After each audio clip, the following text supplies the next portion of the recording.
It's huge, man. It's like 973 by, I want to say 520 by 600 or something. Here, let me show you. So this is like my milling machine, right? Let me bring the camera. I'll bring this camera so you can see. So like this is my milling machine.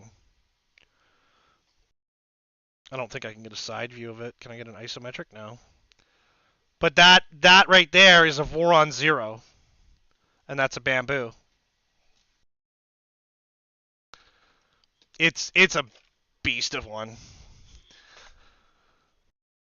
I don't know. Retro, are you thinking about coming to Murph? Retro's like, stop bugging me about events. I just did a big one.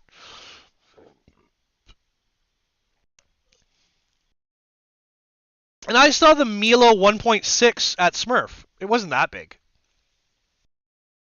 The box on it would be pretty big because it's tall. But I saw the Milo at Smurf, and they were showing off the dongle with the controller. So it was there. Oh. But yeah, if you cut POM, POM, or what else could you cut? You could cut non-metallics. Yeah. Well, and then we could just like wrangle you into signing stuff at the booth, Retro. It's 1 meter by. Oh, okay. Yeah. So it's rough. It's a little bit bigger than the Artisan box. I'll probably get tape for it, but it is. It's like the box is big for sure. Like no doubt, right? It's a milling machine, and for any valid size of milling machine, you gotta do that way. And I can't run. Before you get all excited, I can't run a Milo here. It pulls too much power, even with a soft start. Like my live workspace, I need a workspace instead of a live workspace because I can't.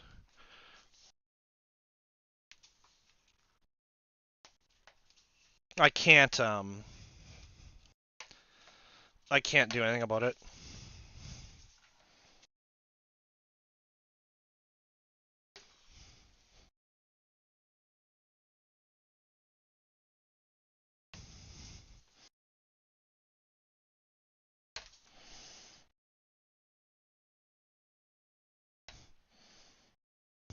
But yeah, like Murph is gonna be hot and sweaty. It's gonna be beautiful summer days. It's gonna be ridiculous. But that's what you want. It's like I was saying to people the other day. It's like if there's no bad issues for an event, then how in the world are you gonna have a story to tell? Like if there's like the when life is challenging, that's when the best stories happen. I will not bring the enclosure, but you could. You could. I've been to 4 events and never signed anything. Well,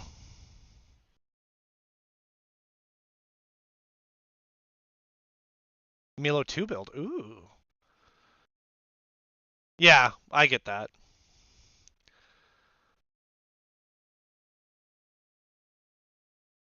Yeah, it's AC would be nice, but like so like when we talked to Murph years ago, 2 years ago, they have a very specific like mindset for the event. And for them to leave that would be a challenge. Cuz their mindset is like what I do with Tinkercad. It's like down, dirty, all the good stuff, you know? And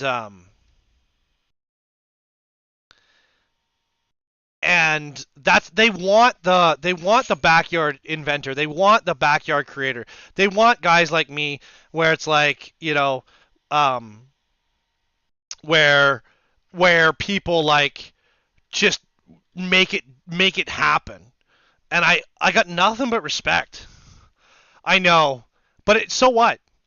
then you have a story to tell. It's stuffy and it's wild and that's what you want though. Well, that's what I want. Like my funniest stories when I was in Australia was like I was like hanging out on the beach. I put sunscreen all over my tattoos and my upper body, and then a girl started talking to me, and then I got sunburned on my legs because I forgot to put sunscreen on my legs. I suffered for like 2.5 weeks with like super burned legs because I'm from Canada and I don't go out in the sun. And that was before I had the agoraphobia I have now. Yeah, swamp coolers. Swamp coolers just make me nervous with all the electronics because like all that moisture getting in the electronics. But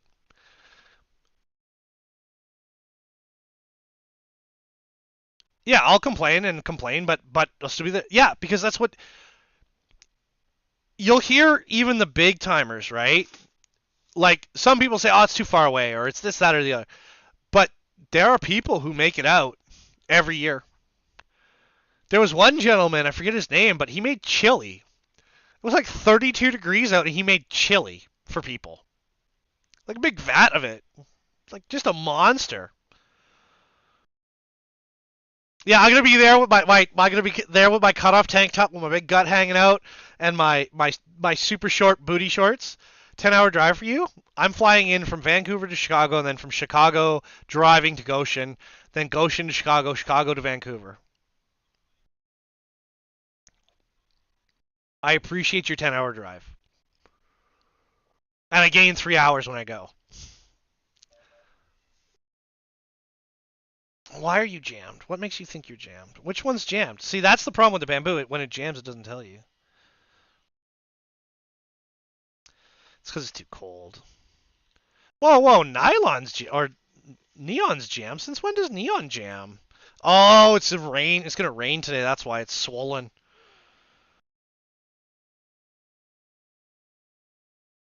Come on, you can do it. I believe in you.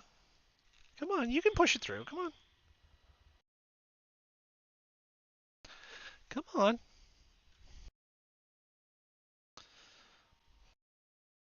And it didn't snap, so that's good.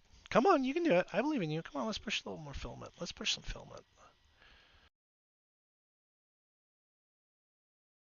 I do want to switch these gears out though, for the big tree tech ones.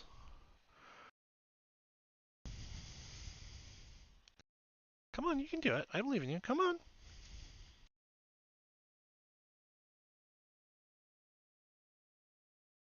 There you go. See, I knew it would purge. It doesn't like the sparkle. Yeah, the jambalaya. Not bad for my memory. There's very little I remember about the event, but it's not bad. It's not bad. And like I say, like stories don't come from the good times. Well, they do, but rarely. Stories come from the challenging times and the weird times. And that's all I can say. So am I gonna melt like a popsicle in 30-degree weather? Yep. Yeah, it was good. I look forward to it, right? I'm gonna dress like Cousin Eddie in Vegas Vacation. I've never seen it. I joke about the clothes. I'm normally really well dressed, no matter where I go. I like to be well dressed. But yeah, so I look forward to it. I think you should all look forward to it. Remember, hit that like button today. Hit that thumbs up. Yeah, come get involved. Have some fun with us. It's either Paul Simons at the Red Rock with my family or Murph. Well, yeah, we booked an Airbnb. I got an Airbnb near the event. Because I'm not sure. I don't really sit still. And I'm not sure how much the hotel would like me pacing the hallways. So, we got an Airbnb. So, but we're booked up. Yeah, we're booked because I got really nervous the other day and I was like, I gotta book because if I don't book, I'll wait too long and then there'll be nothing for me. So we booked it. It's the last little bit of help we have from our private sponsor, and then it is what it is, right? I don't know what I'm doing for. There's been a push for Printopia, push for Form Next, because Form Next is really up my alley, and then there's a push for Smurf next year. It's Paul Simon is Paul Simon. Murph is 26 creators and sponsors that you're aware of. And it's a 3-day event, and not to be like a troublemaker or nothing, but it's something special. You'll be at the Holiday Inn Express. Ooh. Well, we can wrangle. Just get involved on the Discord or DM me. We're definitely gonna book a meetup. So, I'm there Thursday, so I'm there all Thursday day. And then Friday we're doing our setup, and I don't know if we're gonna get invited to the meetup or not, or if we're invited to the Chili's thing that goes down. Then I'm there. I'll be on the floor for meetups and wandering on the Saturday and Sunday. And then I leave Monday. And the reason why is because if I left Sunday, I wouldn't be able to go to the show. I'd just be going for the Friday and the Saturday. Poor Chili's. I don't think anybody's that much of an animal. You know, how big is this case? So the Snapmaker outside of the outside of the case is 710 by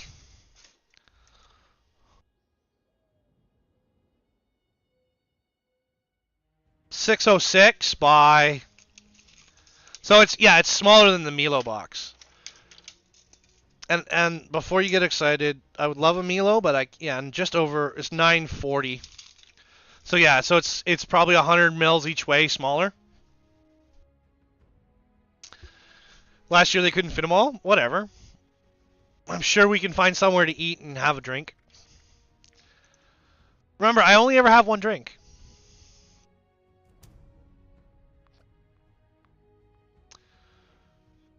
And poor Chili's, what do you mean? Like, that's probably their peak event. Like, that's probably the day they make the most money.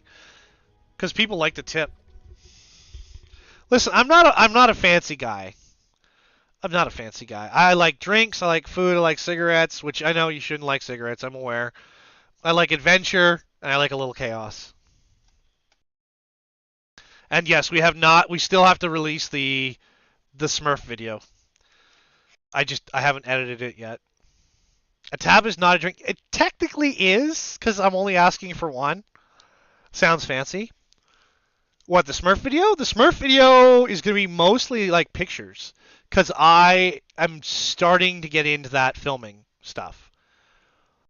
But I'm like really bad. I have like 7 days of content that I have to put together, and I just don't know how.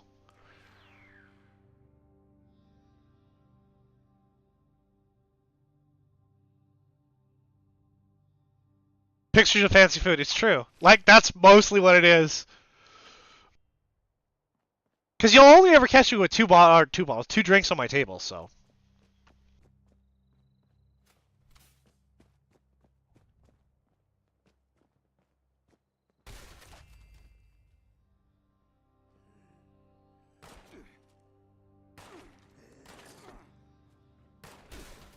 Oh, right in the donger.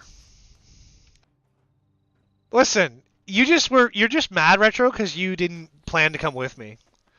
But now there's been, believe it or not, there was a push almost immediately for me to come back to Smurf. Listen, it only ends up being 2. It's like 1 or 2. Listen, we don't talk about the one I'm holding. It's just 1 or 2 drinks, you know. I'm not a role model. I tell people that all the time. Don't do what I do, because it's not going to go well for you.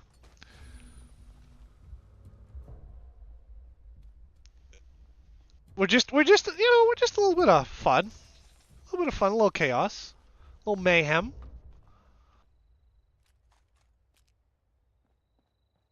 Yeah, well, see, my problem is No, no, you don't count the two. No, no, it's just the first and last one. No, the my problem is I want to know what the bottom of the glass tastes like. That's all. That's it. Like, no big deal. I just want to know what the bottom of the glass tastes like. If there's a beverage between, you know, the top of the glass and the bottom of the glass, how can I be held accountable for taking care of that issue?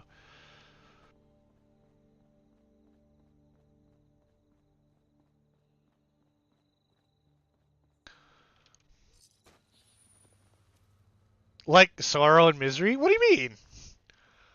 I like to have a good time. And actually, I did very, very well at Smurf, and I impressed myself. So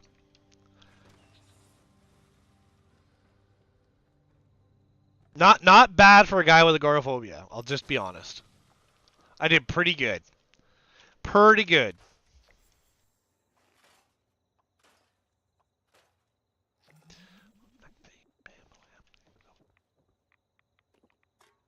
Yeah, I'm down for some adventure. I'm definitely down for talking technology. That's like my favorite thing. And we're gonna be a chaotic force of good at the event. We're gonna make sure that everyone we can gets included, and maybe we'll introduce some new friends and make some new friends and introduce people to other people, and we'll do what we do here on the show, just in real life. You know? Just, you know, who knows?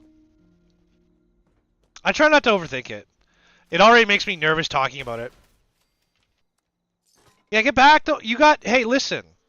Don't worry about those shows. You got a Milo 2 to work on, like Pitter Patter, Jose. Pitter Patter.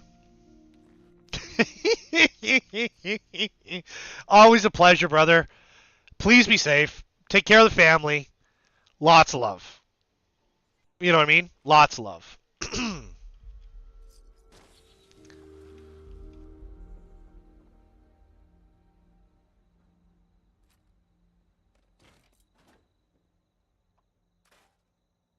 I'm helping. I'm helping.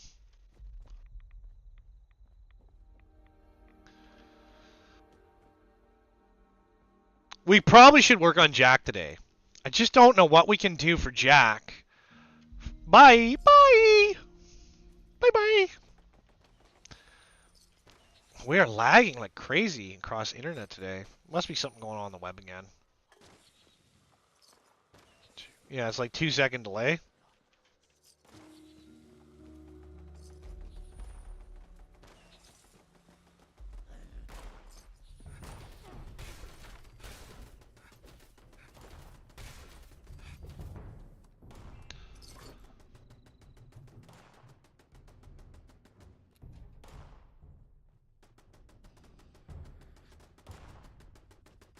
Here, turret going.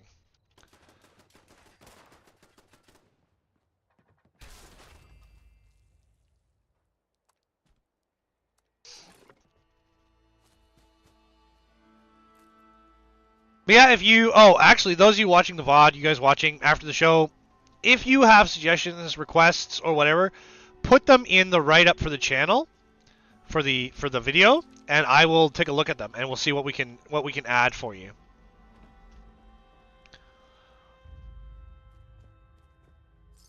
Although you probably need to know the secret word of the day for me to take you seriously. So make sure you put the secret word of the day in before you add the suggestion.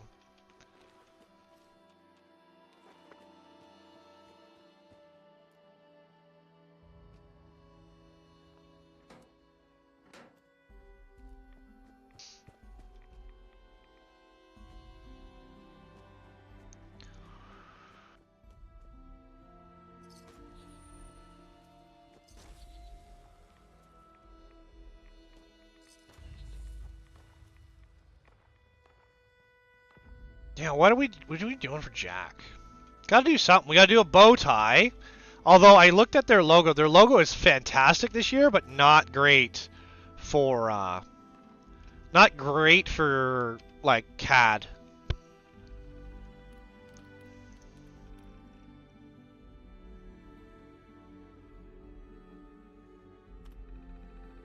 Wait, what?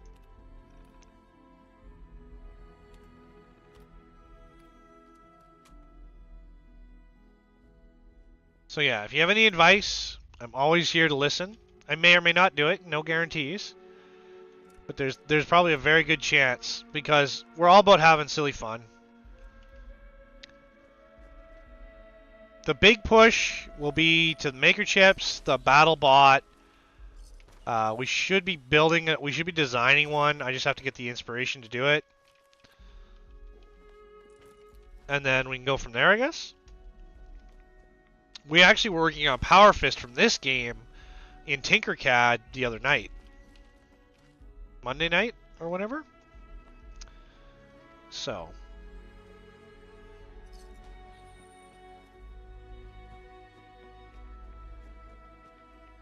How come this event never triggers when I want it to trigger? I just want to punch some Scorched. That's it, man. I don't even have... I need more parts for this thing, actually, to be honest. More patterns. I wonder where can we get Power Fist patterns?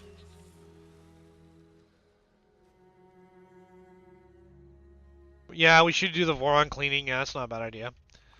I'm going to take a break in 5-10 minutes, and then we'll come back, look at some YouTube videos, and take the voron apart. Because then we can be doing jacks on the voron, which is a good idea. That's a good idea. I like that.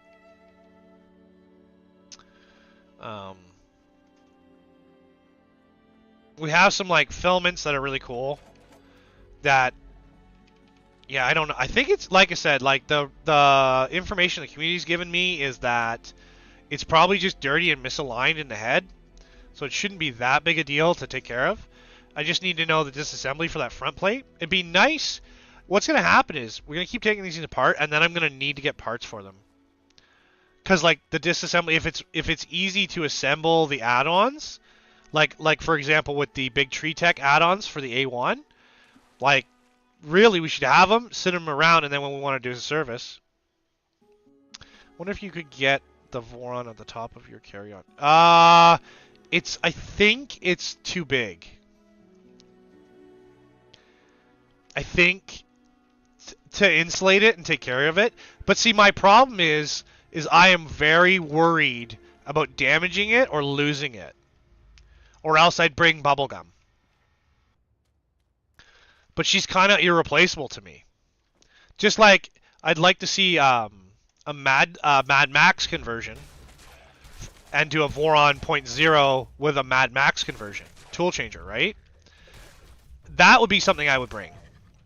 But Bubblegum, she's kind of special to me, so I don't know if I could bring her.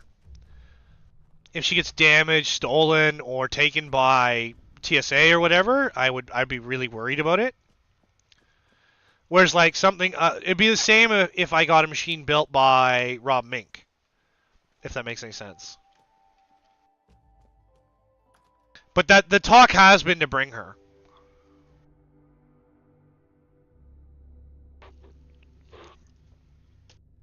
There has been a couple of whispers, but she needs her own carry box, which means she would be my carry-on, and then I would have like a backpack, and then my luggage, which is fine.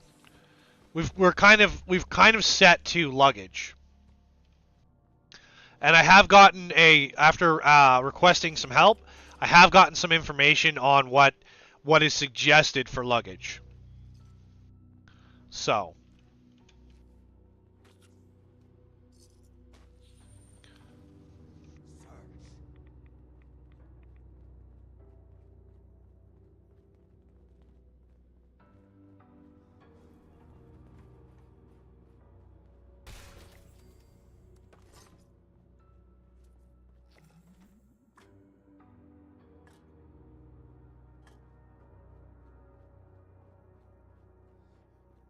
And she's safe. Like, I could bring her with spare nozzles and stuff. Like, she's a tough little machine. She's very important to me, you know?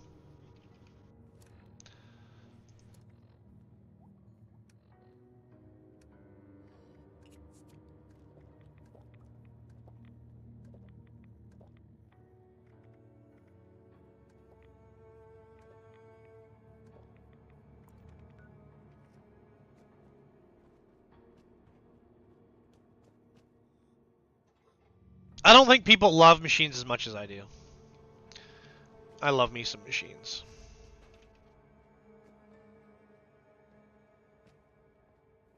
But it would be nice to bring her. Because then she could be a world traveler.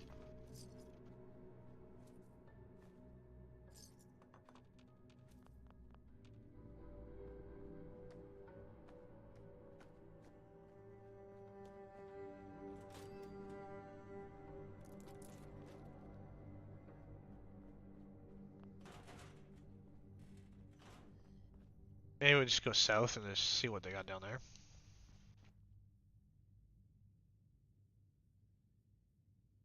Yeah, that's like we were talking about, like lime green, purple, pink, like any real standout color. We were talking about that last night on Discord because I was looking for some help.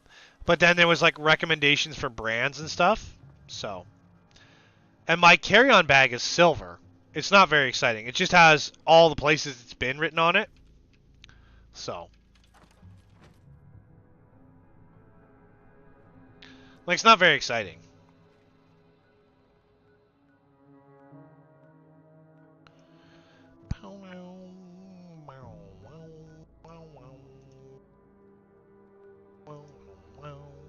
Oh.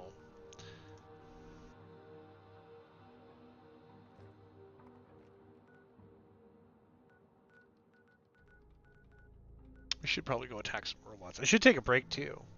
Well, let's go down here, see if we can punch some dudes, and then we'll take a break. But no, I like Positron, Muon, Baby Belt. Isn't there? Oh man, there's another one. Was it Canrog or Jose was showing? Someone was showing me.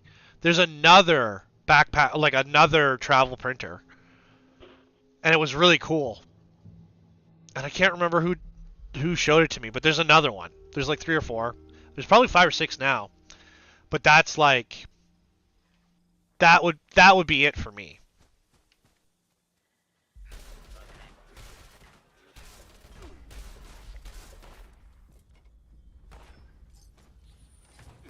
Ooh, that's not good.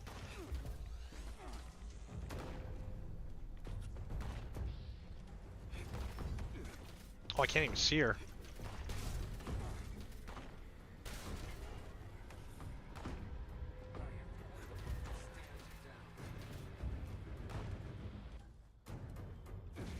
Oof.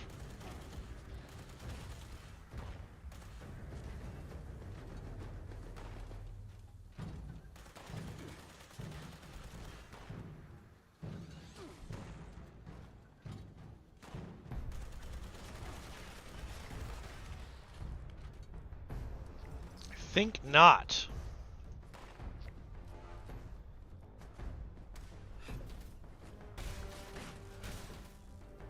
Man, this thing does a ton of damage, though.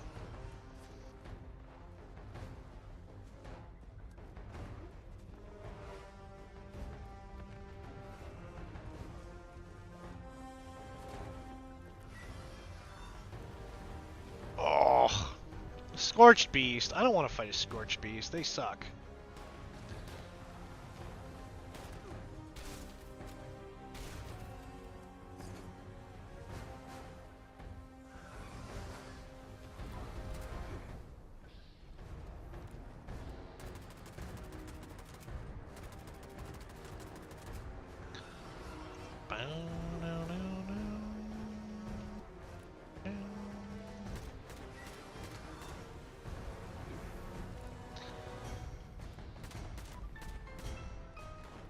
That kept it busy. Now I need to put my power armor on, because if I don't put my power armor on, this thing will just murder me.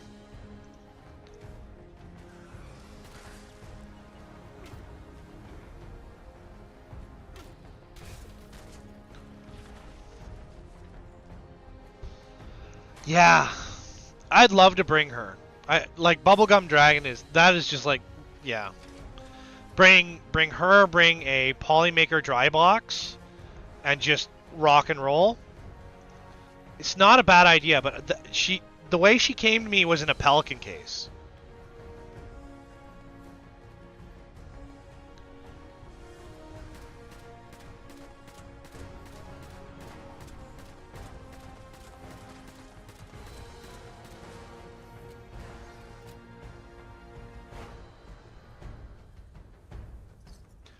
So it'd be good to like get her in a pelican case.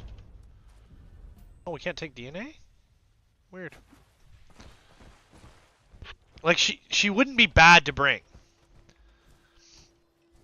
I was thinking like a positron or a baby belt or something, but it wouldn't be terrible. How come there's no power fist for the power armor?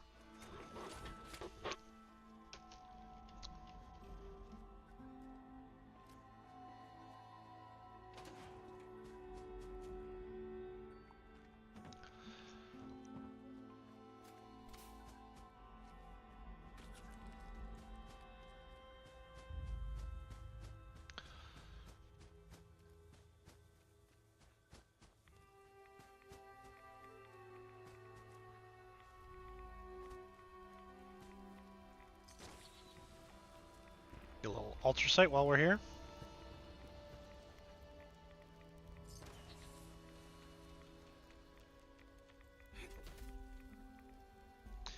Yeah, here comes the rooster. Oh yeah.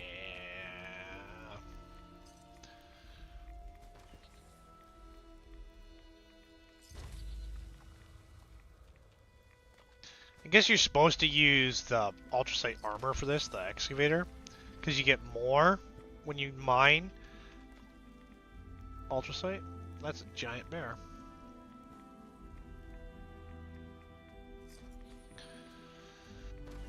Yeah, I guess we should take a break from this and do something useful.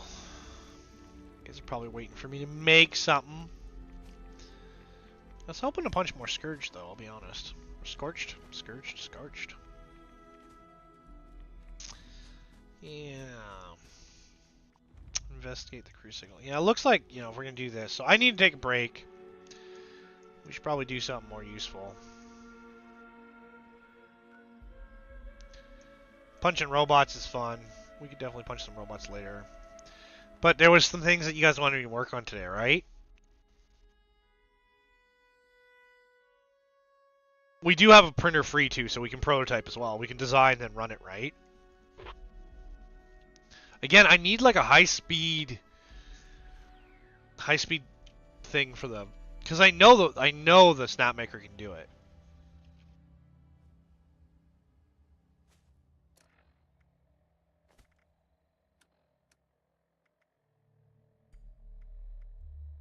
Short Gatling gun. I've never used the Gatling gun. It's because it's too inaccurate. I don't like inaccurate weapons.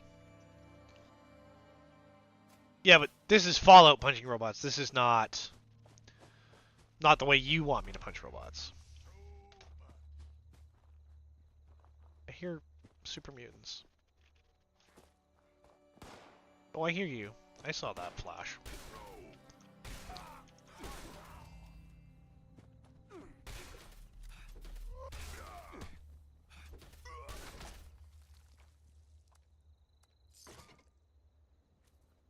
Is that it? Normally there's like 5 or 6 of them. I need to put my base on that travel route for the one smart. One thing at a time. Super mutant. Yeah, that's fair. I should also. I have an idea for like a swing arm. Wolfman, where you can swing the arm up and down on the top. And I thought about putting a rotary on it, I'll be honest. And I had thought about doing a concept design and just having a rotary on like a wedge. Like I thought about it. I kind of have the idea in my mind, but I don't have the motor. So, you know how it is. Warning. Union violation detected. Last recorded break was 9,999 hours ago.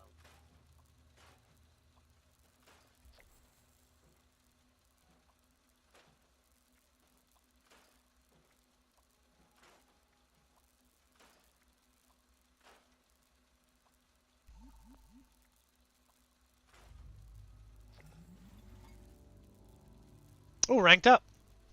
It's just seasonal rank ups, but it's okay. Well, that's the question. Because do I want to put it on a belt, or do I just want to have the motor lift up and down? But that system is not very strong. Because I don't know where, like, I think I have, with the aluminum body, I think, I gotta get a scale. But I think I have, like, 150 grams or so. And I don't know what, to me, when I think about machine parts, they're all way, way bigger than what I see with this stuff, right? So what are we doing? Are we doing Murph-based stuff, or are we looking at the BattleBot? What else are we doing? We're taking the voron apart, so I gotta watch a video for the voron. I need to take a break before I do all that. And then...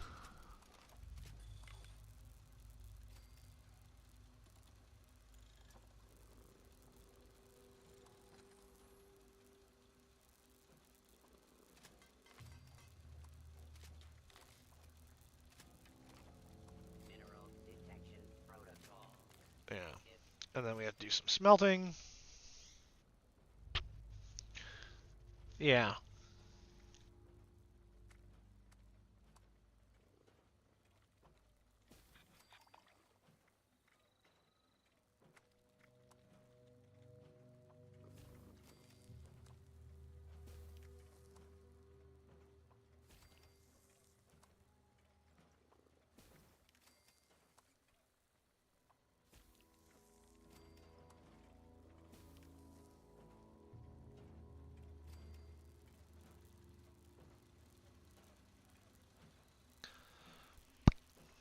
Yeah.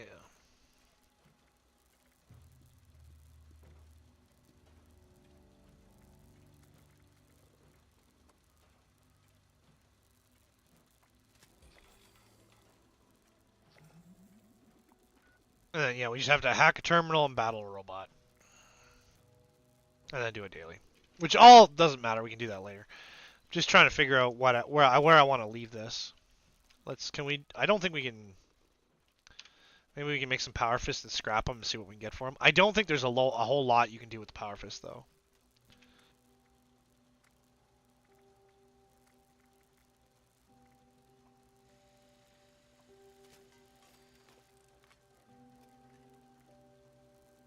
How do we not have any plastic? Alright, well, whatever.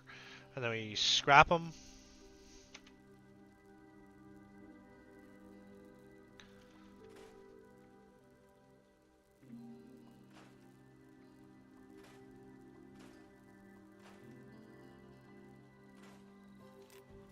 Puncturing, okay. Instead of fire. Then these get sold off. Alright, well, what else we got? We got just junk, right? Yeah. Alright, so... let's just see what we can do. I don't think we can do anything to the power fist.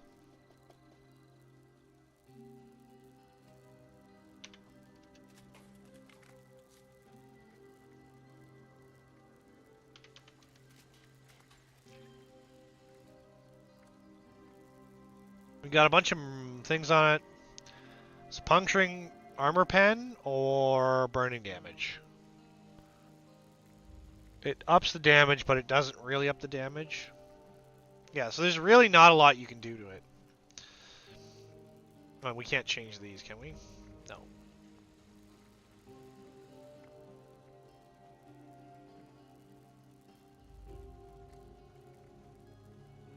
And this can't be, because it's got what it's got, right? Yeah. Yeah, the drum wasn't all that impressive, right? Yeah, the drum wasn't.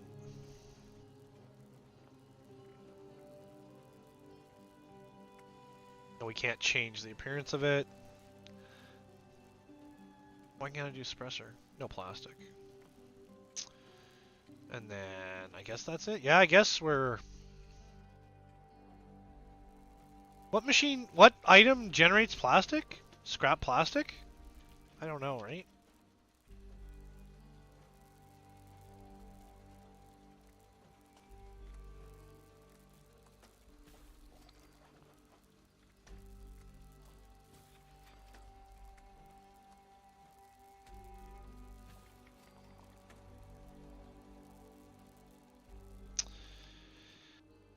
Hello, tiny cat.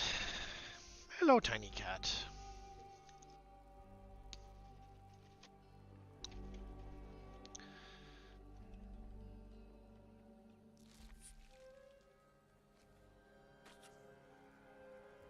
Guess, eh?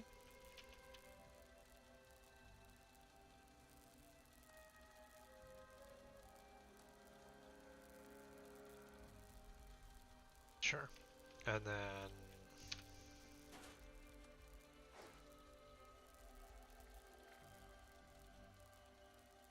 I guess.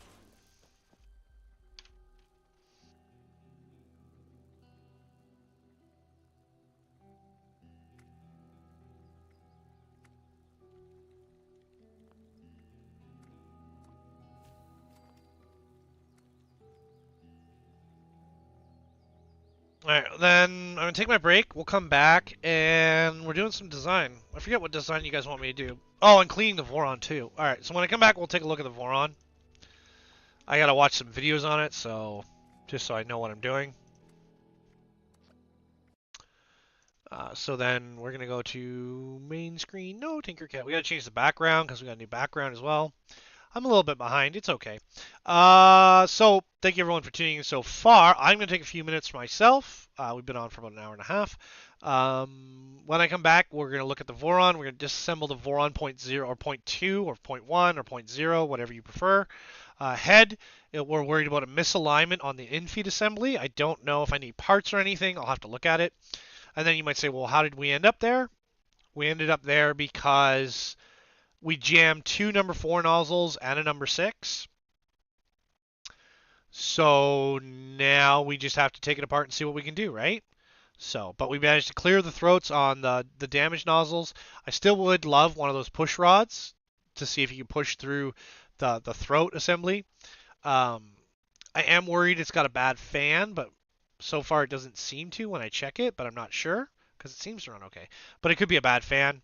I also, if I'm going to get the fan, I need some tools that create, because I want to cut the fan shorter and make the same JST connection on a shorter cable to the fan, because that fan is damaged. So anyway, I will be back soon. I love you all very much. Please enjoy. Please speak into the chat. Join the Discord.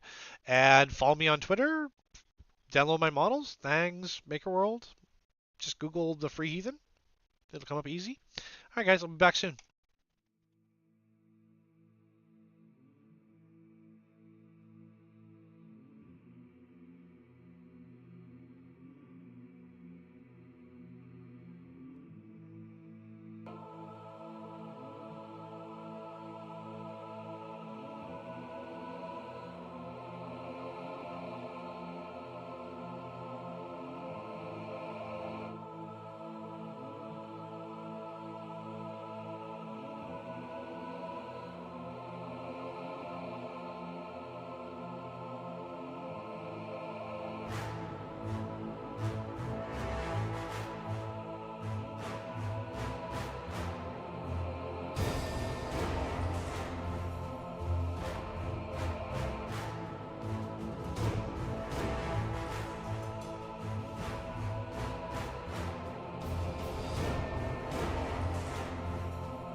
Share stream. Good morning, good afternoon, and good evening. My name is Maker Millwright. This is the Free Healing Workshop. We're just about to start up the work on the voron. I have another monitor over there I'll be watching, so you guys can still chat with me. It is true, hitting subscribe costs nothing, leaving a comment costs nothing, and of course liking the video costs nothing.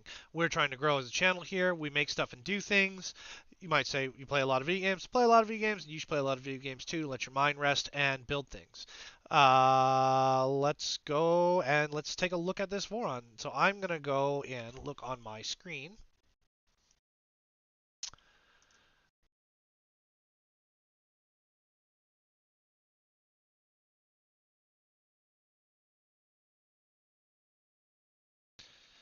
This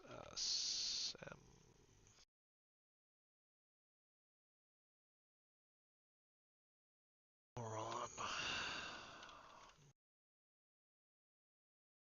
printer.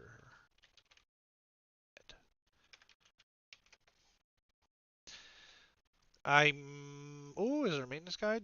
There is a maintenance guide. Does it have photos? It does not.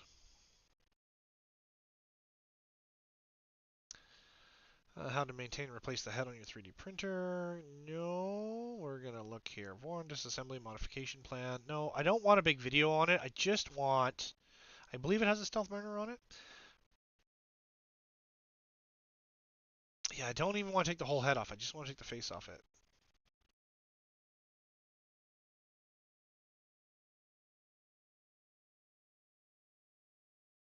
Because I want to see that Bowden tube assembly. Again, a lot of this stuff is like build assembly stuff, which is not really what I want. It's all linear rails, the assembly. It'd be fun to build a printer, but they're expensive to build. We might just do it. We might just do the thing. Maybe we'll just try our luck and see if my mechanical understanding is enough to take the head apart. I don't think it's designed, the stealth burner. Let's try maybe a stealth burner head.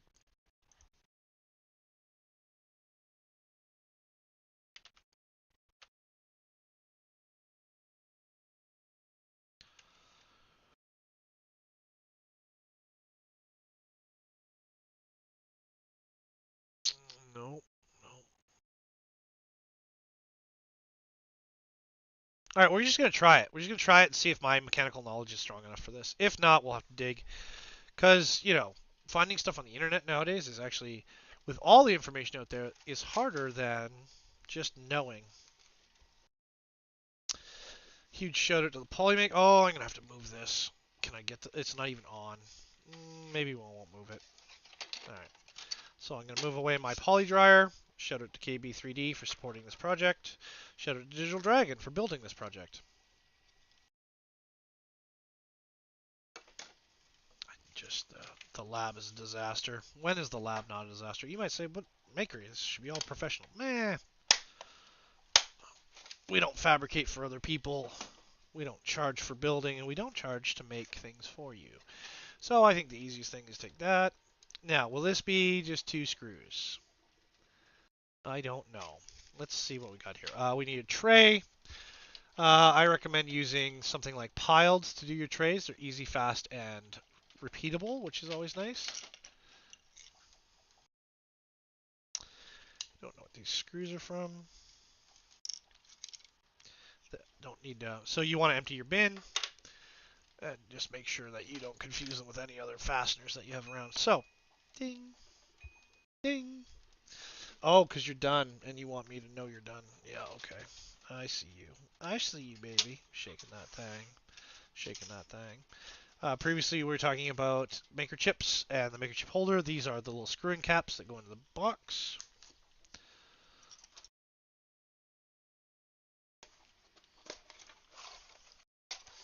Not sure how they work, but that's okay. It was a big print. It was like a 12-hour print.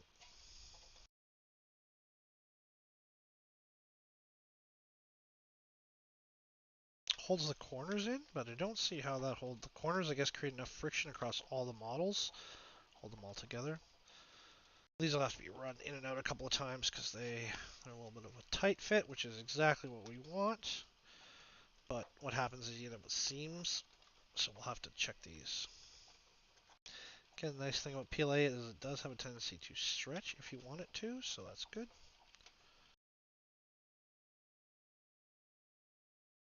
This one here, just a little bit on the weird side.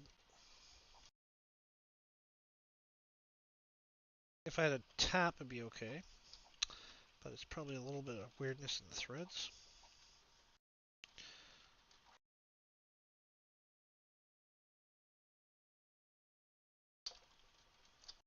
Yeah, it was just a little bit of weirdness in the threads. Okay, that's what we're looking at right there.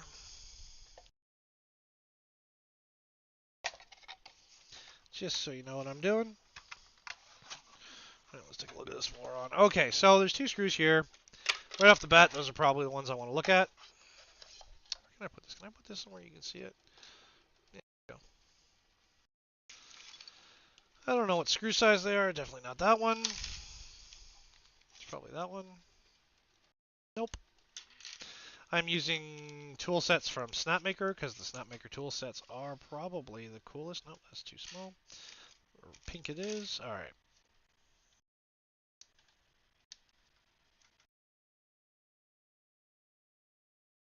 Now, one of the coolest things about this is that, yeah, I heard you. I bumped you. Yeah, I'm bumping it. I get it. Stop bumping me, it says. One of the coolest things about this machine is because it is hand built and because it is open source. If you guys don't know, Voron is an open source building platform.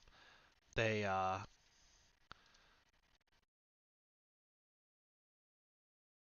loose, right? Okay. I hear you. Every time I touch the USB, you don't like it. I'll take the USB out. Alright, what do we got here?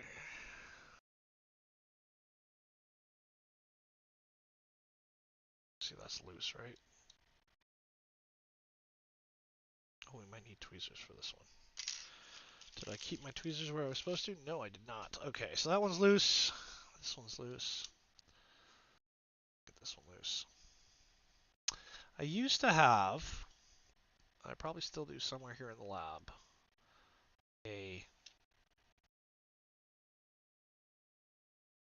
not magnetic. I used to have a tool set. Where my tool set is, I have no. See, that's loose. Come on. There we go. Ah, there we go. Look at that. This machine was built by the incredible Digital Dragon. Dragon 3D. So can we just pull that off? So screws somewhere else. No, we might have to turn it on and lower the build plate. I think that's what we're gonna have to do. So I'll come here. There's a power button on the back of the machine. My back plate is taken off so I can see the internals. So what I have to do is I have to go into a slicer, Arca slicer. I use Snapmaker Arca slicer. I use it for everything, unless it's going on the bamboo, and then I use bamboo slicer. So you guys can't see this. It doesn't matter, because it won't. Yeah, I can do this actually.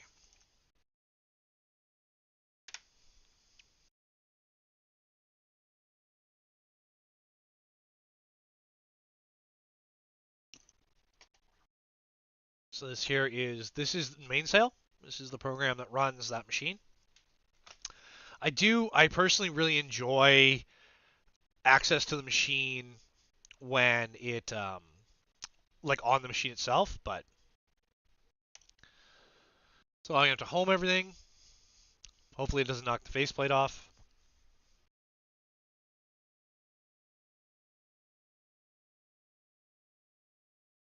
Hopefully we don't produce a jam or something, because that would be annoying.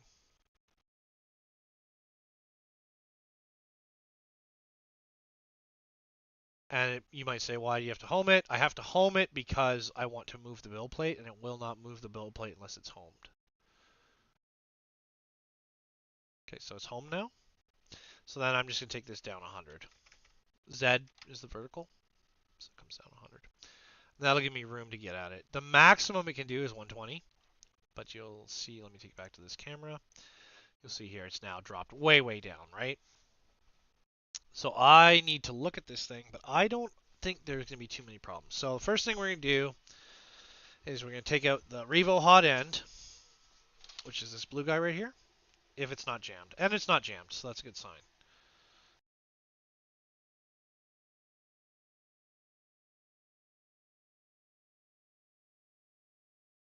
It's probably got material jammed in it because of the feed issue, but we can take care of that. Once we get that, there's a little throat in there that we have to modify. I don't know where the screws are on this. Like, are they on the back here? Like, does it? Oops, broke it. Oh, broke it already. Broke it already. This face should just come off. Broke the housing already. We'll have to. Good thing I got some ABS, but now I have to go find that file. And what will we? Can we print it on here? I wonder if we can print its own face on here. Probably.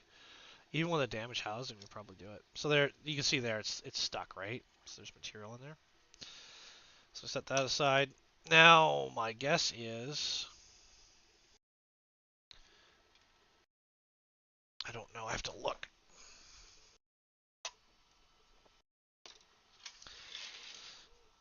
You guys are rubber band. You guys are rubber band. So you guys won't go anywhere. I can move you guys a little bit. Turn you just a little bit. So, like, there's a lot of things you can do here, like probably take the bill plate off, but I don't want to damage the magnet, so I want to leave the bill plate on. Tilt it forward, close this front door. But I cannot see anywhere in there screws. So, that face,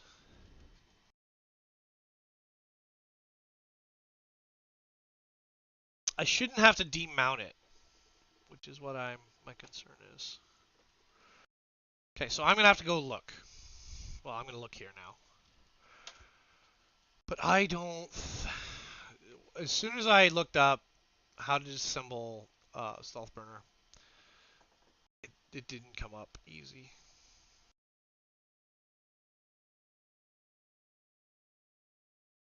F, no, I don't want any of that. Heat probe, all the housing. So where's the disassembly guide?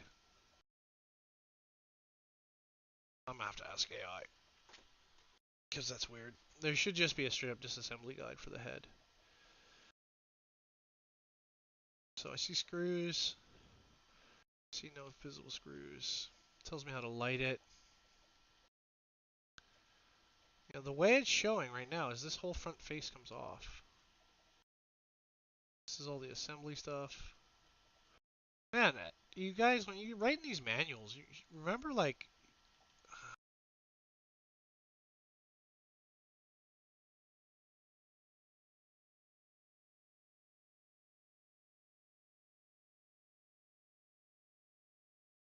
unless I'm saying it wrong. AI of this? I don't see parts printing. Like, we're gonna have to print a new head because I already broke it, right? But I don't see anything here.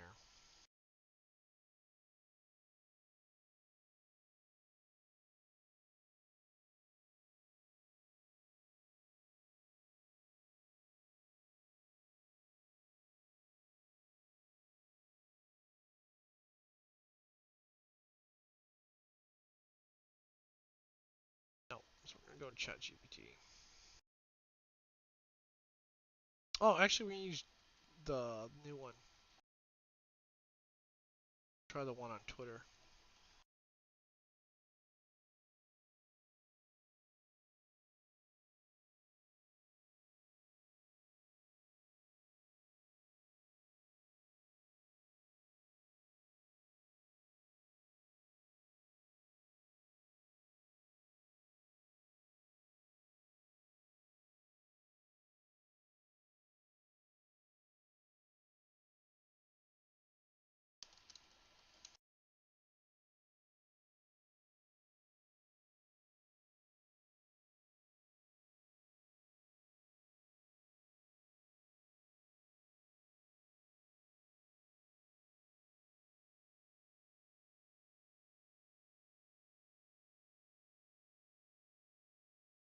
Yeah, it'd be nice because you have to be able to understand. Like, it'd be nice if it was labeled the style of head this was on it. Power off, cool it down. Working it well lit. Take photos of wiring. Tools needed. Hex drivers. I have all that. Tweezers. Hot end is clogged or heated slightly. Remove safely. Loosen filament. Avoid burning. Loosen and remove the 2 long screws. Remove the 4 short screws securing it to the linear rail carriage. Gently to pull the tool head away. Disconnect the hot... No, see, I don't want to do all of that. I want to do less than that.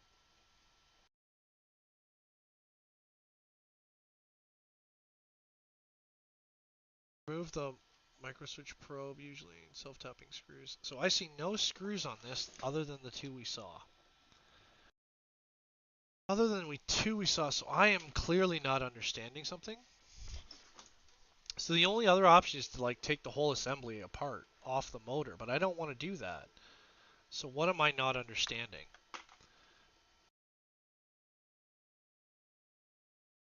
That should just come apart. So why doesn't that just come apart? Because the only thing I can see there is like taking 2 screws out for the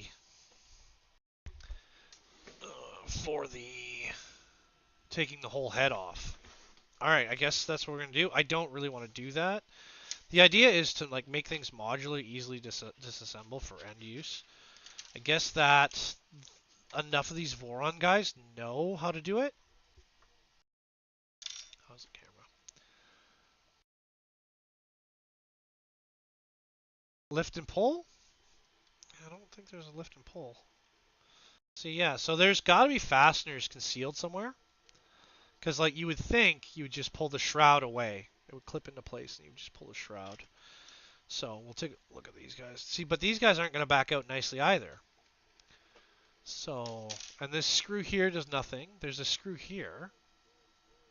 Everything is concealed, which is strange to me because this should just, you would think in an exploded diagram it would just open.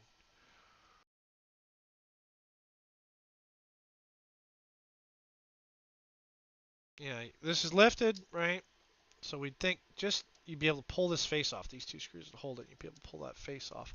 I don't see, because I don't want to disassemble the carriage. I don't want to disassemble the motor. You guys can't see. I don't want to disassemble the motor.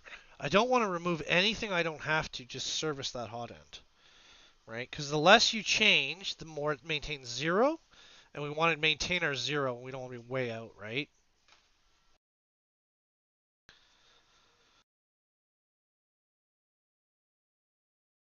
Because it looks to me, so these 2 go there.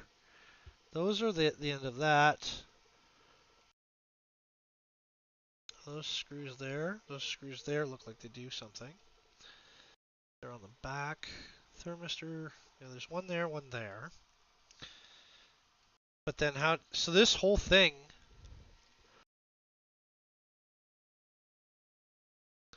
ideally we take none of this apart.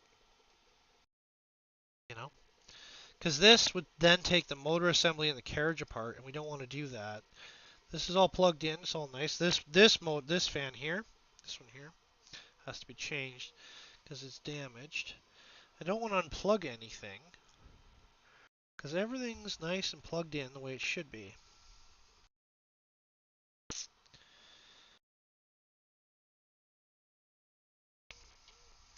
Right, we want everything plugged in, nice and easy. We just want to get to that head. I might be out of luck because these screws look like they lead in here. And that definitely looks like it's holding something. So maybe we try those screws. But ideally, I don't want to take it off the carriage.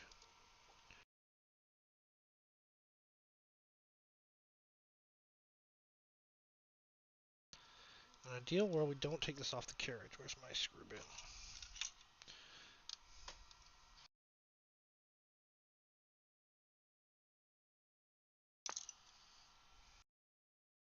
Should we move on over here somewhere? There we go. Can we get to it?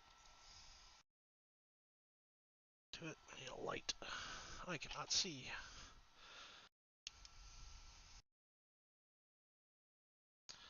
So let's see here.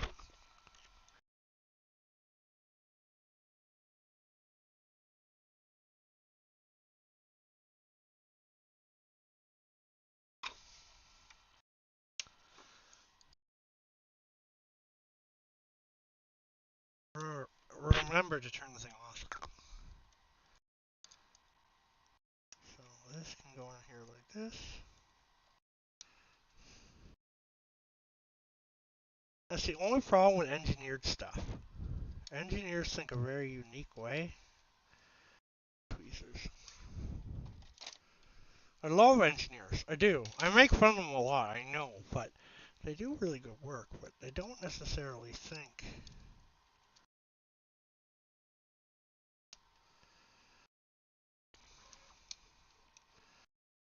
Really think about things like this. Okay, now, can this come apart? Sort of. See, we're loose there. So it's gotta be these top ones. So yeah, so there's like too many steps already, I can tell you. I can tell you there's too many steps in this.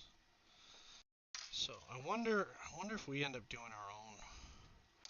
I have to learn a lot of this stuff.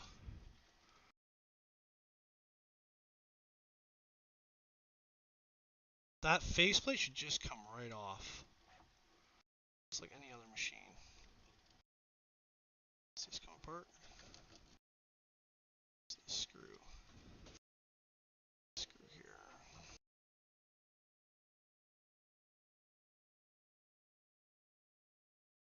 Are we gonna end up building parts for voron? I can't be the only one that's like, hey, it should come apart easy. You know, can't be the only one.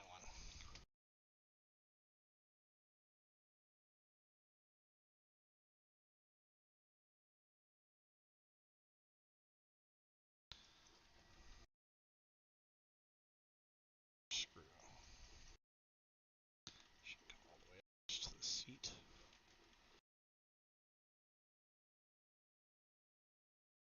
Tweezers in there. Tweezers with these machines, like all of this stuff. I do like the side of the screws though. Yeah. When people use too small screws, it ends up being a problem. So, can we take anything apart? Still holding somewhere. Somewhere here. I don't want to cut all these zip ties because they're all in the right place, right? It's missing down here. I think we're gonna have to cut some zip ties. I don't even think I have zip ties to replace all this. Everybody's like, oh, that's why, you know, like, build a voron, do this, do that. There's actually a lot of...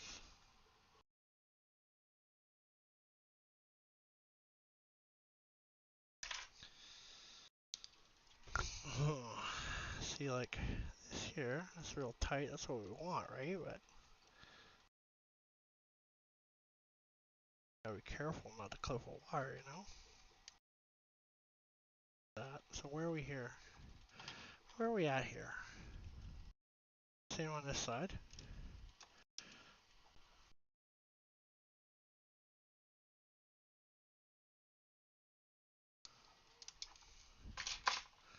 So we're free, sort of.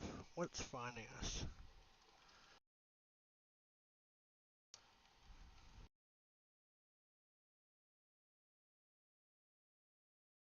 So we're free, we're free. It's loose.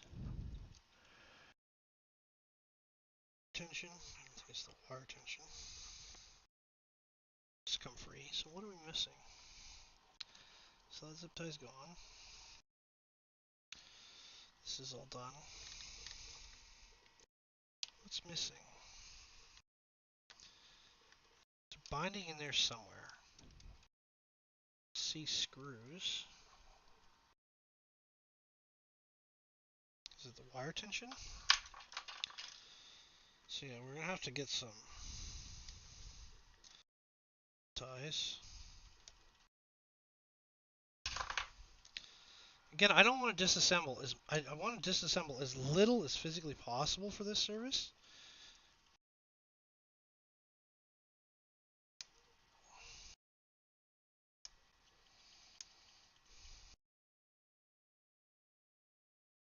So we're definitely going to be down on this machine because I'm going to have to order stuff for it. What is sticking?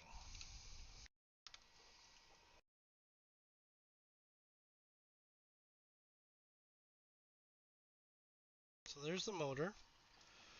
It definitely aligns there, right? That's our motor alignment. I don't really want to pull anything apart, you know? So there's the control panel. It's got a weird bow in it, but okay. These screws. So what is going on there? This arm doesn't mean anything. This arm doesn't. No. Yeah, there's something still binding in there. Because those screws don't go through. This doesn't go through.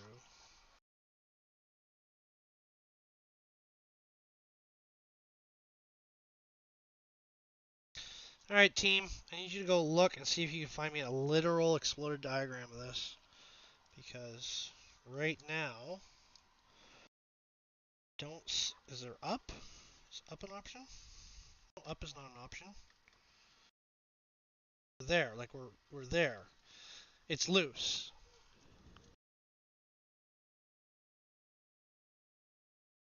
There's our cables. We're loose on everything, right? We're free for everything. The only other thing we can do is unplug the board, which we don't want to do.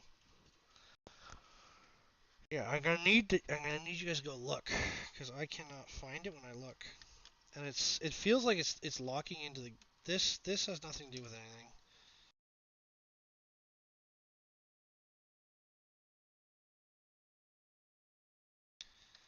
So it should just come off right there like that. So what am I missing?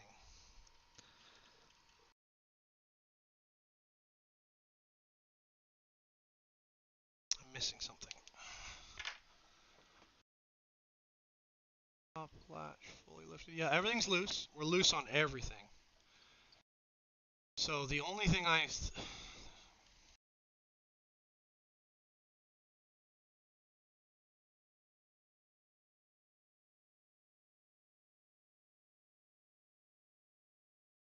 power off, live it and wet. I take photos of wiring, use hex keys, tweezers. Loosen the two top lug screws. Attach the tool head to the body, remaining tension carriage. Remove the 4 screws securing the linear rail linkage. Gently pull the tool head away. Disconnect the hot end, wiring, and fans probes. So there is 4 screws. I don't know what they're either talking about these 4 on the back, which makes no sense. We could do that, I guess. But this, like right now, if I had designed this, it should come apart because there's really nothing else. Yeah, see right there, that should just pull away, and the gear should retract. Like, so this is there.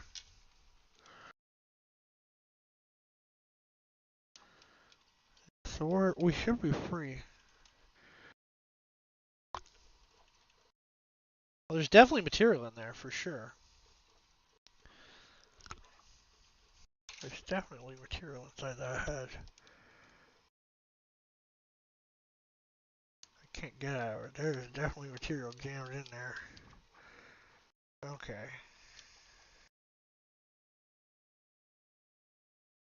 It's not a big deal.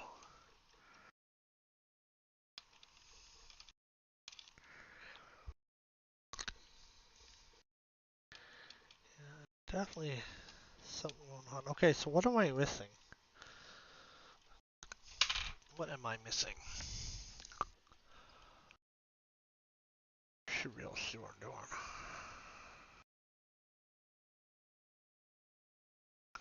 So I see nothing there. I can't get to anything else there. I've got 1, 2, 3, 4, 5, 6.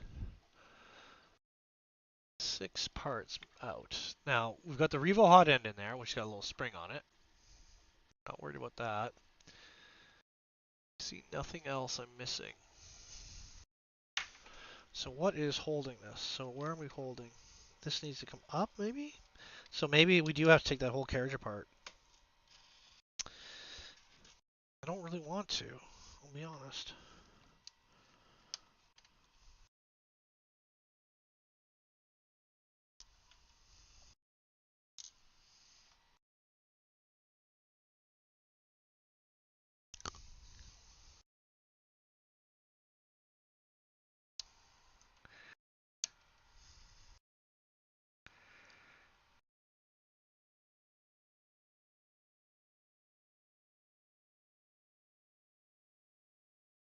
So we're loose there.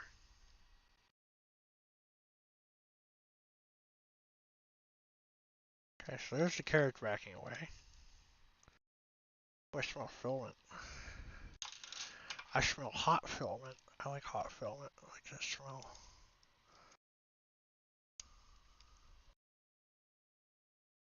I like that smell. I love that smell.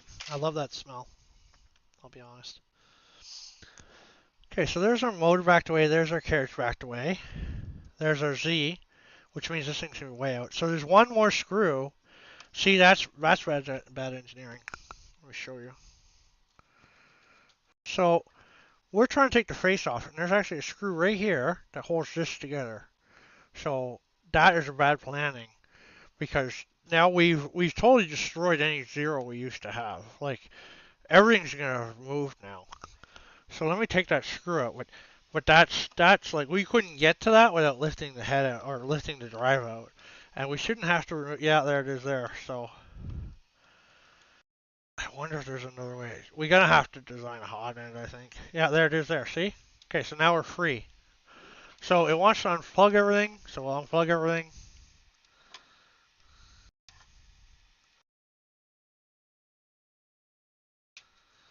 We'll unplug everything. Which is also not a good idea. Because you don't want to move this stuff. Oh, I can't get it out. Can't get these out. They're in there nice and tight. See, we don't want to move any of this stuff we don't have to.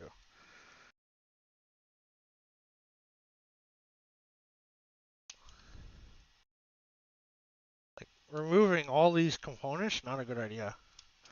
Okay, so there we go. So we're free, except for those screws. So everything now everything's floating, which I don't. Oh, so I don't like that. So okay, so now we need to get in here and where this gear is. So we need to actually undo those screws as well. So I need to find a tool to do that because I don't know if I have a screwdriver that'll work for that. Oops. So that's a real setback. That's a real setback that the whole thing. Oops, the whole thing has to come apart. So we're gonna have to look at this at some point and just decide what we want to do because moving all this stuff around not the best idea. Alright, so now do I have a tiny screwdriver? I think I might have one. If not, we'll have to look.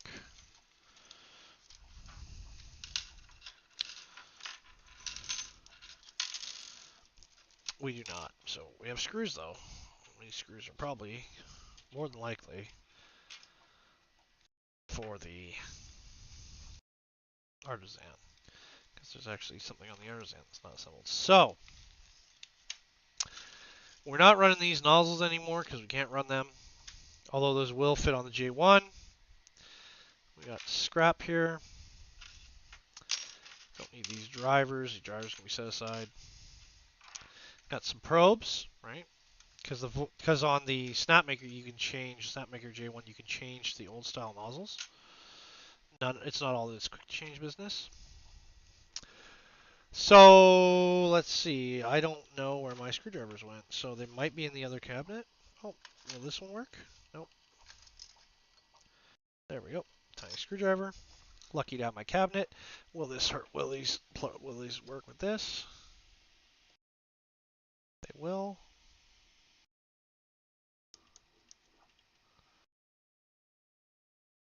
Take that one out. That one out.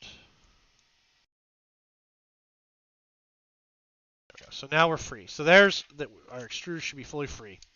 There's our full extruder, right? It's upside down, so it goes this way. And now it's like, should we change? See, now we've got it apart. Should we? So where is my fasteners that hold that front face on? So these might just come right out. Nope, they don't. So they're probably screwed in somewhere. See, there's in here. This is where we need to get to because we need to check this section here. But what I would like to do is now I think I want to change. That's so cool. You guys see that? That's the Revo hot end. See, it's like a plug. You can see there, that's the wires for it, right? It's on a spring, so when that compresses down like that, it screws in and it brings the hot end to the air brake, which is pretty cool. This is such a neat machine. Okay, so we've got one fastener up top. Right, this is just such a cool machine. There's our cables. This is the one we want to change out because it's damaged. So we might have to order that fan. But I also need the crimping tool so I can make these plug ends as well, because I'd like to do that as well. So there's our thermistor cable. You can see it's insulated. There's our there's our heat plug, which is not a heat plug. It goes right into the housing, but normally that would be a heat plug. And you can see it's really interesting. And if we can get it back together, we can run some ABS on it and rerun the face in a different color, because I have some different colors, right?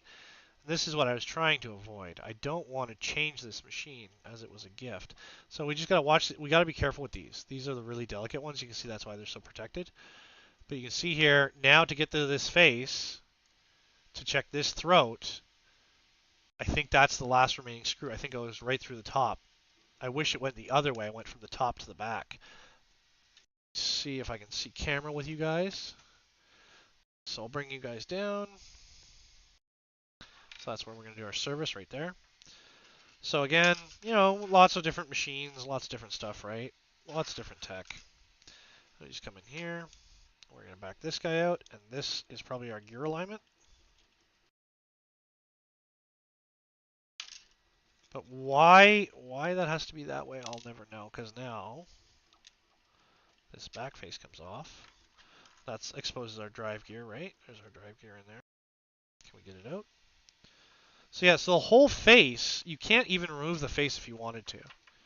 You cannot remove that front housing. So it looks like we're going to have to do this. We're going to have to do a rebuild, like a complete rebuild of this hot end.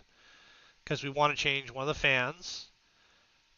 Yeah, so, and we have to print a piece of housing. So that's a question. So can I pull this gear out though? Where's my tweezers? There. Will this gear come out easily?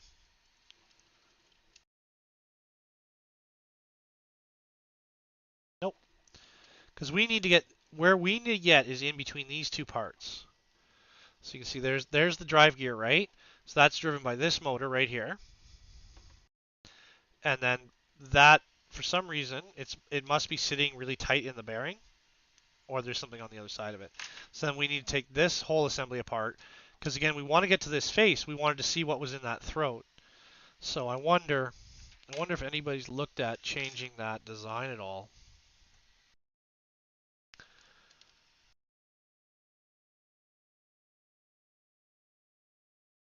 So this is our little cam arm. This is our tension arm. This is what feeds the gears together.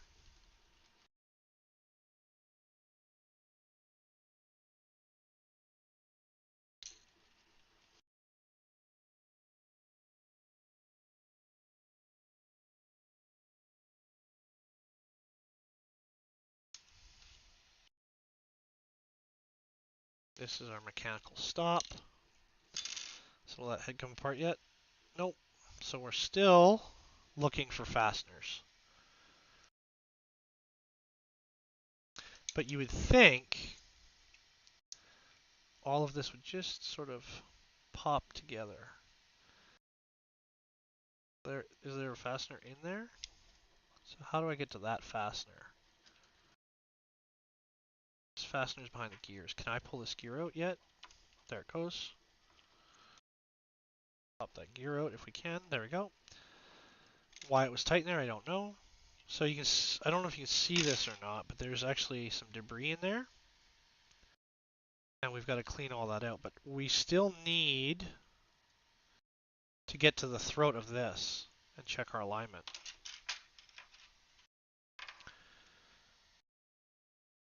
So this plate, this whole plate, why is this, what's the deal with this whole plate? So this screw here just does this actuator. You can see this moves here. It rotates. It acts like an axle, right? Right. So we're gonna have to rebuild this whole hot end, which kind of sucks. Yeah, because we shouldn't have dust in there. And then we have to see this little assembly where that screw is. You see where that screw is? That's the in-feed throat, and we need to check all of that alignment with this head and see what's in there. But there's a screw there. There's a screw up here for some reason. Don't know what that one does. I don't see any more. Yeah, I wonder. Can we get a hold? Is there other streamers on? Let me see who's available. Yeah. Give me a second. I gotta post a thing. So I'm gonna leave my voice chat. No, I want to just get into this one. I want to get into that bubble chat.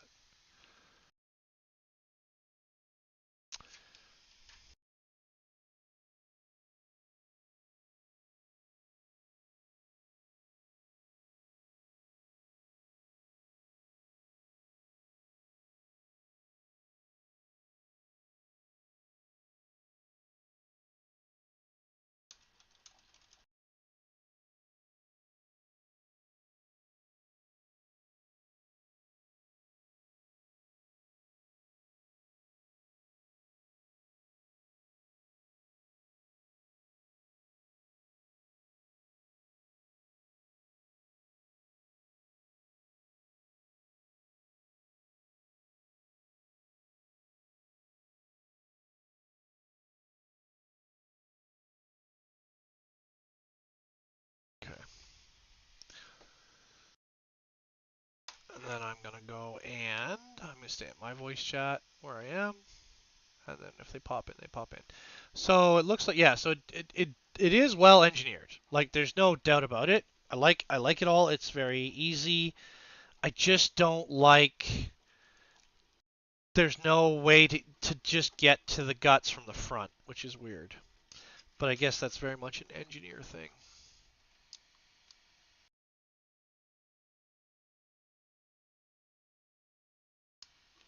So all this screw does, well, it probably holds some stuff, but this screw here will hold that cam arm. And then we're just going to have to do like a whole rebuild stream on this and take the voron build.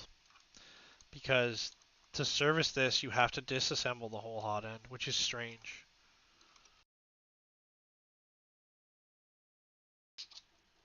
What's nice is it'll give us all the screws and stuff, right? It'll tell us what screw goes where and whatever. But there's our locking cams, right? This is the locking assembly. So I still don't see, but there is a lot of dirt in there. There's a lot of dirt in there. I still don't see how this front panel comes apart. So the screws are removed. The hot end should be able to just push or pull out, but it doesn't look like it can. So this all should be this all should be now not held. And it looks like it is, and I don't know what is holding it.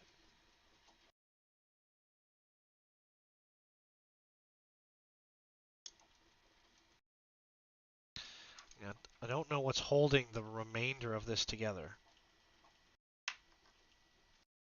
I gotta stop pulling on this cable or I'm gonna break that hot end. That hot end is not inexpensive. So there's gotta be some sort of fastener in here because I don't see this little guy doing a whole lot. Doesn't, but this should all, it did, and as we saw, it disassembles very easy. Like it if you take the parts out, it's not like everything's a press fit or anything. Does this open? No. This is, oh, if I had a brass pry bar, this would be a perfect place for it. So I think I'm a little bit stuck. And I don't know what this screw does. And I don't think it does anything important. It's bitty though. It's the smallest screw in the whole thing.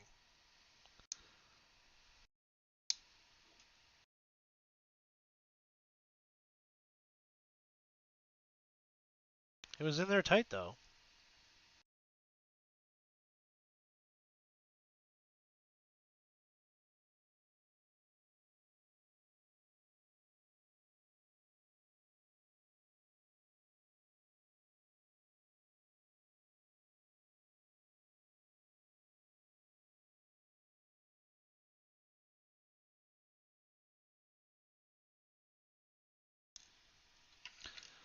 Did that change anything? It changed absolutely nothing during the build. So what am I not understanding? I can't, because this housing, I want this housing to come free. This whole assembly should come free now, and it doesn't. So what is wrong? Remember, it's plastic, so you don't want to pull too hard on it, right?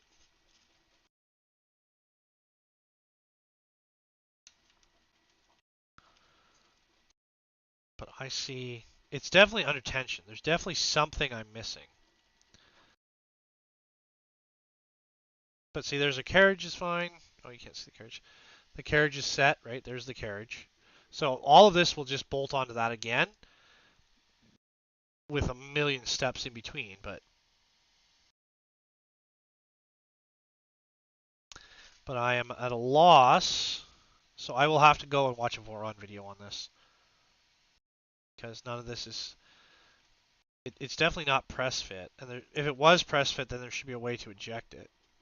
But you can see here, like there are separate pieces here. So the hot end assembly, the inserts are separate. I see nothing. I see nothing that should be holding it.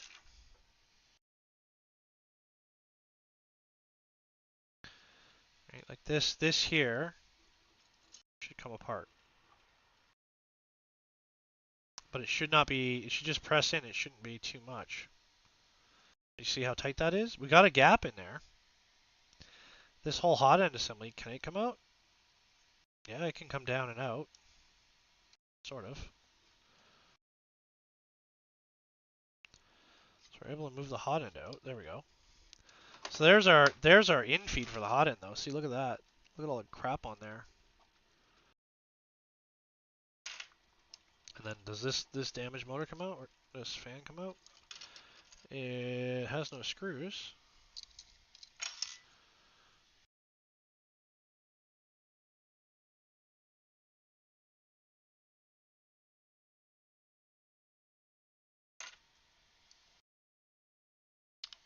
Yeah, so that just slides out like they said. That was part of the tutorial they said. So I have to find these fans.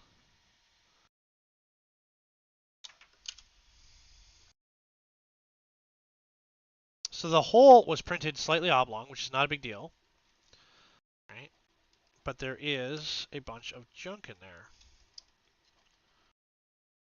which we can't get to it from the top. Can we get a little probe in there?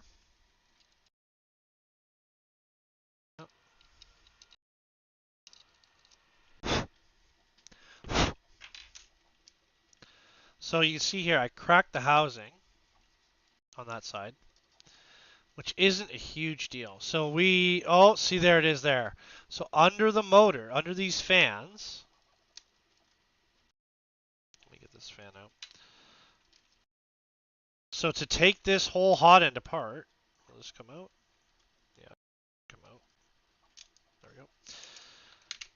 So to take this front plate off, there's actually screws inside the housing.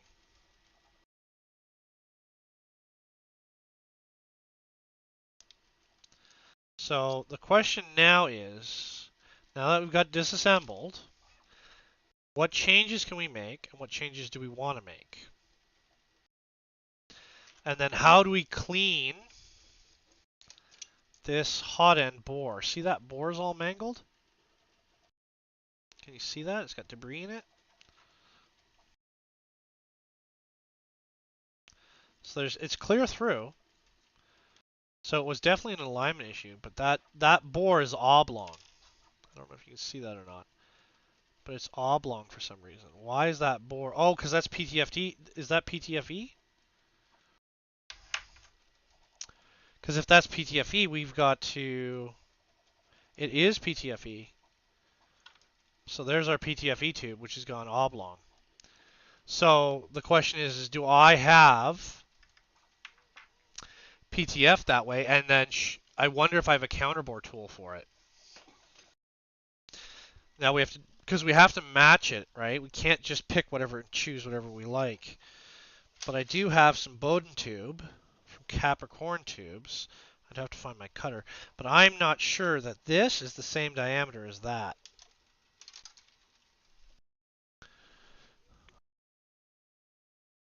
But that's the way that that hot end assembles is challenging, to say the least.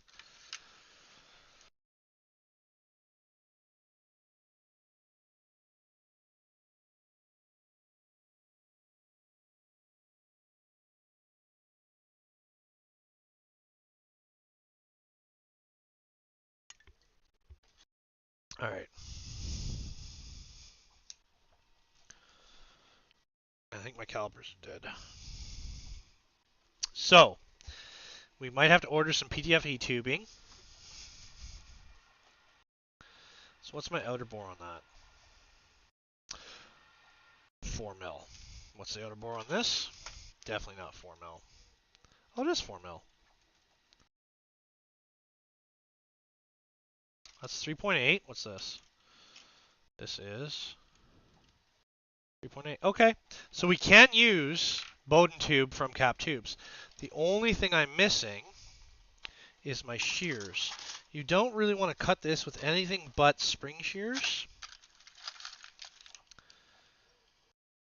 So they might be here. J1 assembly stuff, cutters, bunch of different hot end parts, deburring tool, clippers, tooling. You guys, for those of you guys who keep your shop or your lab clean, man, you would hate what I do. All right, so AMS sifter C-clamp. That's for the A1. Bunch of drive gears, burnt out stuff. Why do you keep burnt out stuff? Because in a pinch you can use it for other things. So this is all just motors and fans. This is all the assembly for the exhaust, which we should do. Let me check the other box. But if I can't, I don't want to cut that with anything but shears.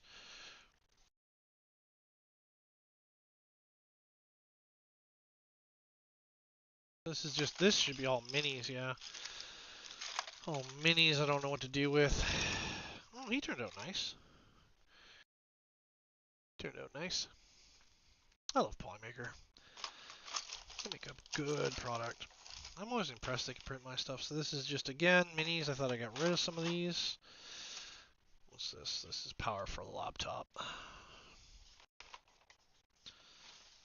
Oh, there's some tools. But I don't see shears. This is a bunch of tiles. I don't see shears. But this is what I needed. What's this handwritten note?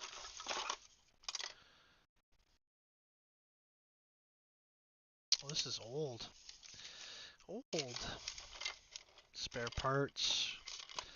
So this is, yeah, electrical. See, we could cut that cable. We have no way to reinsert it. And this is just model sets. What's this? This is also just model sets by the looks of it. Oh yeah, the sample. Dissolvable filament from Polymaker. That's the sample. All I have to do is throw that in hot water. It'll come apart. Actually, I printed it in the wrong material, I think. Yeah, it wasn't made in Polymax. Alright, so there's that. So we have the tools we need, but we don't have any clippers. Where in the world would I put filament cutter clippers? We can try cut it with a razor, but that's not the best way because you want it a straight, flat, flush cut.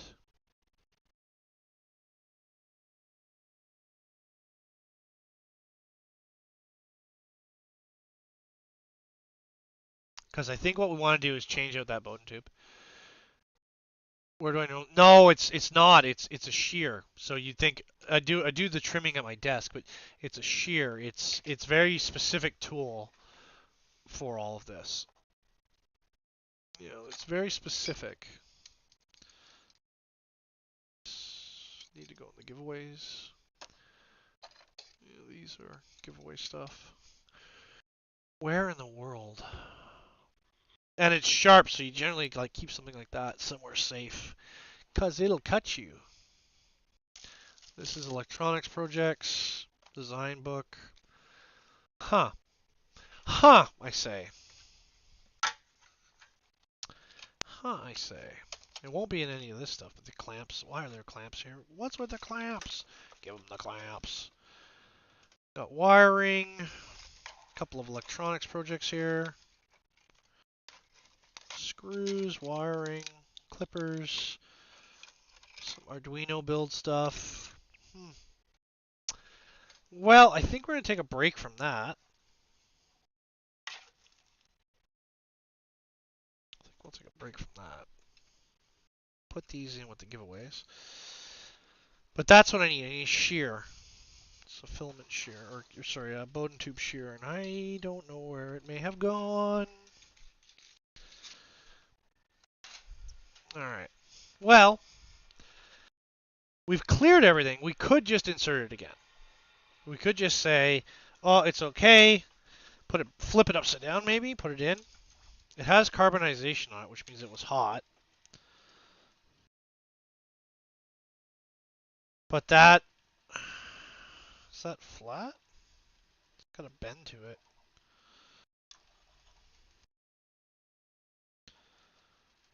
So that tube inserts into this, goes all the way into a seat.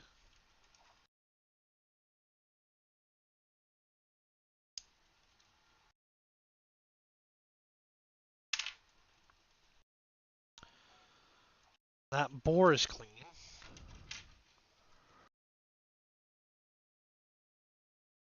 Can I get to this? So what I'm looking at right now is this. And I'm looking to see if there's any issues clogging it or if the seat is dirty. And it looks okay. So the only thing I can think of is a misalignment of this tube, and the tube, I don't know if that's flush cut. I wonder how that was cut, because that doesn't look flush cut. So then this we would replace it using this Bowden tube, which I believe is a bigger diameter, bigger ID, but we can't right now. So this goes back in here like this. Check our alignment. Fits in perfect, right? That's what we want, right? And then this short motor, yep, goes down like this. Can you see what I'm doing? You can. Now you can see what I'm doing. So this comes up like this. And you can see it comes in here like this. But yeah, it's odd because you should actually, I would think you'd want to access all of this stuff from the front, personally. So that turbine goes, so it's a directional fan as well. So it's going to be fluted in a direction. But it definitely goes this way. But will it fit without us crushing it?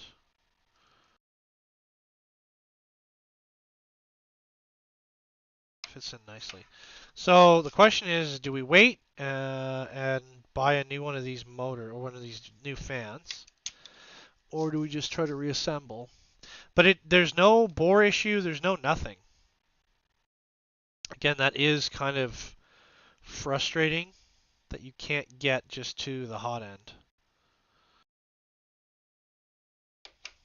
It's because I'm gonna have to read.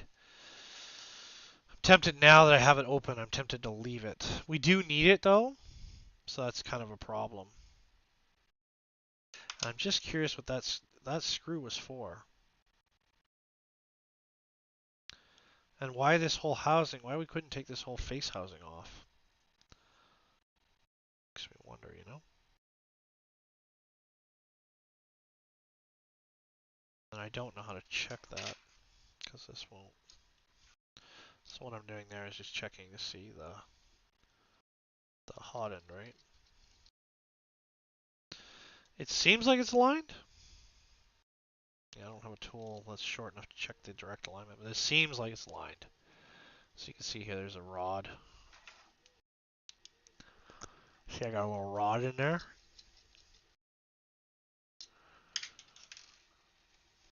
Yeah. So I think we're going to leave the voron for now because I'm going to have to read the instructions for the assembly. Although it doesn't seem too difficult.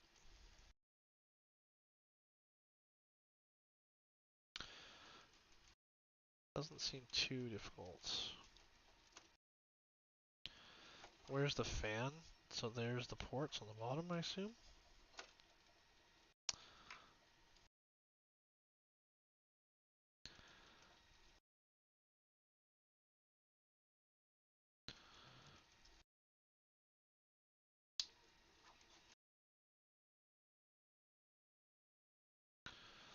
Right. There's the hot end all assembled. And then this is all the gear drive up here. Why this assembly and this assembly are not separatable makes me wonder.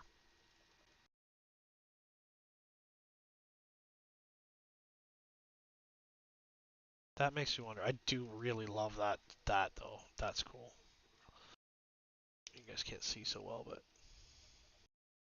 that's just wild. Because what happens is you screw a hot end into that. I can do one here.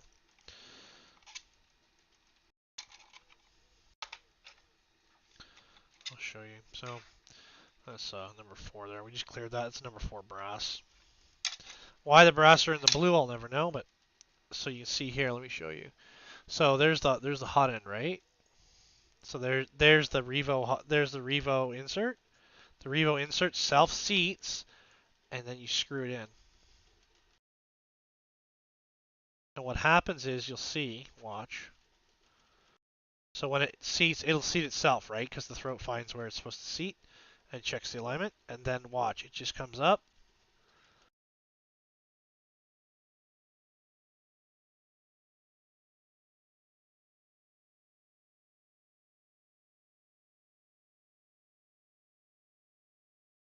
And that's it.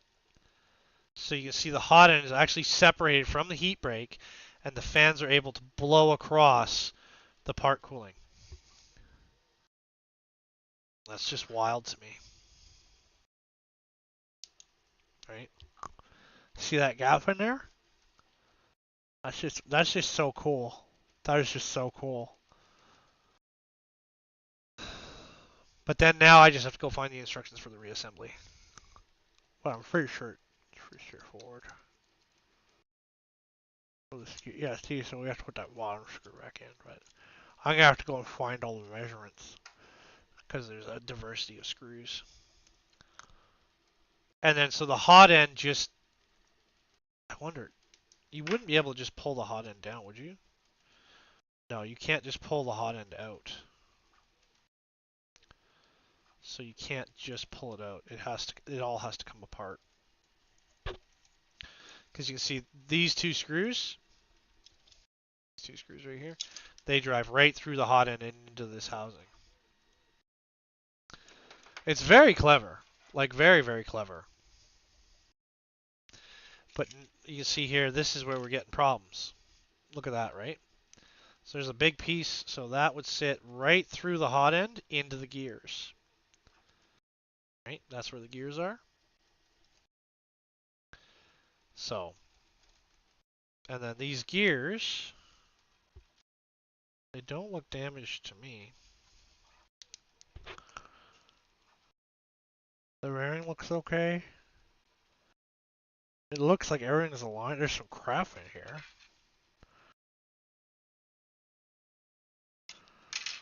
Like it was dirty, but I don't see the reason why it was jamming. Like, these are finger tight hot ends. They're not like you're not trying to compress the heating block into the cooler, right? Like,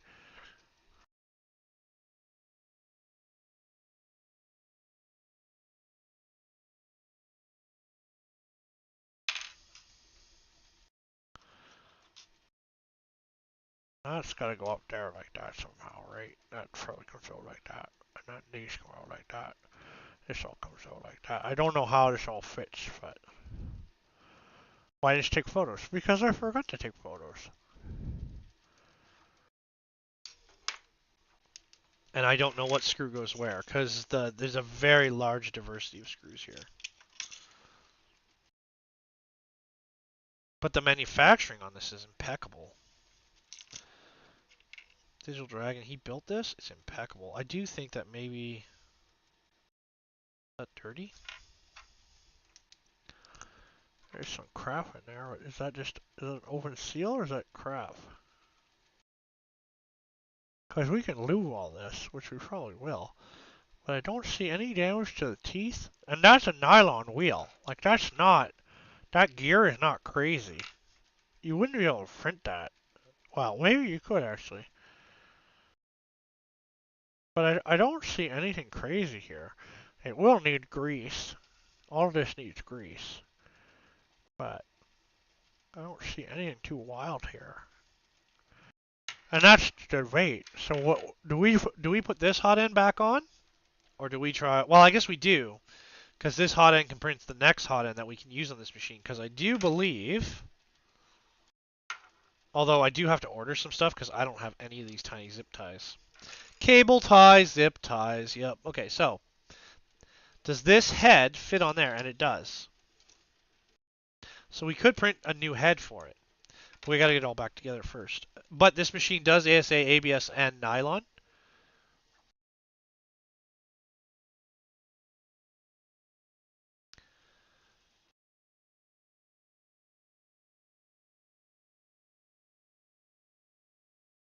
Leave the problem, don't force the fix. Yeah, we could do that. Because I think maybe... Because those fans aren't crazy expensive. But that, yeah, it kind of blows me away because this is there. And this wheel is there. So it was like... It was engaging with the wheel. So I think maybe there's a heating issue? Right? It was, and now this filament is not the nicest stuff in the world. It is beautiful, but it's challenging because it has an infill. This is Rep Wrap. What is this stuff called? This is Rep Wrapper Glow in the Dark Chameleon Purple. It's an amazing color. It was a gift. It's not sponsored or anything, but it was amazing. So I think maybe we're gonna have to wait, and I'll have to do a full voron build up for this head. And then I think maybe we just try to make another head. And ideally we'd have spare heads that we could just bolt on. Again, I'm not a huge fan of this, I'll be honest. So what I'm talking about is this. I'm not a huge fan of the way this mounts, to be honest. I understand. Does this move? Yeah, it does. I don't want to screw that up because of my timing, but... I'm surprised that this is not a quick change hot end. See how that sits? It's not bad. Like that's not bad. But it surprises me how much of this assembly is required to service this hot end. And if that Bowden tube is short or long, it'll be a problem. I have to go look at the drawings.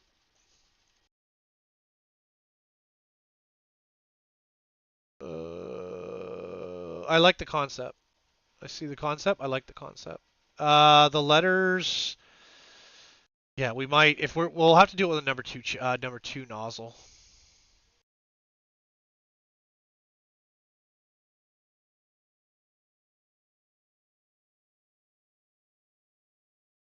No, there's no one to talk to over there. Okay. So can't invite anybody over. So I guess we'll take a break from this. I'll take a break because we've been going quite long. I'll be back, but I think we're gonna leave this for now. But I do love that on this machine it can make itself. If you guys don't know, the lathe was the very first machine that could build itself. And lathes, what is it, in the 18 something? The introduction of lathes changed the world. And I have to look up the first engineer that designed one. And I don't even think they were called engineers back in the day. But the first guy who designed a lathe, just like genius level creativity. Although lathes have been around for a long time. There's things like the Da Vinci lathe and things like that. But I guess gear-driven lathes. And I'm assuming there was water lathes at one point. Somebody said, "Hey, I can turn this and I can cut it with this." let's do that, and then we'll make stuff with it. Did you guys know that gears are cut on a lathe? They can be cut on a mill, but typically they're cut on a lathe with what's known as a broaching tool. Or maybe a broaching tool is when you cut them on a mill. But there's a tool that comes down, and when the material is here, right, it comes down, and so the material is this way, and this is my vertical, right? So then what happens is it goes in. Yeah, it's really cool. We could go look at how gears are made, but now you can 3D print them and then just clean them up, like cast them, literally cast them and clean them up. But it's like we made our own gears, right? And we're just limited. We can make them even tougher depending on what material we use, and depending on the flow pattern in which we print. But again, this machine was supplied by KB3D. There seems to be nothing wrong with the machine.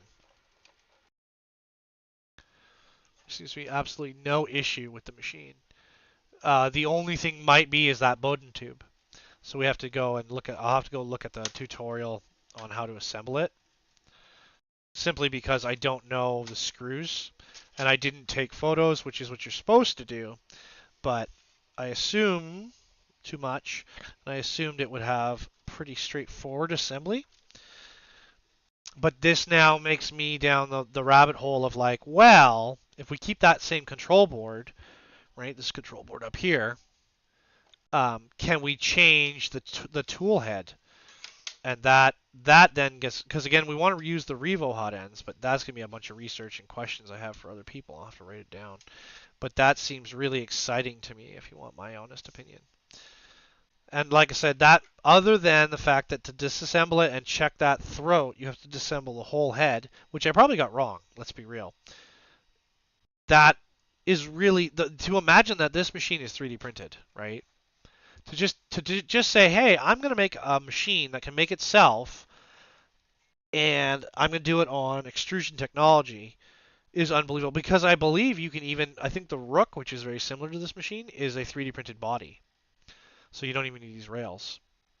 See these bars? We don't need them. But yeah, so we're gonna have to leave this for a bit. Shout out KB3D, shout out Digital Dragon for building this machine. They did an incredible job. I'm going to take a break, and I'm going to have to think about that Bowden tube, because I think that Bowden tube was where the problem is occurring. We did clean everything, and like little minor things tend to be the problem, because it's very delicate, yet not.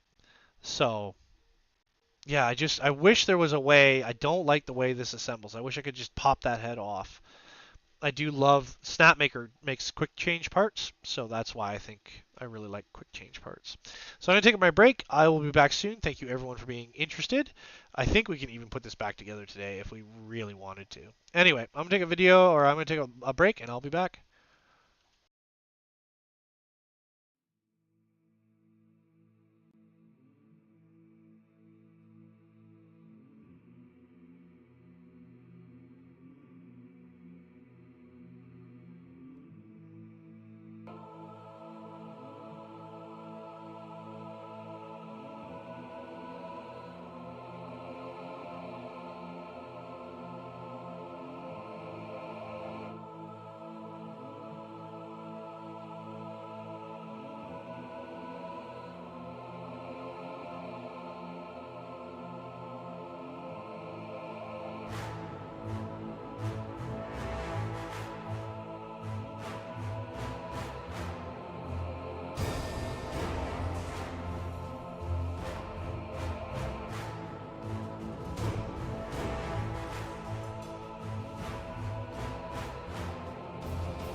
Good morning, good afternoon, and good evening. Welcome to the Free Heathen Workshop. My name, of course, is Maker Millwright. Today is Wild Wednesday, and it's been a wild one so far.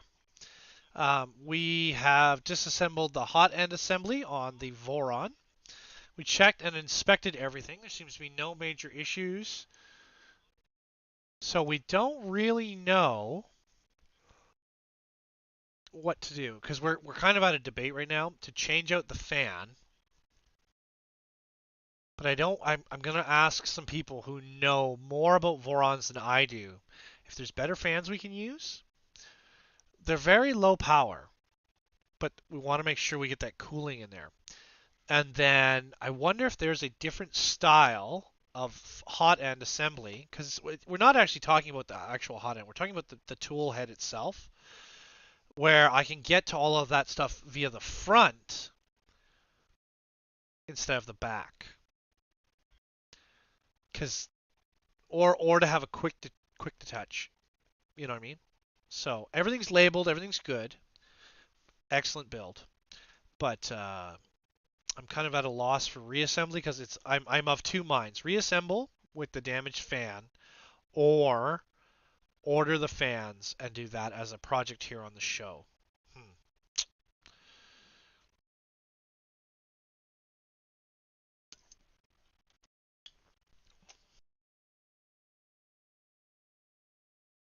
One would say.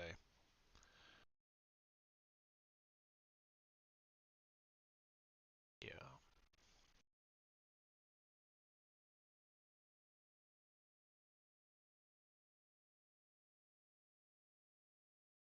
Yeah, project. Well, and the thing is, it's not like one of my projects where we have to make our own, right? Where it's from zero. There's a manual for that. There's an assembly manual for that. I will have to do the research and find that assembly manual, and we'll go from there. I think we're gonna go back to video games for a bit. Is there some design work?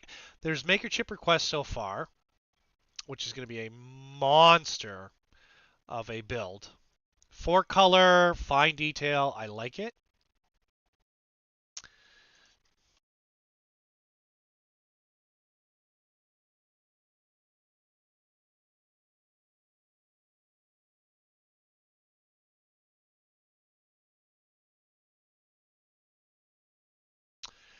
And then, yeah.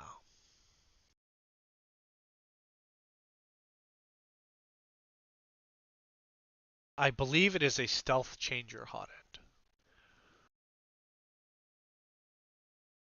Let me go look. I will go look. I have to find the man who built the machine. He sent me all the info on it.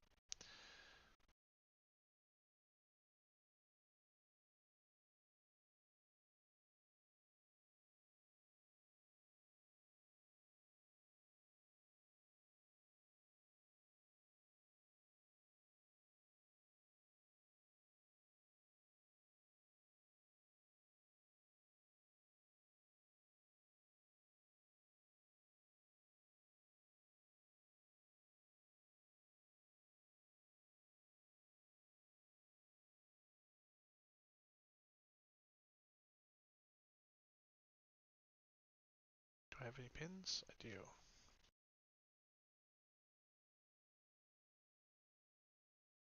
Okay, so it is a Pico control board with a Raspberry Pi 3 hosting, clipper, LDO, Pico Biblical Toolhead board for ease of maintenance, Revo, Nevermore version 6 carbon filter, carbon vinyl, but it does not say what the head is. I'm going to ask. It is a 24 volt, I believe. I can pull it out. I can pull it out and get a thing for it.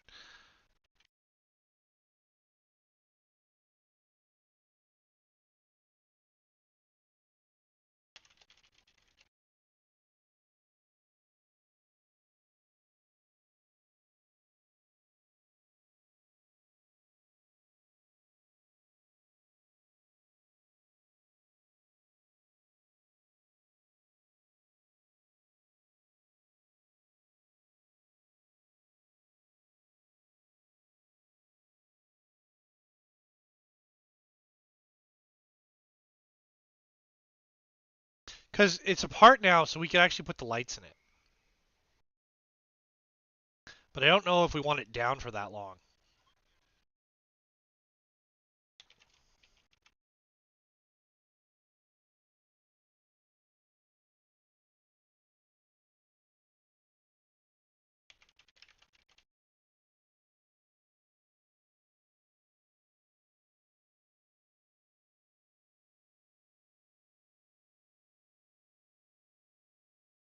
See if that gets through or not. I may have to. All right. So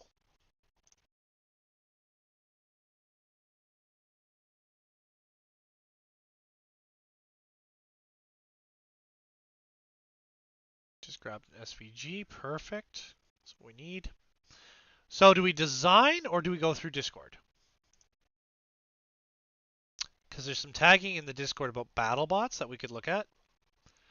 Or do we want to play video games? Let me just get that blower out of there.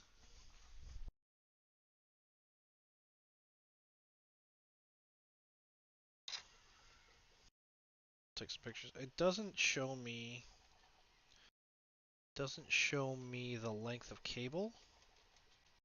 But again, if it is this is a pre-built system, so it's not like it's not out there somewhere.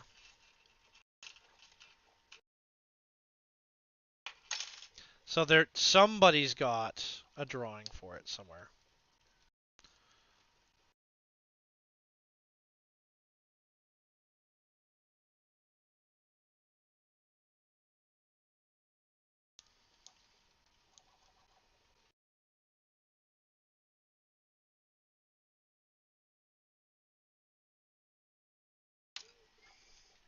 And again, if we miss parts or whatever, we can always do the thing. So let me get a picture of this. But it's not telling me the length of the tail on it.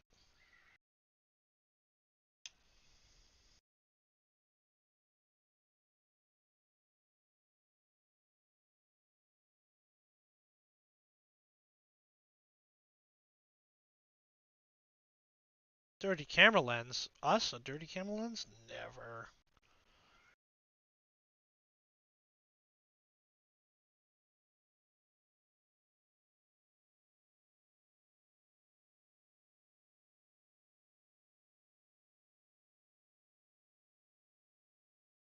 Oh, do we have a... Oh, it's just part cooling fan PFC, but that's okay.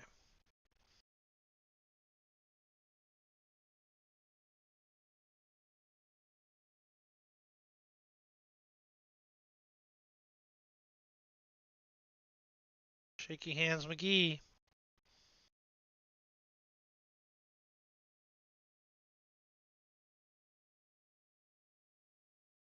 There's our full assembly. So I'm going to put this on the Discord so you guys can look at what we're looking at. And actually what ended up happening was that wire was loose and it kept getting pinched.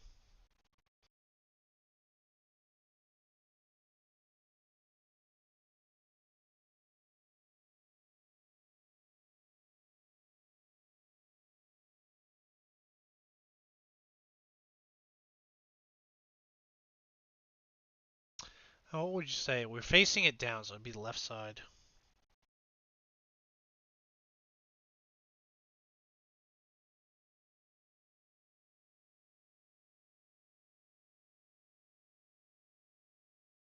There we go. I do love Discord. So that's the fan we're looking for. I might have to look that up. Because the other one I don't think has the same length. It may have the same length of tail on it. The problem would be to get one that's too short. That would be the concern, is if it's too short.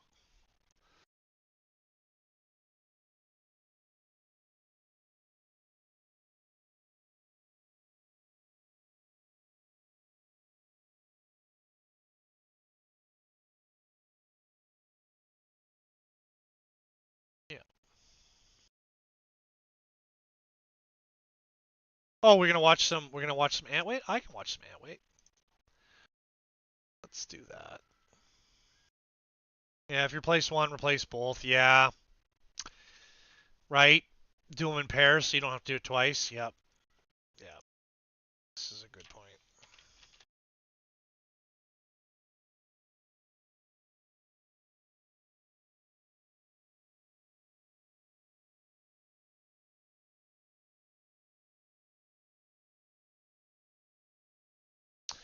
All right, let's go look at Discord. So you can see there, I share all information on anything I'm having problems with, anything at all. I always share information. The reason why is in case somehow you come across the same problem I'm having. That's what we do, right? So let's go take a look at some battle bots. So where does this reply to? So where does this one? There we go. So we're going to take a look at some battle bots. We love machines around here. Again, like I say, disassembling, reassembling this machine, not a big deal. I'm going to mute my music on my side. You guys should be able, if this is embedded, we can watch it through this. Let's rumble, robots. And spinner off to a very, very, very, very slow start here. It looks like they have one side drive functional. Holly, is that you? They have one side drive functional, and that one side drive, the wheel is not intact. I believe this technically counts as a pin. If I'm not mistaken, the people of Samosa Spinner were talking big game. Your spinner's even down too. I'm seeing looks of horror, looks of dread, looks of shock, looks of awe. Oh, wow. And if you're Brocky Euro right now, you're feeling pretty good with yourself. I don't. I can't get him off the wall. Brocky Euro, intense. Go the other way. Spin the other way. Trying to free its opponent. They can drive backwards. They can only go. The wheel only goes Audience, I'd like to remind you we have 50 more seconds of this. 50 more seconds of this match. Why they didn't just concede, I don't understand, but. Countdown has started. It's some intense acrobatics coming out from Brocky Euro. 3 seconds left on the countdown to knock out Samosa Spinner. And that is a knockdown. Brocky Euro is going to be your winner. That was pretty good. Not good, but it's nice that you tried to fix him up and help him out. That's cool. First fight, the robot I fought had 2 weapons. They were overweight, so they had to take one off. They struggled to get the remaining weapon working. Decided to just jump in the fight anyways, because why not, right? Again, one of the things that I've learned about BattleBots is it's very rare that your machine is fully destroyed. Mostly the wheels. So I need to do some wheels, but I've heard that I'll have wheels at the new one. Although it means we have to stay with those wheels. They decided to jump in the fight anyways. Right off the bat, their bot wasn't working. Once I realized it was more than just a bad weapon, I turned my weapon off. That's nice of you. Tried to get them unstuck from the wall, hoping that they would be able to at least get around drive a little bit. Seemed pretty unfair, yeah. And then this is the second fight. If you guys don't know, I'm super into BattleBots. I myself am trying to get into them, so.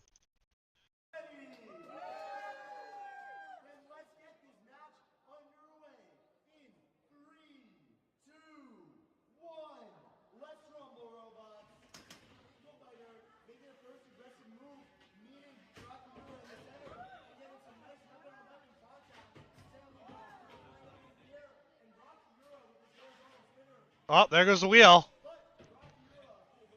So is the idea to put them into this pit? That was cool.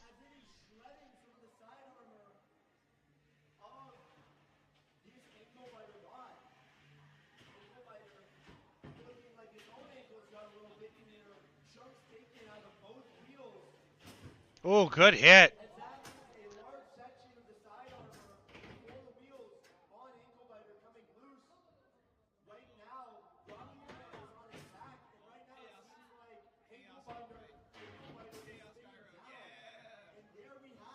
It amazes me how robust, because that's quite the amount of force it hits the side of the box with.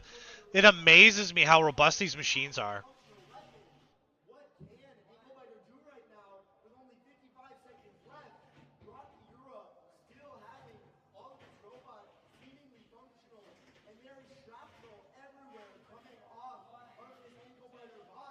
No, it's just the wheel guards by the looks of it. I do love the purple though. I feel like we should print in yellow now though, because everybody's enjoying purple. We got to pick a color that's not. Oh, look at that. 25 seconds remaining in the match as Brock Euro is up against the back of Engelbiter and it is punishing his butt and now it seems like drive is gone. Hands are off the control. Keep going. Keep fighting. You're doing good. That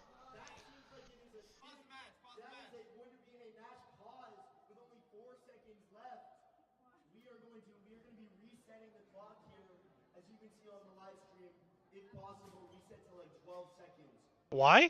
Where it was last left off, as Engelbiter has rendered himself stuck under the wall. Oh, I see. Of the arena. Engelbiter has been freed, but with only 12 seconds left, it seems increasingly unclear what more Engelbiter can do, as you're going to go to a judge's decision most likely in the next 12 seconds. Judge's decision? All right. In 3, 2, 1. Let's resume with only 12 seconds left. Is Brock Euro Self-writing. Look at that. still struggling finding Fred? 5 seconds left. 3, 2, 1, and that is going to be time. Good build on this machine though. Looks good. It's a good looking machine. Yeah. What are we here? All the poor guy. I'm not gonna twist your meal. This is poor guy. Didn't work. That was the previous guy. Just wanted to get him off the wall so he could move. Yeah, exactly. You know, fair play, right? Yeah, turned it off. It was their first match. Oh, they did all right. They got some hits in on you. Third fight was against a custom vertical. Spot interesting because instead of using TPU metal armor, they had custom shell out of urethane, molded, and Kevlar. Ooh, smart. Depending on the urethane thickness, right? Because the urethane can be heavy. Let's take a look at this. Let's get this match underway in The problem I have is like in my machine with the flipper, the body's just not big enough. Oh, that machine reminds me of a machine from actual BattleBots. right now, all the front forks on Froggish are already getting knocked into the air. And there it is, half the forks on Froggish getting removed, and both robots are dead. Both robots are currently dead. If we don't see movement out of either of these robots, this is going to be counted as a I like how they concealed their wheels. 3, 2. And I like the lifter they used. Unbelievable. Both robots have been knocked out of the fight. I will need to defer to my producers here on what exactly this means for this fight and for how this feeds in towards open Swiss portion. I am amazed at how many families get involved in this. Pit is instant loss, but that's that blocked out section, right? When I was upside down and spun, jumped in the air, self-right, it's on purpose. Yeah, I know that. You're trying to, because you're an undercutter, your goal is to always have the undercutter down. So when your blade is on the top, you don't want that. I see. The hits in this event pale in comparison to last weekend. Well, where's last weekend's videos? I like this. And again, more and more it makes me want to do a 3D printed body. We might have to do that. We're really close. 2-1 qualification for Fight Top 8, but I drew Bioluminescence in my first match. It's very high ranking, very high end bot, and it went all right considering how I expected it to go. For some reason, my weapon started spinning backwards. I started tuning the wedge into him. That's weird. Flip polarity? 3, 2, 1. Let's rumble, robots. Oh, look at the work on their machine, eh? Oh, is that an egg beater? Or oh, look at that hit. Oh, that was a good one.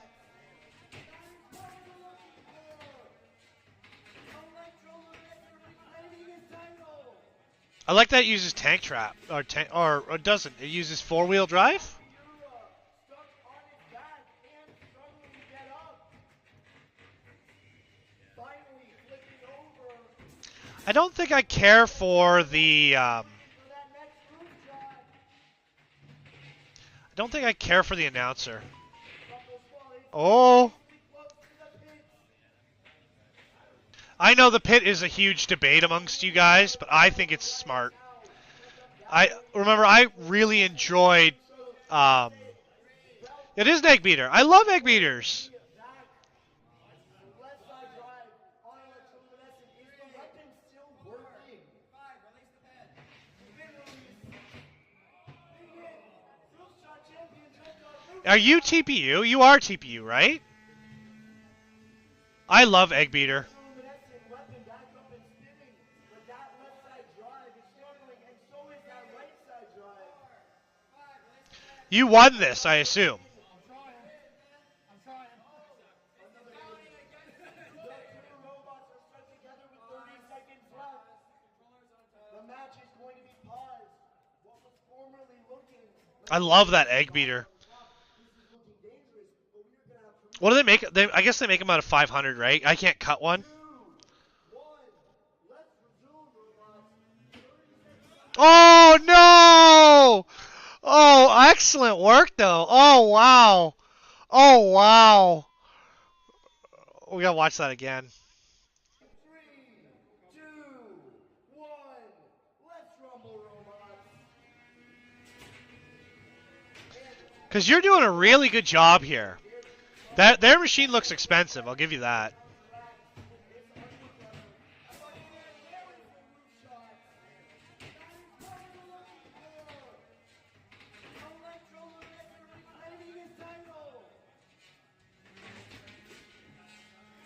Yeah, I see you're always trying to self-right.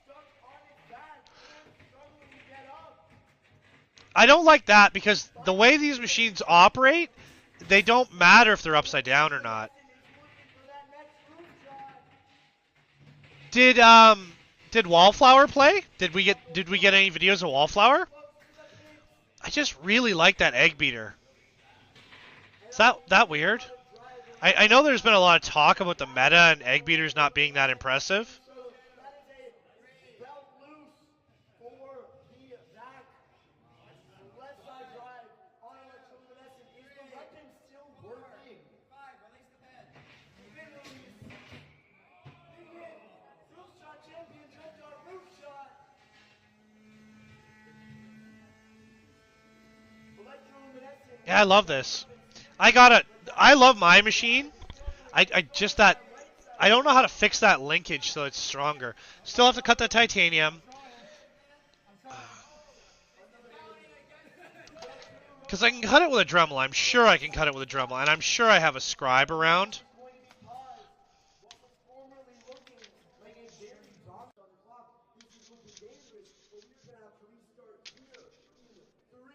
I don't have a thing for this.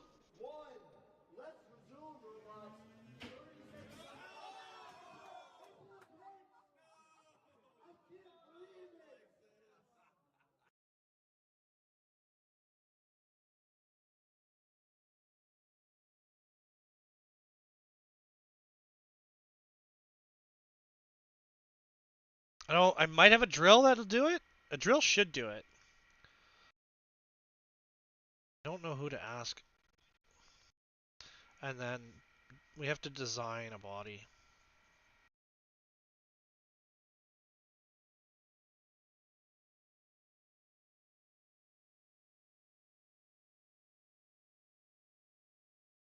Can do we have to be PLA or can we do Pet G? I guess I should ask that when I can see what you guys are talking. The machine is insane. Actual engineering artwork is beautiful. I wish you had some pictures of it. Mine doesn't matter. If I can't turn it upside down. Wallflower came out in the next event. Bit of my dad drove. Asked me not to post videos. Oh, really? That's a shame. Well, love to your old man. So you can see in the Rumble with all the non-plastic ant weights. Yeah, sure.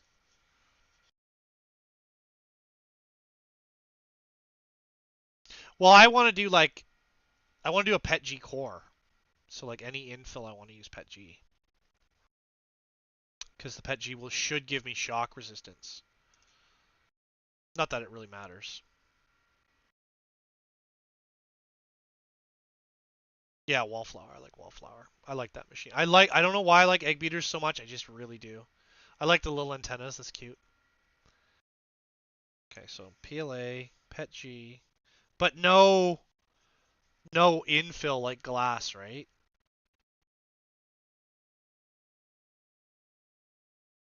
And we can make a lot. That's why we need the voron running, because the voron can do a lot of the stuff. But I gotta do wheels. We have stuff. We have time too. It's not. I would say that it's not that beat up. No additives, no flexibles. Yeah.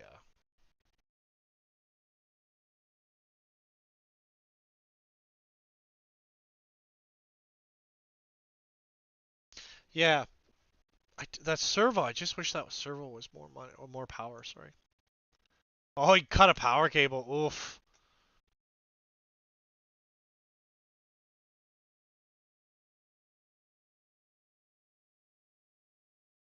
Yeah. Yeah, that's fair. Again, like I'm mostly just interested in playing against you guys.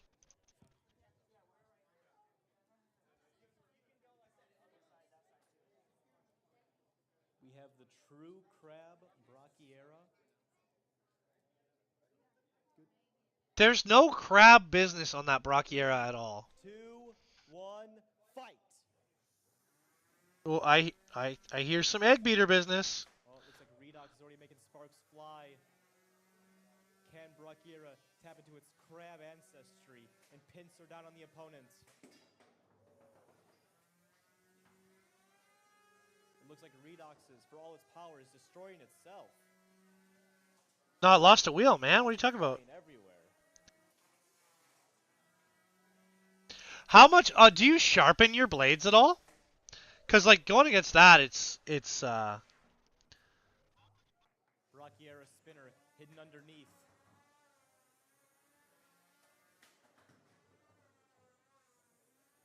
because when AR 500 hits AR 500, it will gouge it. It won't necessarily file it. AR 500 is typically cut with a torch or a laser, just so you guys know. It's typically not milled. Like Good Redox camera view on this video though. upside down, able to move but unable to use its weapon. Hello Kitty. Oh, What are they called again?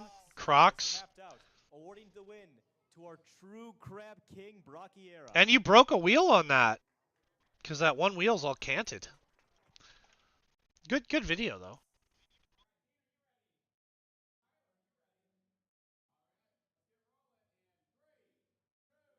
Oh, their eyes. Pardon me. Sharpen the blade, but it dulls against titanium. Yeah. Sublimation upside down. So, did Jupiter post any videos? No, of course not, because he wants me to go run to his stuff. I'm not doing that.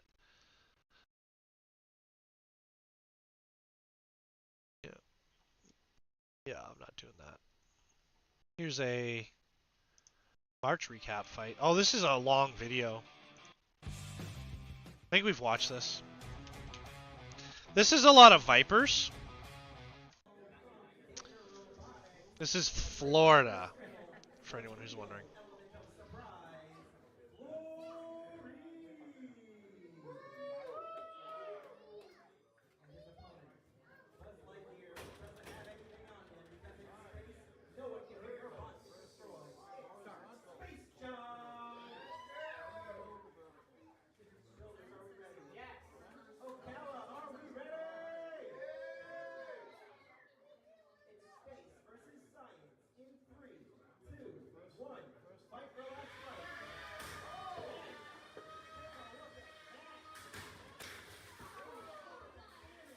Oh, broke his weapon.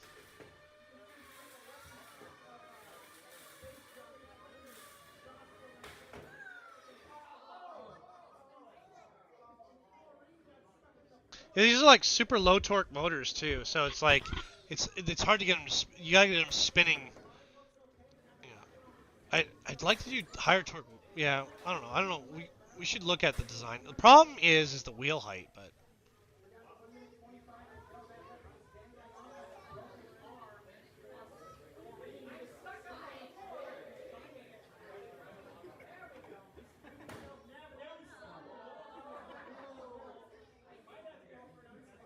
Is that 40/40 extrusion, aluminum extrusion they make the box out of?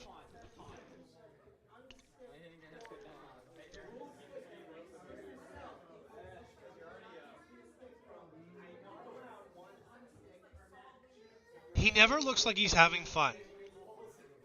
Minibot never looks like he's having a good time.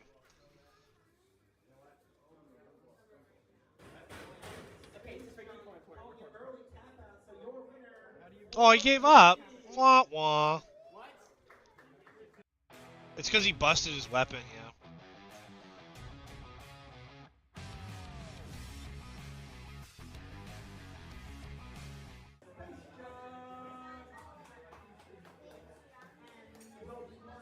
People really don't get involved, eh? Pretty quiet.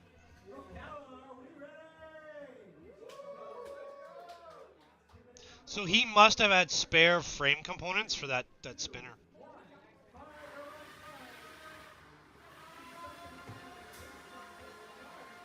And I still think I want smoothers. Because I don't like the whippiness, but... Because it looks like mine doesn't go very fast here on the floor because it can't get grip, but...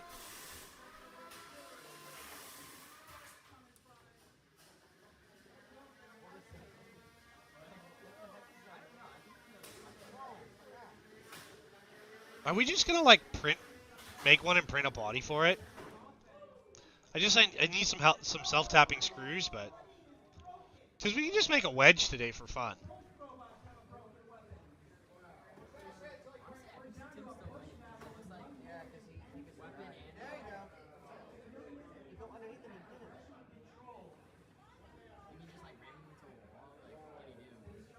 Is he not getting grip there? It looks like both wheels are spinning.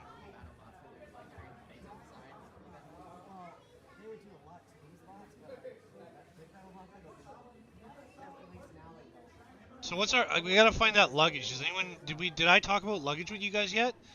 Because if I can put a body. The only thing I gotta be careful of is my remote. But then I put my remote in my backpack, I guess.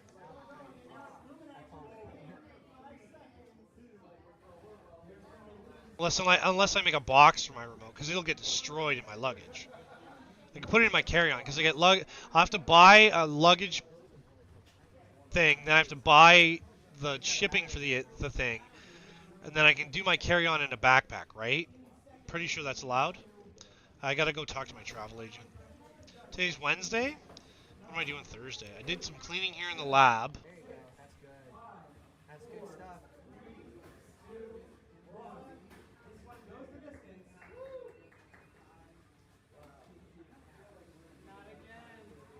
Take out for the bottom plate? Take out for the bottom? Oh, his motor! Look, his motor's way displaced there. Because how did it come off the top? The bearing must have popped out of the housing.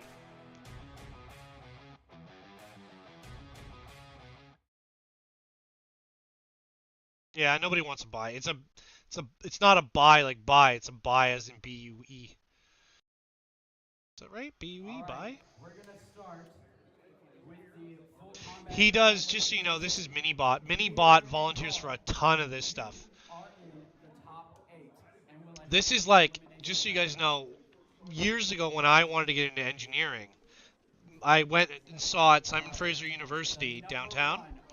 We went, I think it was at Simon Fraser, no, it was Simon Fraser because they were so proud of how many engineering papers they get papers they get published a year, because they were getting 3 or 4 and UBC was getting like 1 or 2.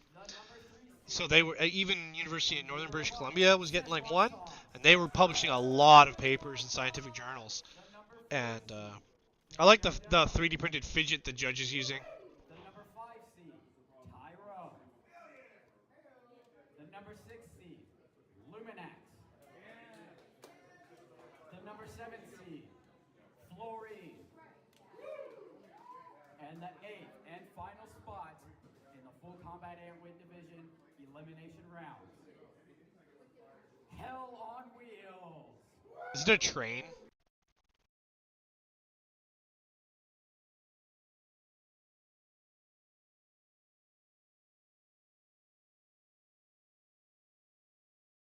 I'm so proud of him.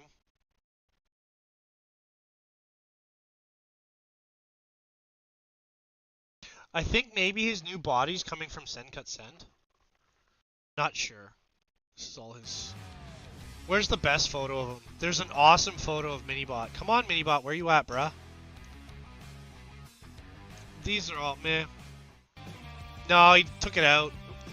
There's one of him sitting in the box. That's my favorite photo of him. I have to sharpen the blades. There's more to that video. I had more fights in mind. Where? I don't see any more in your videos. We watched all your videos, start to finish.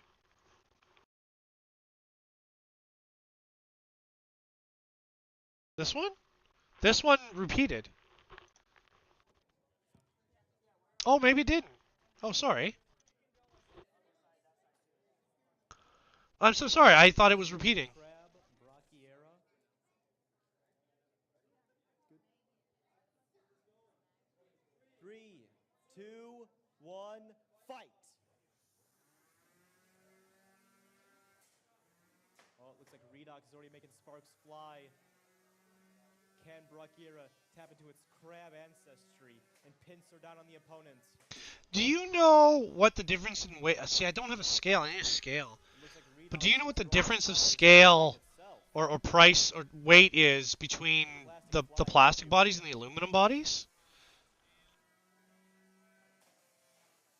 Because I think we weighed the one we made, the last one we made, the actual kit from FingerTech. I think it was 96 grams, and we're going to 500 grams. Is that right?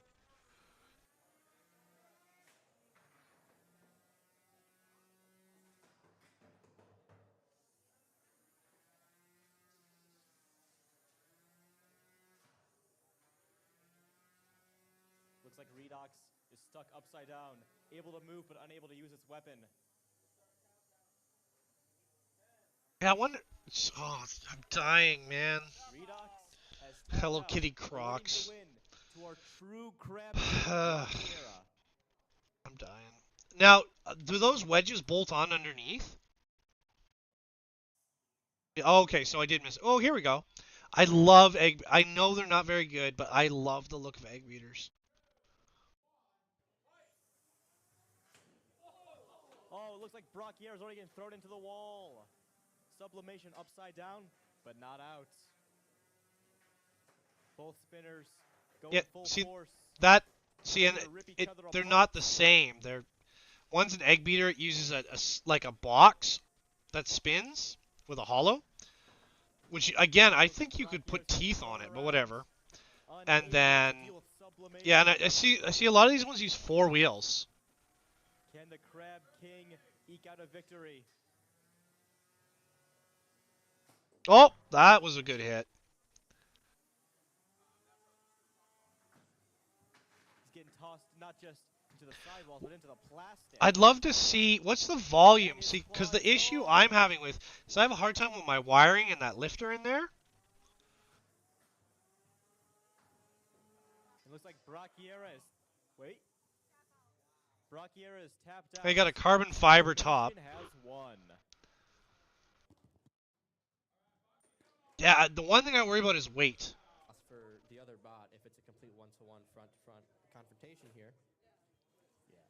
So it's always, it's always a battle between mobility versus whether they can just get the one frontal hit. Yeah, a lot of it I feel like comes down to driving, because even though both of them have strong weapons, both of them need to actually hit those soft spots with their opponents. Not really. You have to hit their weapon hard enough that you break it. Versus Brachyera, who needs to get in a very small spot in his front that actually shows off the spinner. That's true. It is a little bit risky. Yeah, I worry about, so like, because what I don't want to design something that'll be overweight. Brachyera's getting launched around by Onyx. Flying everywhere. I feel like a lot of it comes down to that projection of danger. Onyx got a little bit shredded here. It's definitely a mentality intimidation thing. You know, Oh, so it is tabs on the bottom. You did put pockets there, okay. Because that's what I was like. Oh, because how does it screw in for the arms? So you've got pockets there. So does that print, is that a plate? I mean, they're both horizontal spinners, so they're going to win either way. No, one's an undercut, one's a mid-body cut. Is it printing this, like, with the pockets up or down? And then are you setting at 90 degrees or 45 for your infill? I think we know which way it's going to go. I know, I'm asking questions while I can't read chat, but it's... Yeah. That's assuming the driver is at the same skill level. Something got stuck in Midnight. Don't know what's going on right now. He's stuck on the side right now. Backyard just giving him a little love bump. Yep. A lot of So what's your opinion on pits? Because I think... Because remember, I'm a classic, like, big BattleBot fan. And I really like that you could push a button on the pit or push the thing and bring out the pit. But when listening to other, not only Jupiter, but other channels that do this, they're not a huge fan of pits. violent hits right here. Dracula's accidentally launched themselves.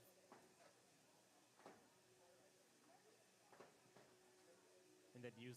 Yeah, and you design Infusion, right? What was Autodesk was showing? I want to get the new Autodesk program, Autodesk Inventor. That really interests me. Oh, did you break a shaft? Or did you break a motor? Has our Crab King been cooked? That's a good one. Bouncing, and that's all the story is. And that's all she wrote. Midnight, all you need to do is survive. And it's torn up the crab. Destroyed its shell, got to the tasty meat underneath. Actually, you broke your own wheels. It's going to be delicious. Indeed. Midnight though keeps. So you could win right there if he's stuck, right? Is Midnight stuck? With 20 seconds left, Midnight can't move.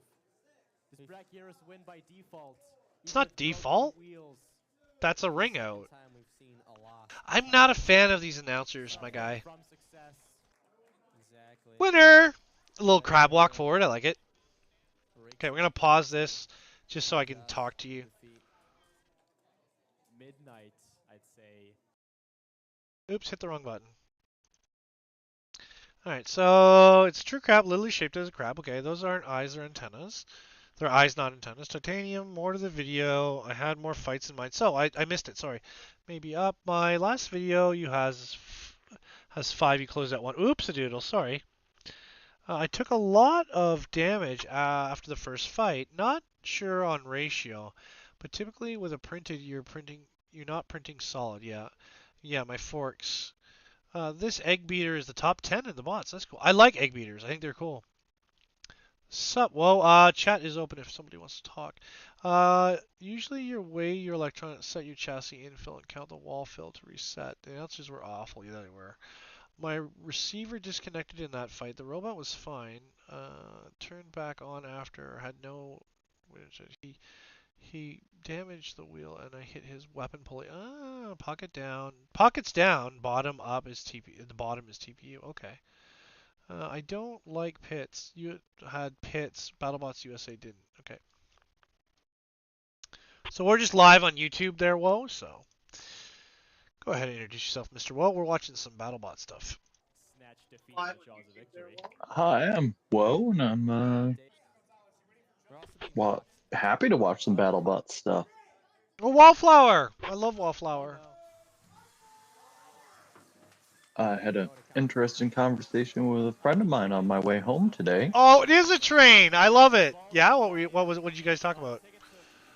A consulting gig for me after in the next year or so. Ooh, I need a consulting gig. Unfortunately, you don't design electronics, which is what the consulting gig is for. I design stuff like this. Yeah, if we have some mechanical things that come our way, I will make sure to mention you. Oh. But at the moment, he's got... I'm teasing. I'm very proud of you, and that's very cool. Oh, they broke the camera. I love it. Yeah, a friend of mine from college, we stayed in touch, obviously. Yeah, of course. Yeah, we talk every few months. He's finishing up his MBA in 10 days. Nice. And we've talked about it before. Of hey, he wants to start his own firm. Yes. after he gets his MBA, and he's like, I've got these Europeans who need circuit work done, CAD stuff done, and you interested in doing some of that? I'm like, you want to pay me to do the stuff I love to do and do already? Why don't you twist my arm a bit? Yeah, twist my rubber arm, eh? That's amazing, dude. I'm sorry. I'm focusing on two things at once. I apologize. That's amazing, problem. dude. That's really that's the sort of stuff that I always hope for you guys, right? That's amazing. Yeah. Let me be very clear. That is outstanding and awesome. I didn't mean to undermine that. I tease. No, you're.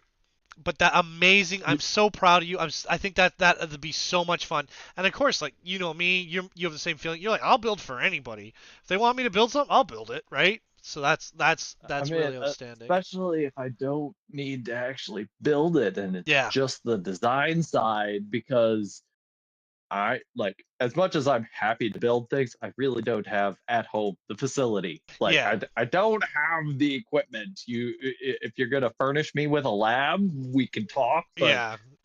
Basically the same opinions I have. I hear you. Because, like, I have what I have, but if you want to upgrade my stuff, or you want to help me get a lab outside of what I have, yes, sign me up.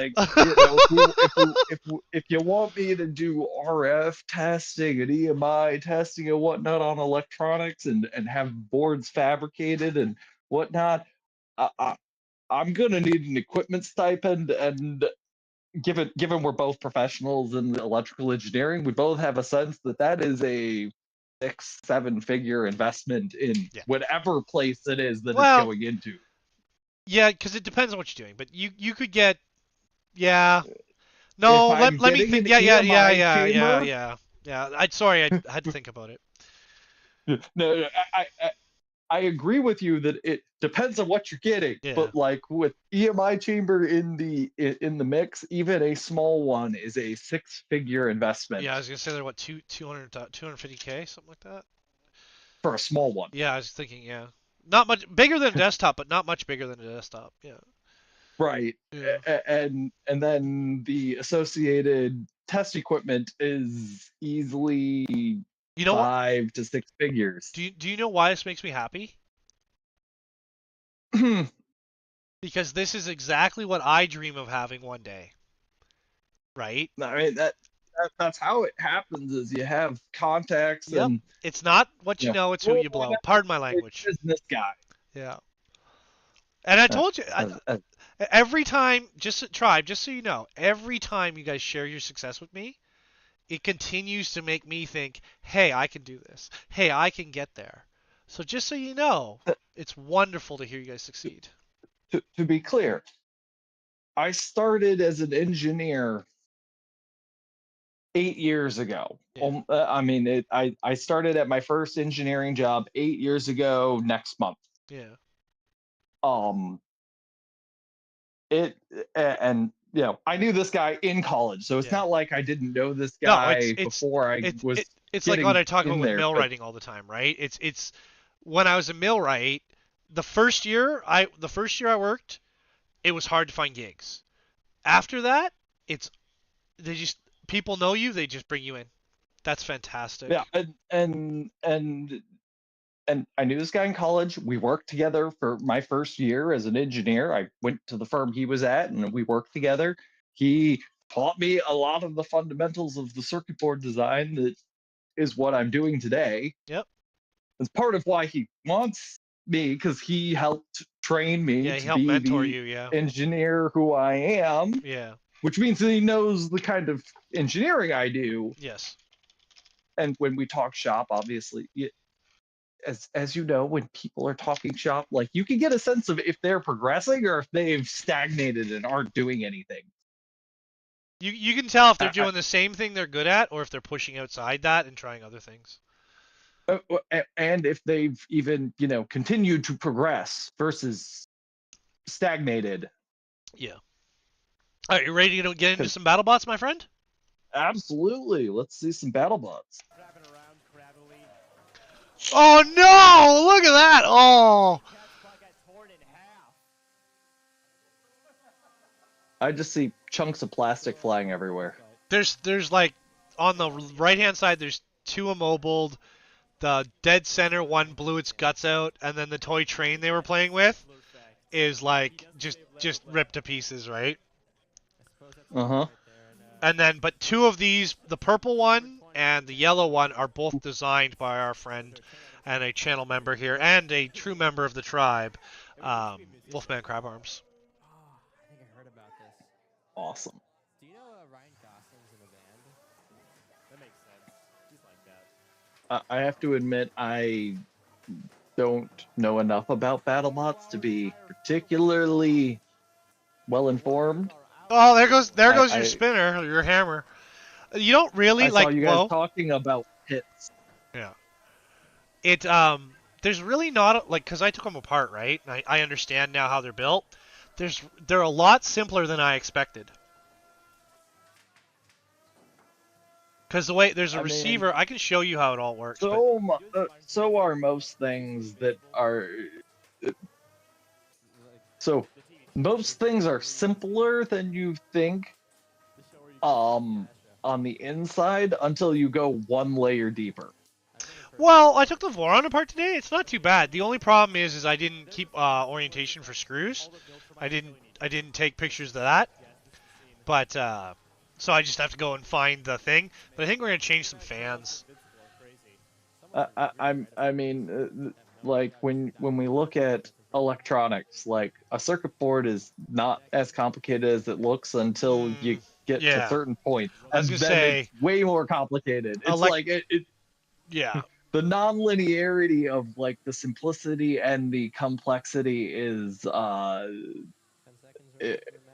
like where the complexity lies is always in non-obvious locations, and that's what makes.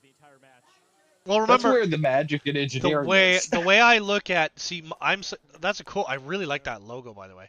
The way I look at like electronics, I look at them like hydraulics, right? Because that's the world I'm from. Yeah, and for DC, you're okay. Yeah. The moment you move away from DC, that breaks down because you can't do with mechanics what you can do with electronics.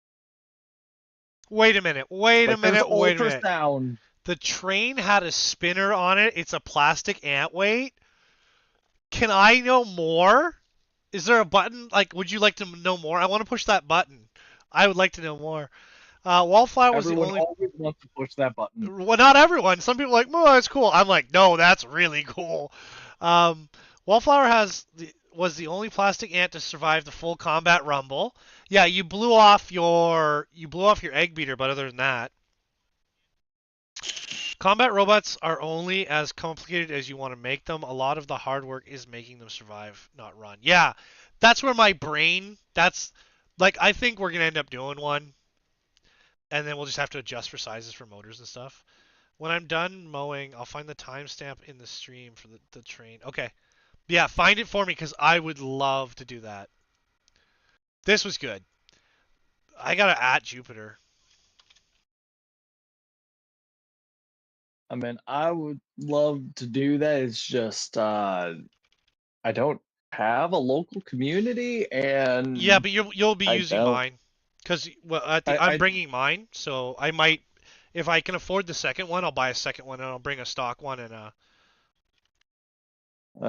would love to build them, but I would have trouble designing them and building them right now just because I don't have the time to figure that out. I'll design something you can print.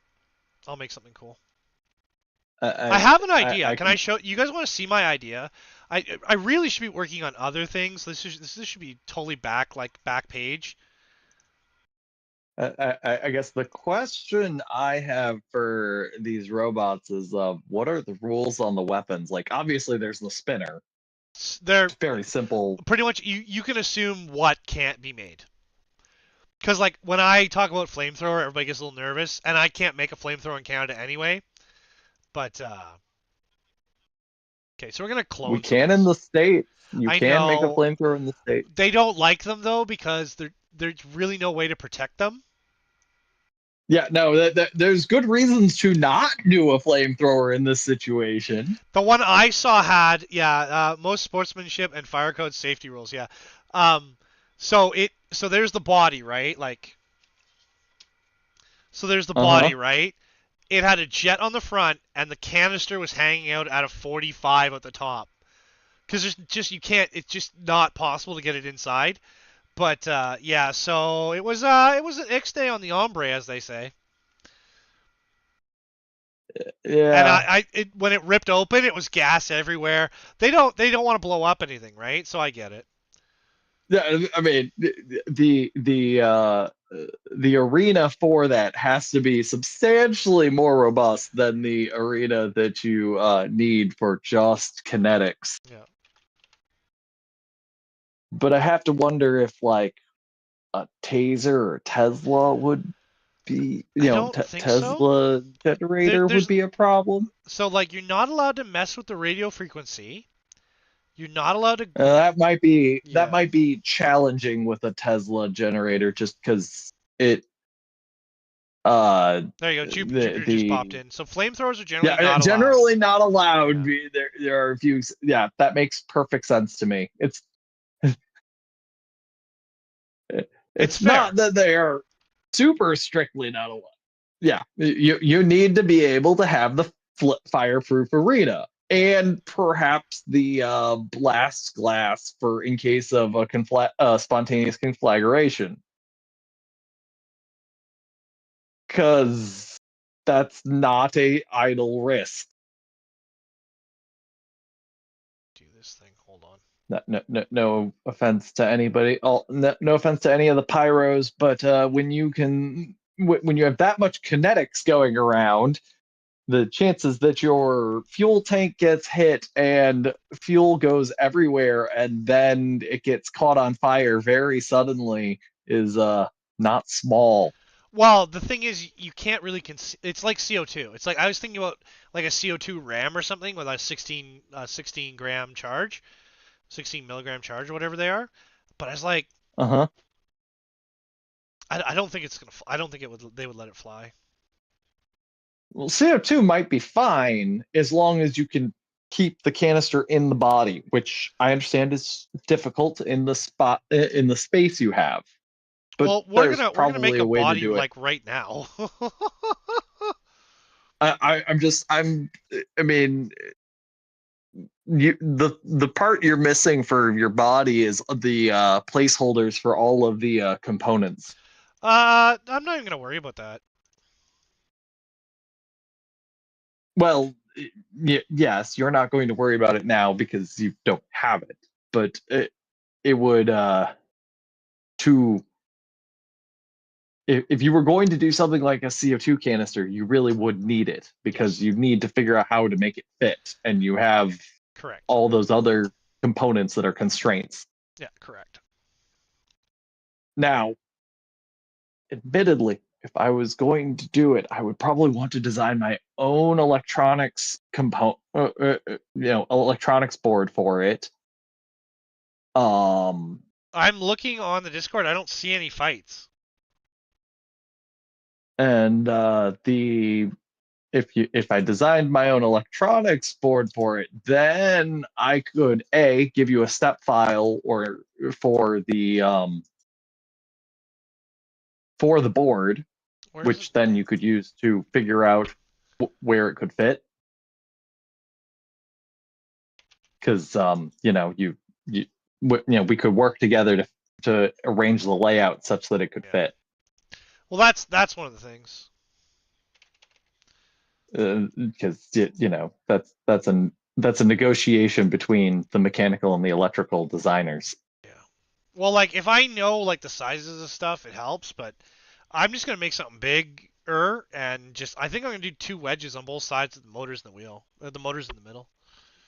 But I forget where I put it because it's on a different.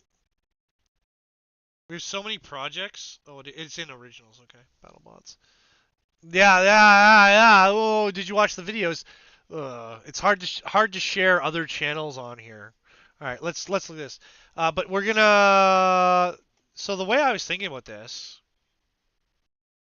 so like, because we have to keep the wheel. Let me just talk about this for a second. So these, this right here, these cutouts, these are.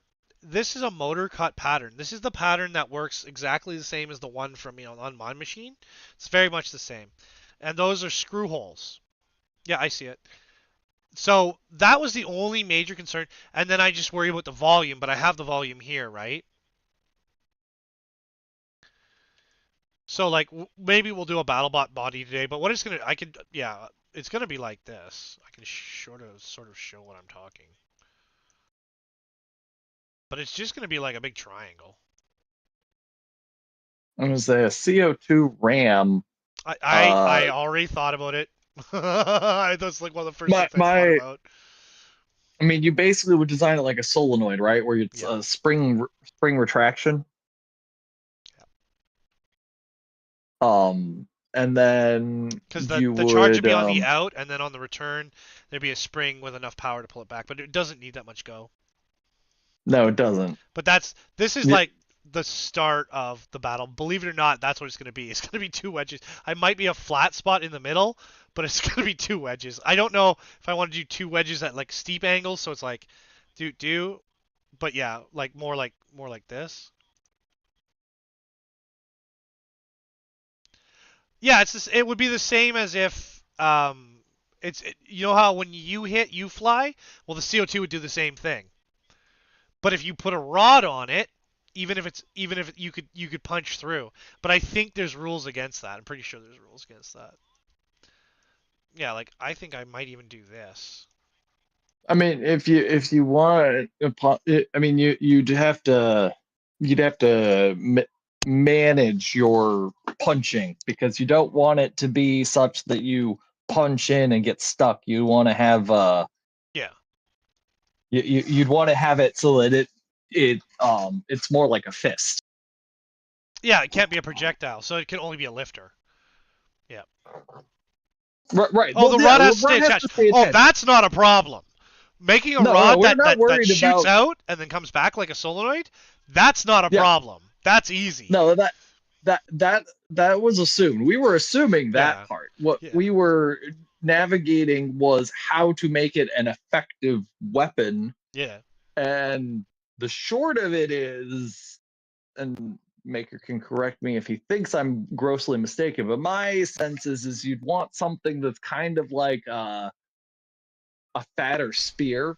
You'd want it to punch pretty hard, but you don't want it to penetrate deep, because penetrating deep runs a significant risk of you getting attached, jammed in, due to friction with the targeted unit. Well, and you won't have enough return on the spring if you get to dislodge it. Because the whole idea is the spring is actually really light.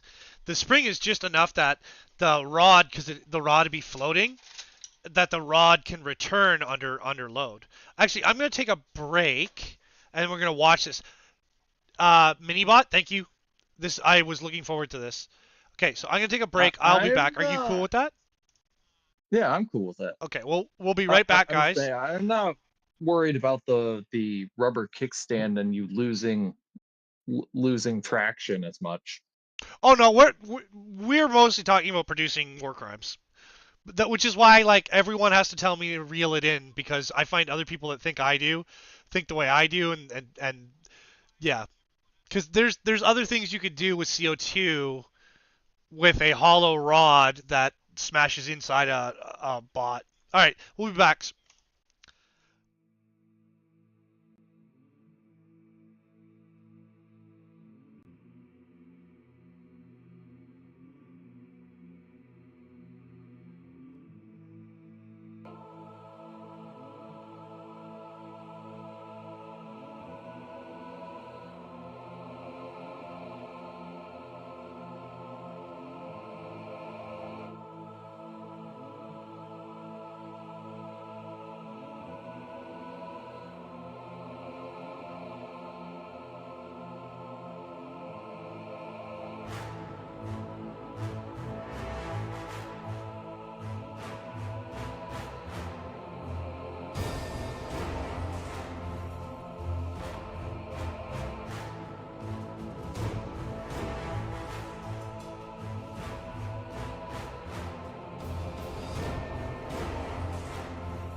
Good morning, good afternoon, and good evening. Welcome to the Free Heathen Workshop. My name, of course, is Maker Millwright. I have the lovely Mr. Well with me.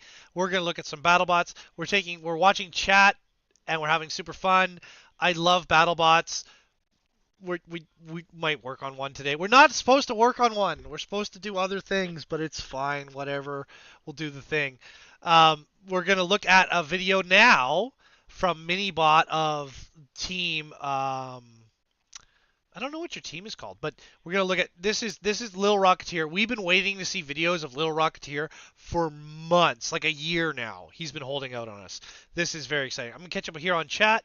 Yeah, we're looking about the we're not making projectiles. None of the stuff. Whenever we talk about this stuff, our goal here in the Free Heathen Workshop is never to make anything that would harm others. So like. Our goal is definitely never to produce projectiles, never to do anything like that. We do make stupid things. You know, the Maker Pole is a primary example of just what I can do when I throw a little bit of gear engineering in. This pneumatic, CO2 pressure rod punch yeah. rod could hurt somebody if they were foolish enough to put themselves in a position to, get nailed by it. Yeah. And you only get a couple of shots out of it. I'm pretty sure you'd have to be really conservative on it. You get a couple shots, maybe 3 or 4. But boy howdy, even if they have an energy regulator, we're fine with that. Stuff like that doesn't bother me. It's just like the BattleBot, like it's been on back burner because like I don't have any spares. But we actually have part of on the throne, which I think is down in chat. It's partially funded for the second one of this. Without the lift arm for parts and for something to play with, but we might just end up designing something here to play with. But anyway, we're gonna jump back in it. We're gonna take a look at what Lil Rocketeer has done, and I've been waiting on this BattleBot for some time. This is Minibot's specialized lightweight. I believe this is all printed, and then I don't know if Team Jupiter Robotics is able to even tell us about what's going with Cut Send, but we do know that they recently picked Send Cut Send as a sponsor, so they run with Polymaker and Send Cut Send, so it's very exciting. Now the kickstand would be transform the energy into a bot. You're unlikely to put in place. Yeah, we can actually. There's a way that we can put a arm down as that actuated. So as that rod goes down, there'd be an arm that comes to hold us in place. It is designable. You're unlikely to pierce another one and push yourself backwards at the same time. Hit energy, you can direct with the energy. I'm sure we can come up with something. Again, we cannot defy the laws of physics, but we can make stupid stuff. Plant on the floor is better. Exchange. That's why verticals and drums work so well versus a horizontal. I throw myself away. Yeah, we were talking about that. Just like you use that vertical spin or that horizontal spin to self-right, which is excellent. I'm also giving you a bunch of spares, lulls, motors, hubs, wheel hubs. Yeah, exactly. So why not, right? Why not? If we know what we've got, we also if I can get a proper scale of that motor clamp, we would do that. We can also design a motor clamp here. It's not that big a deal. The only thing I worry about is length of screws and stuff, but we'll figure all that out. We have a bunch of screws from KB3D. So we're going to open this up. I'm really excited for this. I've been waiting a long time to see this robot. Jupiter Robotics has been very quiet about this robot, which is really annoying. So we're going to take a look at this. Brag about your stuff, Jupiter. Brag. I want to hear it. Bring that big energy to me. I want to know. I don't care if it fails. I'm here. I'm a fan. You guys, if you guys don't know, I'm your number one. What are you talking about failure? Failure doesn't exist. It's an iterative process. So not having it work the first time is just an example, a method for you to see it happen and the second time. Agreed. As you adjust the design. Agreed. Could not agree more. Relatedly, I was telling my friend about my board and how it needed a respin, but it only needed one because the second time everything worked. Well, you know my rule of thumb. Changes 3, right? 3 prototypes. We try to stay within 3 prototypes.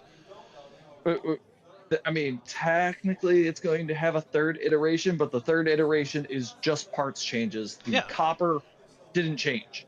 but you know what I'm saying, right? And That's our copper usual. copper not changing is huge. I don't I And don't, I what don't weight know is this one, exactly what Jupiter? I don't know how to describe it in mechanical terms because like mechanical terms like if it needed to change, you needed to I guess it would be like you needed different fasteners to put it Yeah, together. it's just a You different chose the revision. wrong length. Yeah, it's just a different revision. It, but but your drill patterns all stayed the same and Yep. your materials all stayed the same. Like those are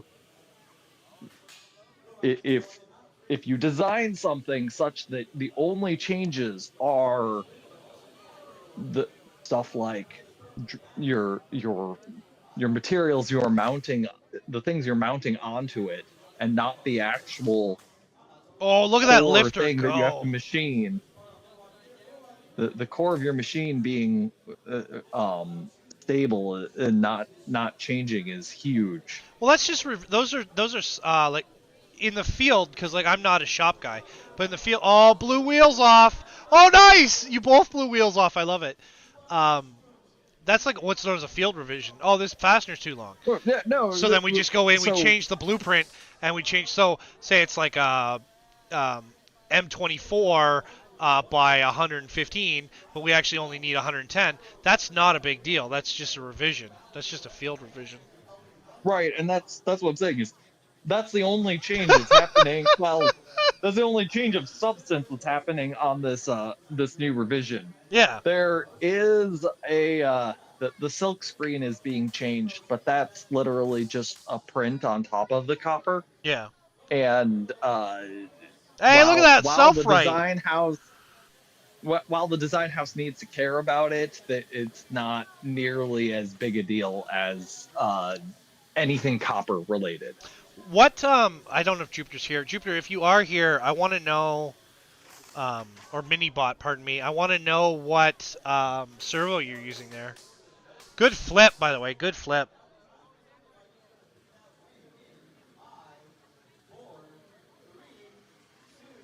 I love the dance. I'll bet that's all he could do because he was missing a wheel. Well, he could. The one thing they gotta do is they gotta keep showing movement, right? Because that's like they get timed out if they can't move. So that's why you'll see them. They turn and stuff. They don't sit dead. That's cool. I like that. I like that flipper though. I want to know. I want to know what the mounting is, but I guess I can't. I guess I get off-the-shelf parts, right? I'm allowed to use for that servo because I have a servo already. Fight goes to the judges. Who do you think won that one? I don't know. Good question on. Hey! Is that the first win with that one?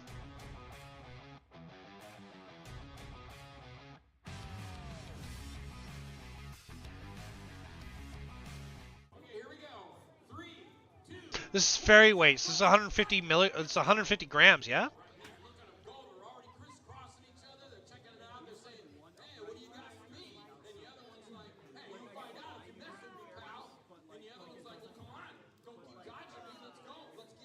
I do prefer this announcer.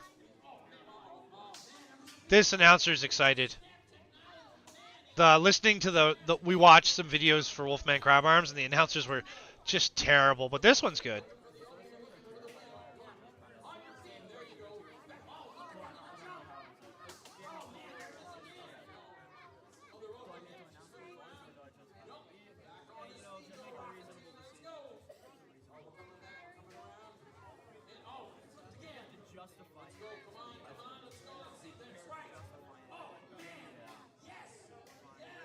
Good hits, good hits. I like it.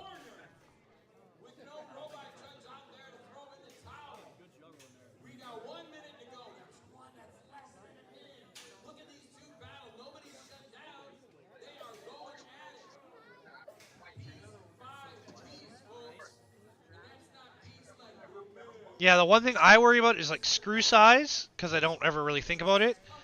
And then, yeah. But I think we just end up building, we just design one today and then print it and then put it together.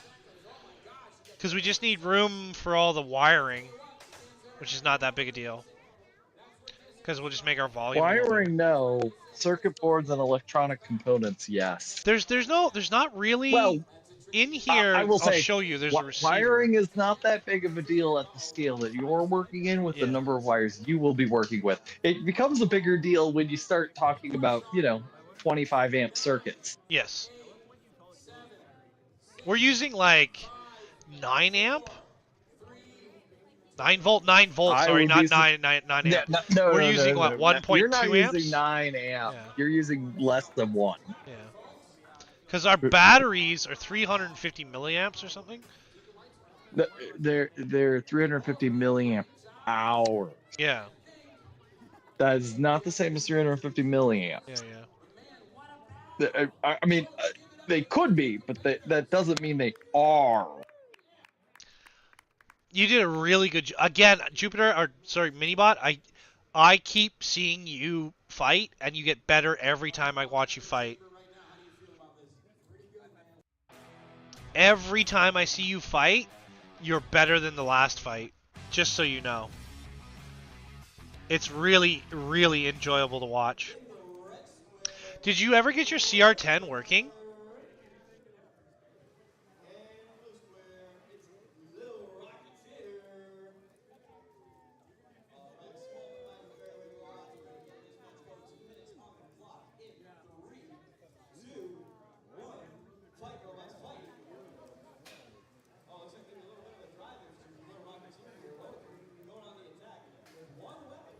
Oh, wheel came right off, 150. right away. 150 grams. That is not a lot of math. Yeah, it's featherweight or ferryweight. I don't know what they call it, but yeah, ferryweight. They're tiny. Are they awesome? Yes. The fact that they can put a tool on it even blows my mind. I mean, most of your mass is your batteries and your motors, right? Yeah. That's why making it durable is hard. Yeah, and remember, this is the printed class, I believe. Makes me wonder about doing some sort of composite material where you... There was a urethane Kevlar one we saw previously. That was really cool. Like, you 3D print it with, PETG and ABS, but you use some sort of polymer to adhere layers together to make the bot. Resin backfilling is also a cool idea. So you make sure that you have a lot of voids in your frame, and then you resin backfill it. But remember, you got to find like a high density, or not a high density polymer, a elastomer polymer resin that you can use, which exists. I'm sure of it. But because you want to absorb that load, right? Yeah, you need to absorb that kinetic energy without losing your frame. Exactly. So I have a bunch of ideas of because I was asking what's allowed, and there, a lot of times. So I was told PLA, PETG, and ABS, and I'm thinking about the internal structure. A lot of this just ends up being walls, though. But you could put something inside another thing, and then shell it. There's things to be done. I have to get into it. And we took our voron apart today, but now I have to rebuild the voron, and we're switching fans, I think. So we just have to find similar fans but higher efficiency or motors or whatever. I don't know. No sitting in the box. I'm wounded. Excellent work. Excellent work. I love seeing this stuff. All right, what do we got here? Yeah, planning on the 4, bunch of spares. I don't have to worry anymore because I got spares coming, so I might as well build something. Little Rocketeer has not won a single fight after 2 years of hard work, so we gave it a break for a year. Yep. Yeah, and that's your first win. Yeah, ferry weight, 150 grams. Yeah, I thought so. Mash that like button. Took wheels, both damage. Servo's rated for ferries, only rated for ferries. You can buy a better servo. That announcer was absolutely the worst. Yes, CR10 is working. Oh, I hear mad science. I hear mad science. Mini stealth burner. Okay, thank you. Thank you so much. I have to rebuild it.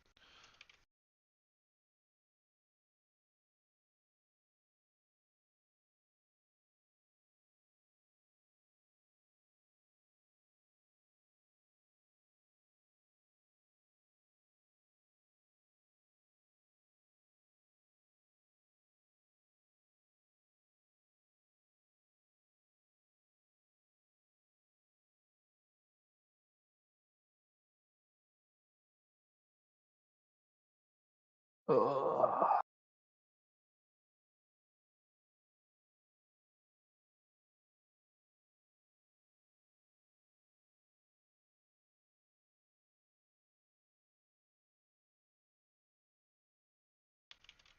Just give me all of your circuit boards to design. All right, so there we go. So we're gonna jump back into Tinkercad because we can actually the volume. Okay, so let me show you what the deal is. So you can see there, I don't have the battery in there, but that's the battery is gonna get protected, but the thing that takes up most of the space is the servo. So that servo is a lift arm. So we can build around it. Yeah. I don't have the bolt patterns and whatever, but we're gonna maybe we'll sit here and do some design work. You know. I will say Be safe. the Thank you for trick posting of the video. the trick of designing anything is figuring out what all of your big things that you need to fit things around is. Yeah. Well, like this one right now is like it's gonna be a two-wheel drive. It's basically a cut paste of the existing design, but we might make things shorter. And then I'll just make a top plate for it, which we could actually just print the body and like drive it around. Let's see here. So I'm in Tinkercad. There we go. Because I can I'll cut say these fronts back. if you can get away with it using a single motor to drive both wheels, would probably save you some mass, Yeah. especially if you can 3D print a differential so that you can, if you drive it, clockwise, it goes forward, and if you drive it counterclockwise, it spins it. Yeah. And and you 3D print that such that it's lighter, significantly lighter than the original motor. You could save a bunch of mass, but it does complicate your insides because that takes up other space. Well, like what I'm doing here is I'm gonna move some stuff because we're gonna cut this frame, and I think we're gonna cut this frame back, and then, but I'm basically just trying to figure out where my I'll turn this to a color so I can see it. We're gonna cut this and we're gonna make this because basically we don't want any screws over the top of the motor itself because the motor's right there. We could actually cut that out too. Save some weight.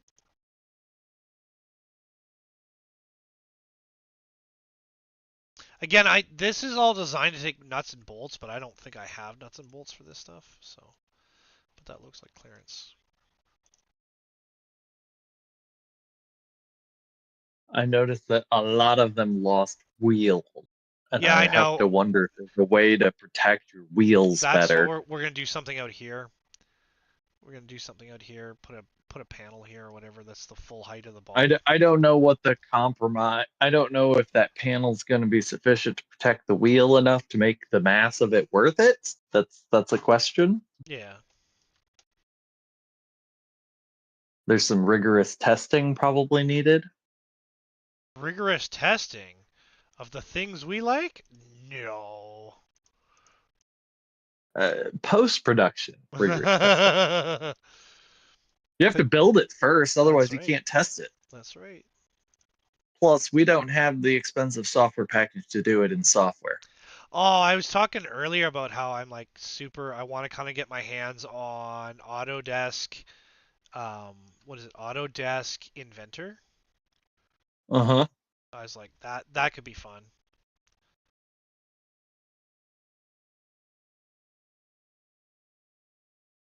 Yeah, you can high center on the wheel guards, yeah, for sure. Then we're going to take this and we're just going to cut this back. I don't know what high center means here. Literally high centering, where they get held up on their own product. Ah.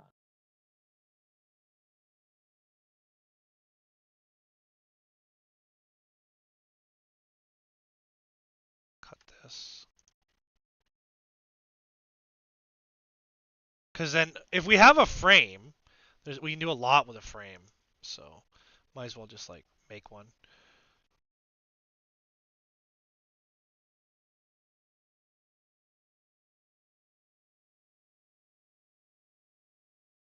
Because again, we're coming off of this back edge. We actually don't need these, but I think they're important. Because we could actually just do, if we want to save weight, we could put a triangle in there. We could put triangles in there. Hold on. See, I don't know the terms of art here, so I will ask silly sounding questions because I just don't know what I don't know. Art? What art? I don't do art. What are you talking about? Term of art is a phrase to refer to things that people call something that so like have a nomenclature. local meaning. It's like nomenclature and whatever. Yeah, like in electronics, we talk about white wires. Those are wires added to modify your board. They don't necessarily have to be white.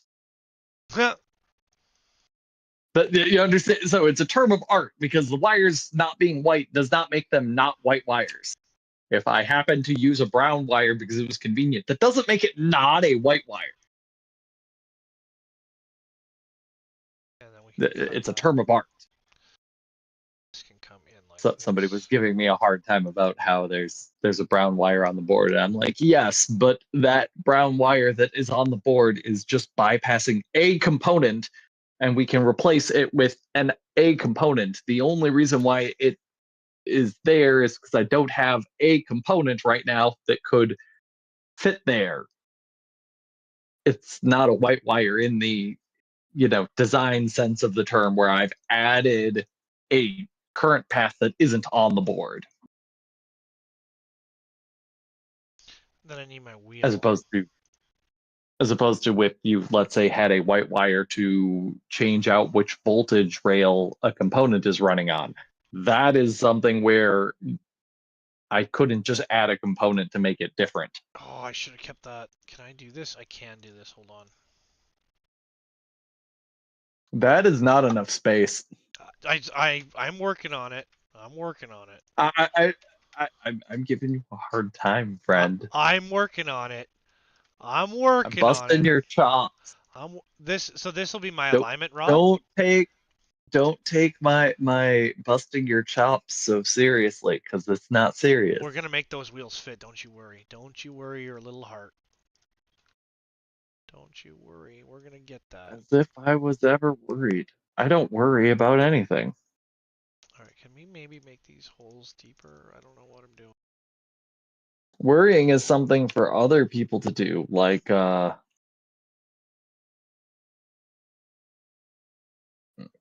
people. I don't know. Okay, so we're gonna come down Wives there. usually. That's what we want. Perfect. And then we want to be worrying is the job of wives. Our job is to drink the beer and be like, so watch this. Yeah, watch what I'm gonna do. All right. So there's my rod.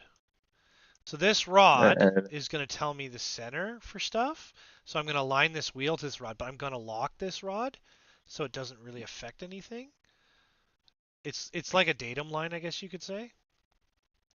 It's a reference point for sure. Yeah, exactly. So it's going to be my center alignment for everything, and then that'll let me figure out, because then I can blank out the wheels as well. You know what you're doing? You're doing parametric-based design in Tinkercad. Listen. I do the thing and the stuff. If people don't get what I'm doing, that's okay too.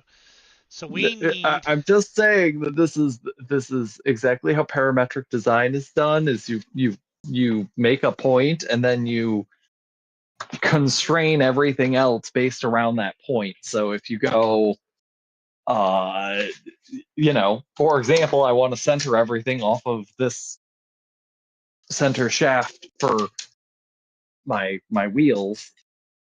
Then you constrain everything off of the center. You make that center shaft, and then you add constraints to everything else to make sure everything else fits. That's how most CAD software is done. Listen, you guys and your super awesome CAD skills can be smart. I'm just gonna do it the hard way. Wait. I don't have CAD skills. I couldn't do what I'm describing. I'm saying I know how it's done by other people who know how to do that. I use Fusion and I don't understand how parametrics work, so I just use it when it works and I ignore it. It doesn't. Yeah, exactly. But I don't overthink it, guys. This is like I make things, and if somebody wants to get me into a position where I can learn these things, I'm into it. But I don't worry about it. I am telling you what it is that the pros use, not because I'm expecting you to suddenly change and start using their tool. I'm telling you what they use because maybe it will be a helpful piece of information for future you. But at the moment, it's just a reference point for you because, hey, you're doing this in the way that pros do it with a tool that doesn't really do that. Well, some people just don't have the aptitude to do the things I do. Sure. And I'm not saying that I can do I'm this. such a jerk.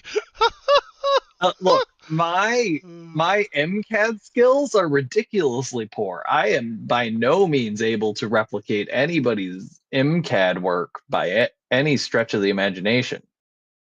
Much like how most people don't replicate my ECAD skills. We're just doing different things with different tools. It always amazes me that I can do things in Tinkercad that everyone always says, "Oh, it can't be done." I was like, "Oh, it can be done." I didn't say it can't be done in Tinkercad. I said you're doing the thing the way people do it outside of Tinkercad in Tinkercad. Yeah. Your mental framework that you're using, the way you're thinking about this, is exactly how Fusion is designed to do this. I know, but see the problem? I would use Fusion. Autodesk, reach out to me. I would love to use Inventor. I'd love to use Fusion. But I can't pay you guys, and I want to be able to release my designs, and I don't want to be sleazy about it. No, I get it. I understand where you're coming from. Like, I don't like. One of my conditions to my friend when we were talking about it is like, I need somebody else to be picking up the tab for the CAD software because I'm not paying the $6,000. Like, if me paying for my own subscription was a requirement here, I'm sorry, the $6,000 to have my software package is steep, and I'm not going to be able to do that. Yeah. I am not paying the $6,000 for Altium every year. I would want to use Altium for this, but I am not going to be able to. Well, okay, so that cost to entry is too steep for me to be paying it. I often will be like, "Oh, I don't use Fusion," and people don't understand. Like, the reason why I don't use Fusion is because I want to be able to. This can come out a little bit more. Because I want to be able to sell my designs, and to be honest, I don't like people who exploit the free Fusion stuff to sell their designs. I think it's sleazy. I mean, there is a dollar amount for Fusion below which it is actually free to sell your design. Yeah, but if I have one good day, it's not much. It's 1,000, which is not much. Which is it's like $1,000. Yeah, you pay for your Fusion. I don't, right? And some people were able to get Fusion for like 110 or 125 a month. If it works, yeah. But I don't make enough on the show and stuff to do that, or else I would. Right. Right. Like, yeah. I don't on my designs. I just don't. So, but I need one good day, and it's so funny because other people have, and you'll love this, Wo. But one of the people I think is really brilliant in our community. I won't call him out, but he's like, Maker, Like one day on a Friday afternoon, your phone's gonna go nuts. And I was like, what do you mean? He's like, one day they're gonna find you, and people are gonna buy like crazy. They're either gonna subscribe or they're gonna buy models, and it's gonna blow up, and it's gonna be so bad you're gonna have to turn your phone off. Man, I love you guys. You guys are so supportive, and I think that is just wonderful. So this, Oh man, definitely a distinct possibility. and that's my concern because I want to respect Autodesk, and I don't want to be sleazy with them, right? And people can Now, be I will sleazy. say, if you did have that good day, then you could go pay for it, and I That day, believe yeah. that you're somewhat retrospectively covered Yeah, I know, but it still in that. seems sleazy, you know? Eh, I gotta say, the hard part of Fusion is getting the mastery over their workflow in the first place. Once you have it, moving from a free to paid model for it is not going to be all that painful, and I think Yeah. the sleaziness is largely reduced by the fact that you know that you would be paying for it the moment you had a really good day and checks cleared and you could afford it. So the way this will work is it'll flop back and forth because that axle acts like a, I don't know. It could be lower. Like I could lower everything. But it actually is, it's Uh, not.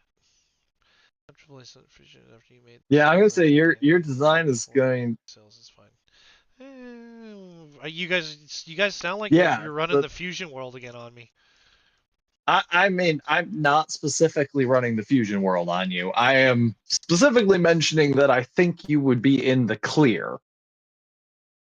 So I'll run that That's flat. that's what I am. That's what I am saying. Yeah. I am not trying to push you to do it any more than I am mentioning that it is a potential resource you could be using. I know, and people want to see me build in Fusion. It's just I don't see it. I don't see my designs flat. I see them as like an object. It's hard. Well, and you have to work with the Yeah. Fusion is hard. I'm gonna say that. Like Fusion is not easy. I never found it like that difficult, to be honest. I'm not saying it's that difficult. I'm saying it's not nearly as easy as just putting shapes together. Yeah, the shapes, because I'm used to building things out of other things. That's like where this comes Yeah. in for me, right? It's there's a really cool YouTuber and Twitch streamer, and he's like, "You have Lego brain," and I was like, "What do you mean?" He's like, "Because the way you see the world is in things," and I was like, "Yeah." He's like, "You have Lego brain." I was like, "Oh, okay."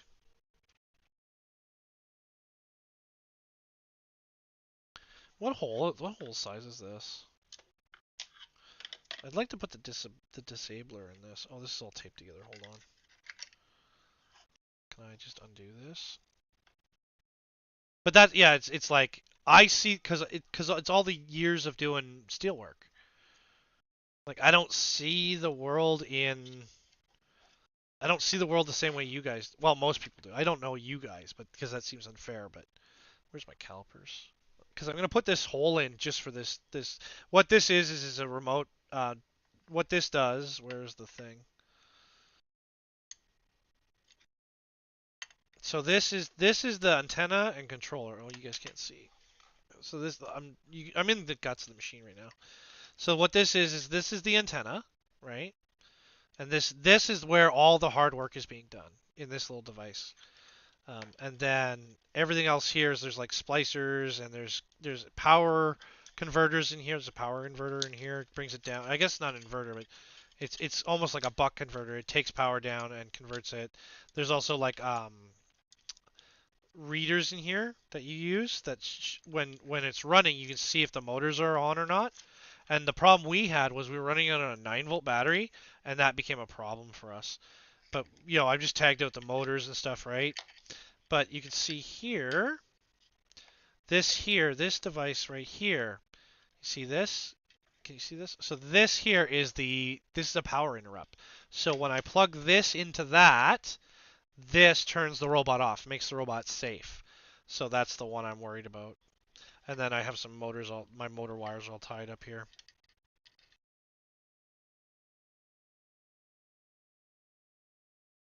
See, there's my motor wires, right? So these are the motor controller wires. They all go into this. It's big spaghetti, but I understand it now. And this was like, it was the problem I had before is I didn't understand this stuff. But I understand now because that's power in. This is where my battery plugs in. This acts like a switch, so it's permanently open, but when I put a plug into it, it becomes off. And then I just flagged my, like I have a dead wire in here because I had to cut it because I got it jammed and I couldn't get it out. So we were able to get it in. It's fine. We're working around it. It's fine. But that's why you'll see that. So that's why I have an extra wire there because I couldn't get it out.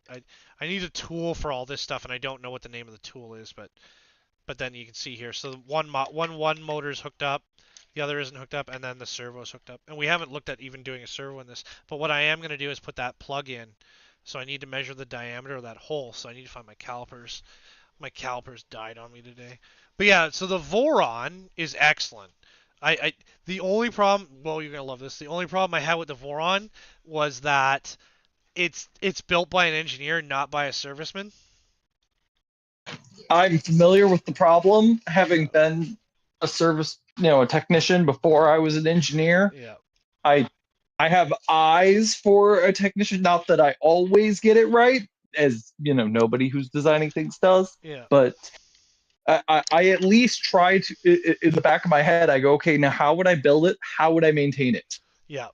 So the problem that was coming out with it was it had to be the whole stealth burner because I got the name from the builder. Yeah, he was super nice. I'm surprised he got back to me so quick.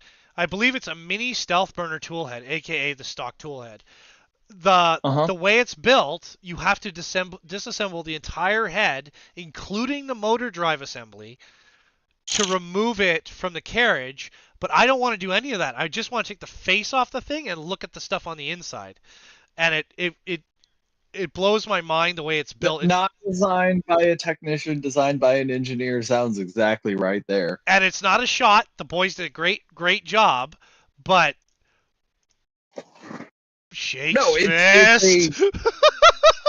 it is in fact a inherent problem with engineers is that we don't usually have to maintain our own crap, and when we do, it's the bench version that we are always screwing with for weeks at a time, and when we're doing it 90% of the time we have to take the whole thing apart anyway because the problem's not the superficial. Yeah. It was so funny, and it's hard not to rag on them, but I'm like, boys. But, you think about what an engineer has to do. They have to make sure all of it works. Yeah. The whole thing as a single unit. Yeah. And so, oh no, I have to take the whole thing. Chances are, if something's not working, I have to take the whole thing apart anyway because I have to figure out what's not working and know, the front page version of taking it apart is not going to give me what's not working. I'm going to have to, play with the whole thing, and that's going to be a full disassembly. So for us, taking the whole thing apart's not, in practice, actually disadvantageous. But for the support guy, the technician, the maintainer, I've just created so much work for them. Yep. And I'm aware of it. I know. Snapmaker, as opposed to many engineers who graduated high school, went to college, went to the workplace, and never once spent a day working on machines before they designed machines. I've had to maintain machines and had all of the gripes you are griping about when trying to maintain something. Yeah, and the last thing I want to do is be like, oh, those voron guys did a bad job. That's the last thing I'm saying. I'm just saying, I wish the way they had built it was either one, I could pull the face off the machine, or two, I could do like one screw and take the face off the machine. But it's not. I had to just take the whole thing down. You'll have to watch the VOD. But when I'm looking at it, I'm like, one, this is manufactured incredible. Two, it's fascinating. And three, like really well done. but then Yeah, no. obnoxiously it doesn't have like the ease of use things that I would like. Yeah, you are complaining about the essentially the polish. Yeah. Yeah. You are saying, hey, guys, this is essentially still a tech demo. It's very engineer. That's all I can say. Right, Like, a tech demo. It's a demonstration of capability and capability as an engineer, but it's not productized. yeah, and I like it, but I'm just like, you could have not made it this way. Well, except that probably not from the designing process point of view. They probably had to go through that phase. Well, then when I was And looking at it, I was like, maybe we can make either one, we can edit and make one that works the way I want it to, or I mean, that would be a good contribution to Voron's open source, right? yes, sir. Not so that would be a good contribution to the open source community of, hey, so there's the stealth burner. I'm going to make the stealth burner 2 or 1.1. Oh, well, I guarantee you somebody's already done it. They probably haven't done what you're looking for. That somebody may have made a 1.1. That doesn't mean they made the 1.1 or 1.2 or whatever. That is the easy to maintain version of the same thing. And it's like, it's really Because hard to that's get what down you're- on them, right? Because they're like, what they've done is cool. Oh yeah, no, this is you're going through and being the manufacturing engineer to their mechanical electrical system engineering. There's a reason why we have an entire discipline for making things easier to build. I've tried to explain that to people, like because I'm trying to get help from the government to find a new job, new career. I lost mine, right? And Yep. I keep trying to explain to them like what I want to do, and they're like, "How is that a job?" I was like, "It is, and it's actually, but the problem is it's super rare and it's super elite." Manufacturing engineering is pretty common. What, like what I'm talking about? Where you take a product that other engineers have made and then make it easier to build. Yeah, that's a thing. Yeah, no, that's super common. It's in. We have them in my current job. We had them at my last job. It's something that you only see in large-scale OEMs. Company. You probably need at least 300 employees before you start having them. Okay. But once you have 300 employees, because before that point, you have Bob. Yeah. Bob runs the machine. Bob knows how to make it. Bob makes 60 of these a week. Bob's an expert. And if we lose Bob, we're sunk. Yeah. But once you cross that magical line of a couple hundred employees, and you can't just rely on Bob in manufacturing to be the manufacturer for this, and you need it to start onboarding 7 guys to meet your demands. Then you start needing a manufacturing engineer, because while Bob exists, Bob is a specialized guy who is an expert and a master of his particular discipline. Yeah. You can't grow another Bob. No. Like, getting another Bob is a 20-year investment, and you're not going to get that in the guy who you hire tomorrow. It will take him 10 years to be another Bob. You need him being useful, in 2 weeks. Manufacturing engineering is the process of taking what Bob can do and making it so that you can train a guy to do it in 2 weeks, which is a bunch of fundamental design changes. And I'm not saying the manufacturing engineer does the changes, but he coordinates engineering, the other disciplines of engineering, to make those changes possible. he's your intermediary between the mechanical, electrical systems teams and the shop floor. And there's, I mean, I don't know if there's a manufacturing engineering discipline, like college degree. Yeah. I do know it's a job title, and I do know that there are lots of them. Like my current company has a couple dozen. Well, yeah, because like I'm super interested in the prototyping side of things, where it's like, Well, okay, so we built this prototyping thing. doesn't do manufacturing engineering. Manufacturing engineering is the I have a prototype. Engineering put one of these together. Okay, how do I make it so that my line workers who are not engineers can make 20 of them? Yeah, That's what manufacturing engineering is. It's not prototyping. It's the post-prototyping refinement for mass production. Yeah, or larger scale production. Like what I want to do, like the dream is that I'm able to do.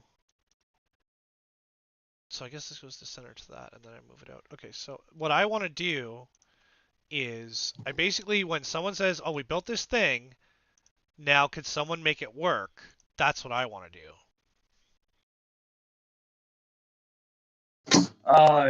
Make it work. What do you mean by make it work here? So that won't mount because we lose too much body on that. Oh, just like the practice, like the act, like okay. So we built this thing, we put it in a machine. Yeah, so it's too much that we ate. Oh no, not too bad. The electrical and mechanical engineers made this fabricated this prototype. It does everything, but it's a mess. Yeah. It proves that we can design these things, but it's not. If we wanted to mass produce it, it would cost too much. It would take too much 8 hours from engineering supporting the technicians. It would be a mess. I just want to break things. I want to break things for money and then tell people how I broke them and how I think they should work better. That's what I want to do. Yeah, that might be manufacturing engineering. I don't know what it is, but that's what I would like to do, I think. I will say I don't know what I mean in my world that sounds a lot like what we have manufacturing engineering do and or test engineering. Some combination of the test two. Engineering is what I'm looking for, but so what test engineering does is test engineering writes the procedure to verify that what you designed meets all the requirements, and then runs those tests, perhaps with some external expert support, because they aren't necessarily a master of every piece of test equipment, and then does all the documentation to say yes, we meet all the requirements, or here's the places where we don't. Yeah, I want to break stuff and then tell people how to fix it. Or at least have an input on. So you want to work for UL? I don't know what that is, but sure. Underwriters Laboratory. If you look at power cord, I want to work at DARPA. Is what I want to. Nobody works for DARPA. I understand that, but so DARPA is entirely on the messy prototype side. That's what I want to do.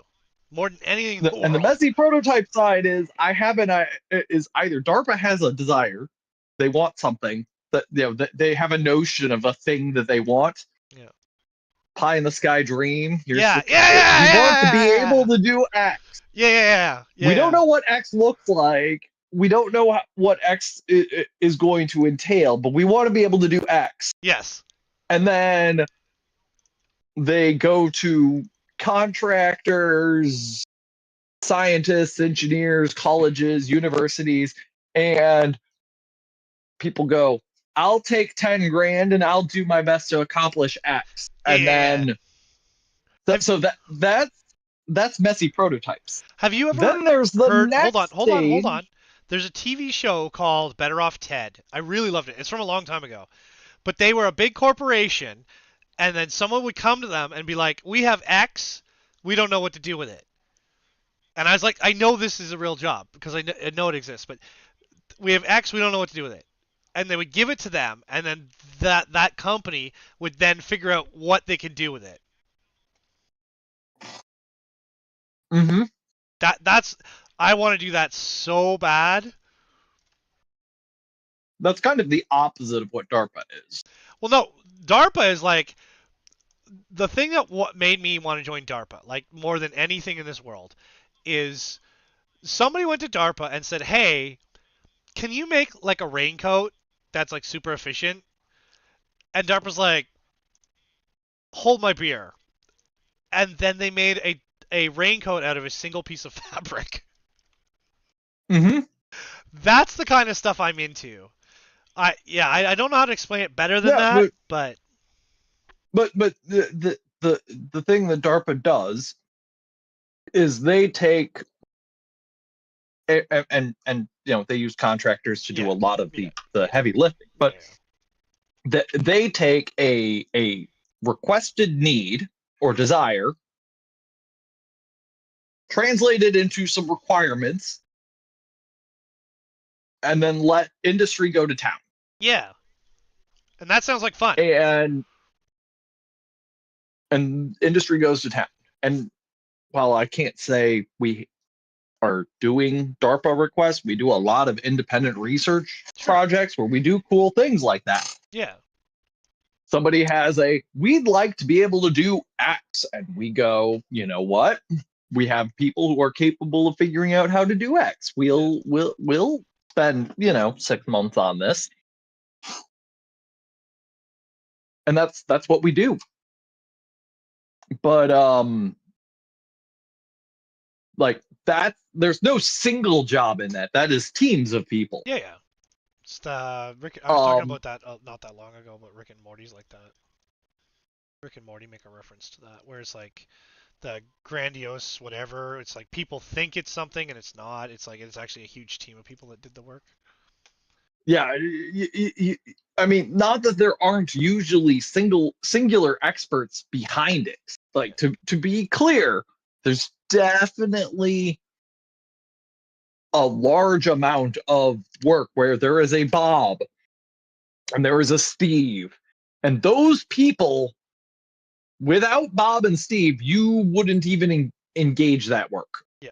You wouldn't even think about it. Yeah. But Bob and Steve aren't doing all of the work. Bob and Steve are just people who, without them, you wouldn't touch it. Yeah, and that's what I wanted. As ridiculous as it sounds, because I try to explain this to people all the time, but I know there's a career where you make stuff and do things, and that's what they do. Yeah. Like what I do now, I want to do this just at a professional level, like a higher level than what I'm doing now.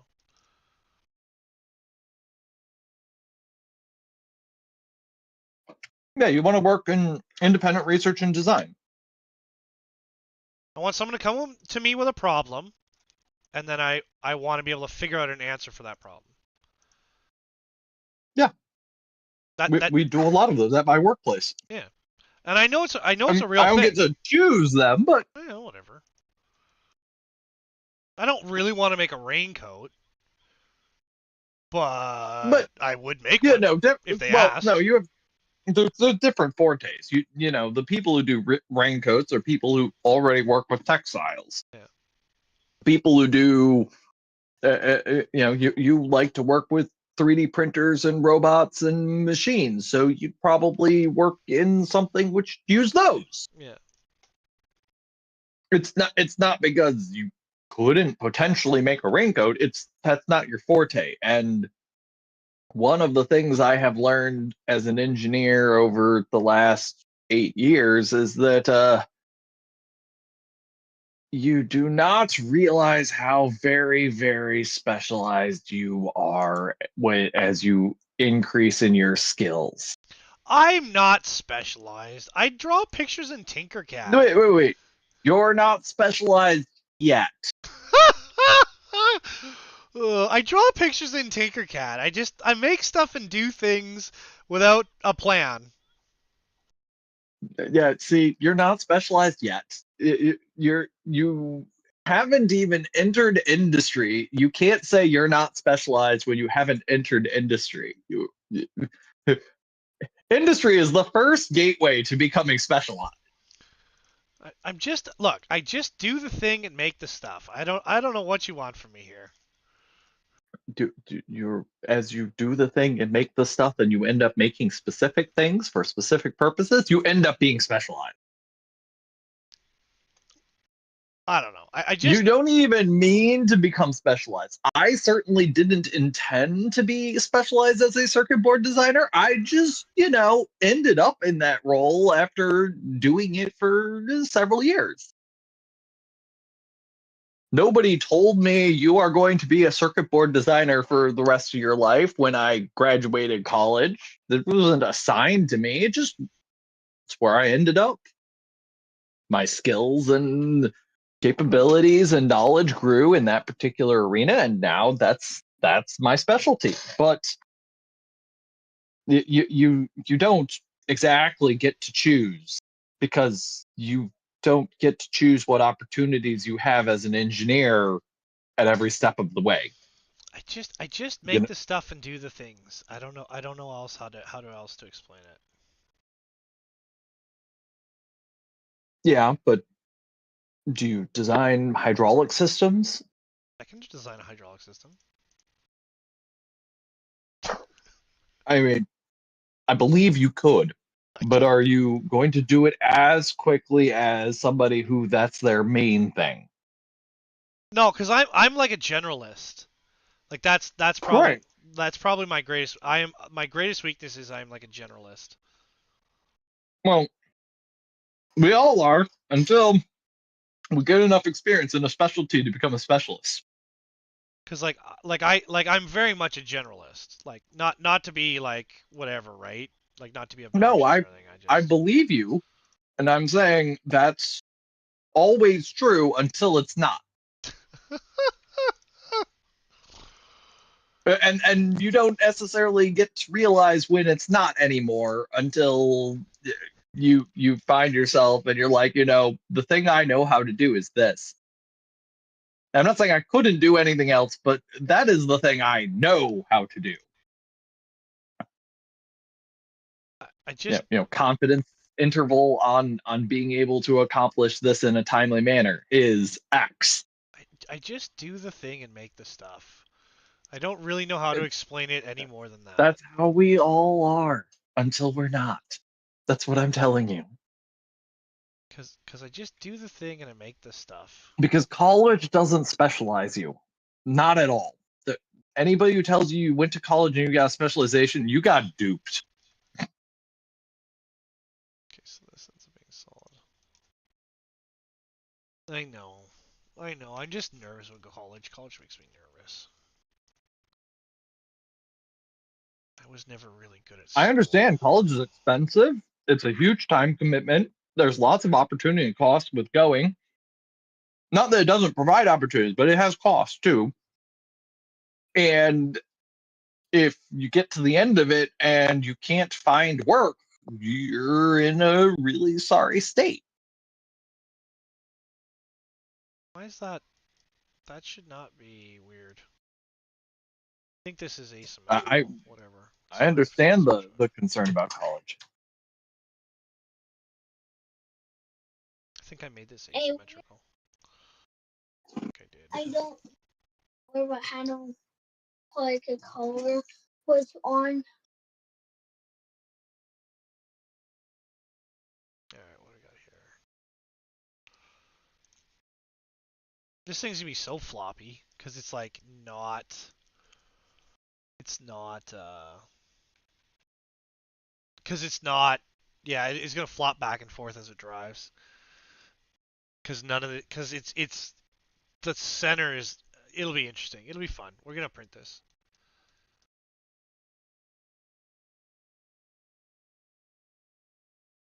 This will be fun. It'll be weird and it'll be fun.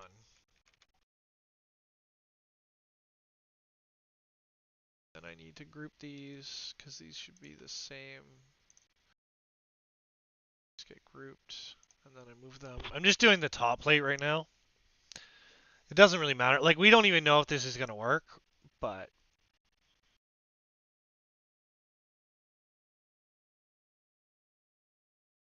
it'll print. For sure it'll print, but I mean, there's nothing wrong with it being a little floppy.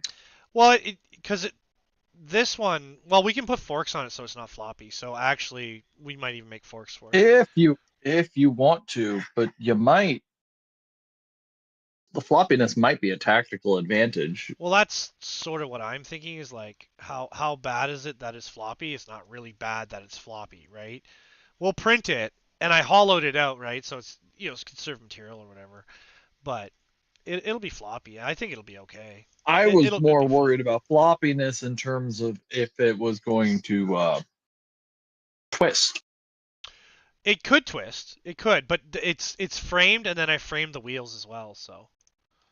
Yeah, if the core plate is twisting, that could be a concern. But I'm not worried about the floppiness of the front back. I don't know what you're using for a weapon yet, but we haven't decided on a weapon yet. Right now it's just a body. What I want to do is I'm thinking about doing like we could do a vertical spinner depending on our volume, internal volume. We don't even know what it weighs right now, so it's not even worth stressing about. Well, have you got to wait for all of your electronics? No, I have to get a scale. But right now, I'm just gonna make this for. I'll bet you could design a scale and use like cans of beans or something as a pretty good estimate. It's not a bad idea. Just to use a countermass scale, yeah. It's not a bad idea. I think I screwed that up. Hold on. I don't want to script my screw holes. If you elongate it, it screws up your screw holes. But yeah, we can. It's just 2 wedges right now because everyone's like, make a wedge first. I was like, okay, I'll make a wedge first. So they're like, so I'm making a wedge first. Now the question is what's the optimal angle for your wedge? See, how do you always know what I'm thinking? I hate it. It drives me nuts how much you guys know what I'm gonna do. So the only reason why I know is because I too am a designer and engineer, and I understand that after you have the initial concept of something designed, your next question that you want to ask is, how do I optimize it for the task I am attempting to accomplish? And the optimal wedge angle is, in fact, one of the largest variables that is outstanding in your design, in that yes, you've designed one, but is the one that you have the optimal one or not? You don't know until you've tested it. But even if you have a good idea, that's the operative question. I only know that because I design stuff too. How dummy can I make it is the question. How dummy can I make these things?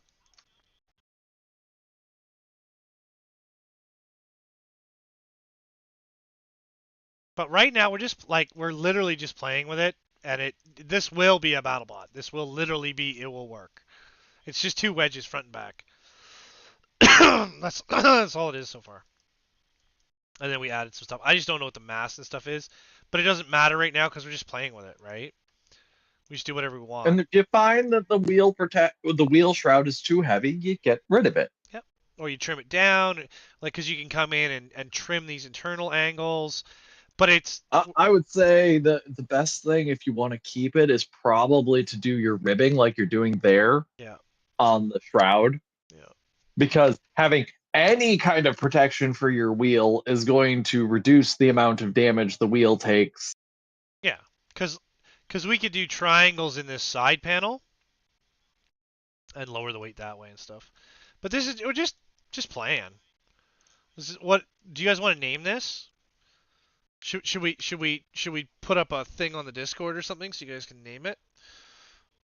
I'm terrible with names. Yeah, I know, because you know what they're gonna call it? Robot McRobot Face. That's what they're gonna call it. That's what the tribe does. They're not.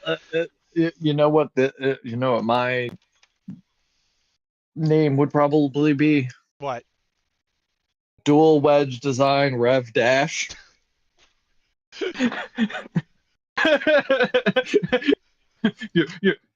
you ask the engineer to name things, and we're like, "What is it?" What wouldn't it be? And we just name it exactly what it is functionally, and it would be that's like our name. What is it? V1 or something? Because it would have a full Well, title. no. See, and then the A1 is the Rev. Go ahead. I would call it Rev Dash because it's. I mean, well, at the moment it's Rev 1 because it's unreleased, but once you released it, the first revision that you release is Rev Dash. Yeah. And then when you iterated on it and released the next version, that's Rev A. And then when you iterated on again, that's Rev B. Yeah, like, exactly. That's the naming convention I would be using. And so you don't want me naming it because I'm going to name it like an engineer, and engineers' names are terrible. Like version 1 revision, yeah, exactly. I don't know. It's just we're gonna print it. We're gonna print it out of glow in the dark. If you ask a software guy to name it, it's 0.0.0.01. Oh, did I tell you? I got back from the. Is this Polymax or is this TPU? What's TPU? Damn it. Yeah, I think we'll just do. Is this Polymax? You don't want engineers naming any of your stuff. We're terrible. I got back from the editor because I had Seth edit the book. I gotta read it, but I got back the edit from him. So cool. Version 9.1.2 should be dropping for Darkstar soon. Cool. Which, of course, if you for those of you who don't know, that's the RPG I'm working on. That'll be Seth has some options for publish, but that'll be the one I'm taking and playing at Midwest if I don't do any edits before then. But more than likely that'll be the version.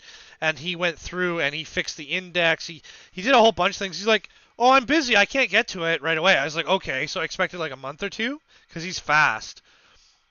And then 2 weeks later. 2 weeks. It was less than 2 weeks. He's like, "Oh, I did the revision, and here's a bunch of ways we can release it if you want to release it." And I was like, and I said, "Well, is it good? Is it like, does it make sense?" He's like, "Oh, it's sorry, you guys staring at my crotch." He's like, "Yeah, it's there." He's like, you know, it needs playtesting and whatever, but it's there. I was like, "Oh, okay." That's how games are. Is like, is it good? I mean, until you've tested it, can you even answer that question? Well, is that even a reasonable question? Not only that, but because we're going to play it at Murph, I'll have a story to add to the book. Mm-hmm. It may not go into That's that one good. right away, right? But the little campaign that you guys are going to be doing, you guys got to pick characters. Or maybe I'll just make you guys some characters. I'll make 6 or 8 characters. I told you to make me a Void Knight whatever, and I'd bring my painted model. Yeah, a Void Knight Lorekeeper. Yeah, you're getting one. I think there's a Void Knight Barbarian, or no, Crusader. Sorry, Crusader is coming. So there's 2 Void Knights already. Because like the Dank painted up Zarg from the NPC group. He's like, "Can I use this one?" I was like, "Yep." And then we can modify it. We can change it. Like if he gets stuff or gear or whatever, we can always add those as an NPC later. Because Palladium Books used to do that. And yeah. I like the way Palladium Books is like, we're a bunch of nerds that play a game. We're going to share our game with the world. They almost went bankrupt because they got robbed, but... And then everybody here's watching Tinkercad. I They're like, "What's he heard talking a story about?" TSR where they fired a guy who was paying like a particular loan. Yeah. And he was the only one who like knew about the loan, Yeah. and then like 2 years later, they got into all kinds of trouble because nobody had paid on the loan for 2 years, and that's why TSR folded. I believe that's correct. It was just like, well, that's a thing. That's a thing. That's why you treat people with respect. Well, Two walls. I don't exactly know why the guy got fired. Yeah, but it's like, you know, it might have been for a good reason. Yeah, maybe he was crappy. Yeah. But the fact of the matter is that there was a ball dropped there, and it had significant ramifications for the organization. But that's the thing is like, you know, you have that danger, and that does happen. But this is I'm why trying to make build something cool. redundancy into your organization. Yeah. Well, somebody should know what everyone else is doing. That's generally what the manager's position is, but. Well, yeah, but when you have a small company of 10, 20 people, you don't necessarily always have that structure. Yeah, exactly. Like, you should, but, you know, should is one of the most dangerous words in the English language. Yep. Oh, you guys can't see what I'm doing. What I'm doing now is I'm just doing some spec work in Snapmaker here. I'm just doing some spec work. Nobody likes it when I say should is one of the most dangerous words in the English language, but then they always regret it when they run into the consequences of it firsthand. It's true. But it's because it's the presumption, right? Yeah, it's the fact that when you say should, you're like, and engineering is sort of one of those that shouldn't happen. Well, clearly somebody is reporting that it did, so something has gone wrong. I don't know what. I have to move this file. That is exactly the problem with should, is that it works on presumption. Presumptions are dangerous because you never you never can get around the presumption problem. You know, like there's no good way to sidestep it. Even the most capable and smartest engineers still end up in the, well, that shouldn't happen. I've probably said it this week. So I'm just aware that when I say that, it's a problem. 3 grams? Cool with 83 grams. What's the surface? What do you mean? The top way. What do you mean? The lid. I don't know. We haven't looked at it yet. Because you're at 150 grams total, right? No. We're 1 pound. Oh, you're building for 1 pound. Okay, I'm sorry. I thought we were doing fairy. 83 grams is fine for 1 pound because you've got 500 grams roughly. Yeah. Not quite. It's like 450, but. Yeah, we're at 83. Yeah, it says it. So model filament is 83.49. And the last one I looked at, this one here, which is actually smaller than the one I'm doing, this one is 93, I think. But I'm doing, this is just a test print. We're going to run it out of some Polymax, and we'll go with there. Let it be 10 pounds. There is a 10-pound class, actually. But I have some, like, Polymaker Teal Polymax. If they, you know, I did kind of warn them that we were working on a BattleBot. So if they end up, you know, with you know, not even the greatest BattleBot ever, but with a BattleBot made specifically from their material for fun. And remember, we won't really know until social media post. Yeah, well, we won't even know like how good it is until we play with it anyway. So, as I said, test it. Well, like, so I met, like, I got 3 minutes with Joel at Smurf, right? And he's like, he was just so supportive. Like, he's like, so, you know, you could just, like, send us stuff, right? I was like, what do you mean? He's like, just make some stuff, put it in a box, tell me how much it weighs, and just send it. So he was like, he was really nice about it. You know, I was really, really happy when that happened. So I ran into them at Adepticon. It was yeah. cool. Well, They said they had been there the previous year, but I had missed them the previous year. I feel bad because I should have. I get nervous about sending stuff through the mail, and I should have sent them stuff for that because I should have sent them a ton of models. Especially since the guys I mean, who run they had this Adepticon are super cool. giant dice tower that they had printed. I was like, that's really cool. And they're like, what should we do next year? They need a 5'8" jack is what they need from me.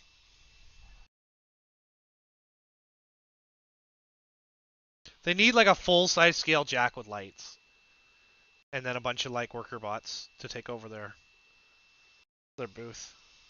That's in my opinion. In my humble maker opinion, that they need a bunch of my models on their desk. I mean, I would. I mean, they had one. Yes, yes. I took a picture with. Yeah, I didn't even know they would have that. I'm serious, because I gave that to them when I was at Smurf, because I make one for every event, right? And that was funny. I didn't think you would take it. Like I didn't even think about it, right? And then I got a picture with them in the model. Yeah, that's Jack. That's Jack, that one of the main NPCs from the game. He's a worker bot, and he travels the world. And somehow he ended up going from Manchester, England, to where's Adepticon again? Milwaukee, Wisconsin. What Wisconsin? Nobody says that. Listen, I think it's funny. It's from Wayne's World. Shut up. It's Milwaukee. It's just a joke from Wayne's World. I know, a movie from like 40 years ago or whatever.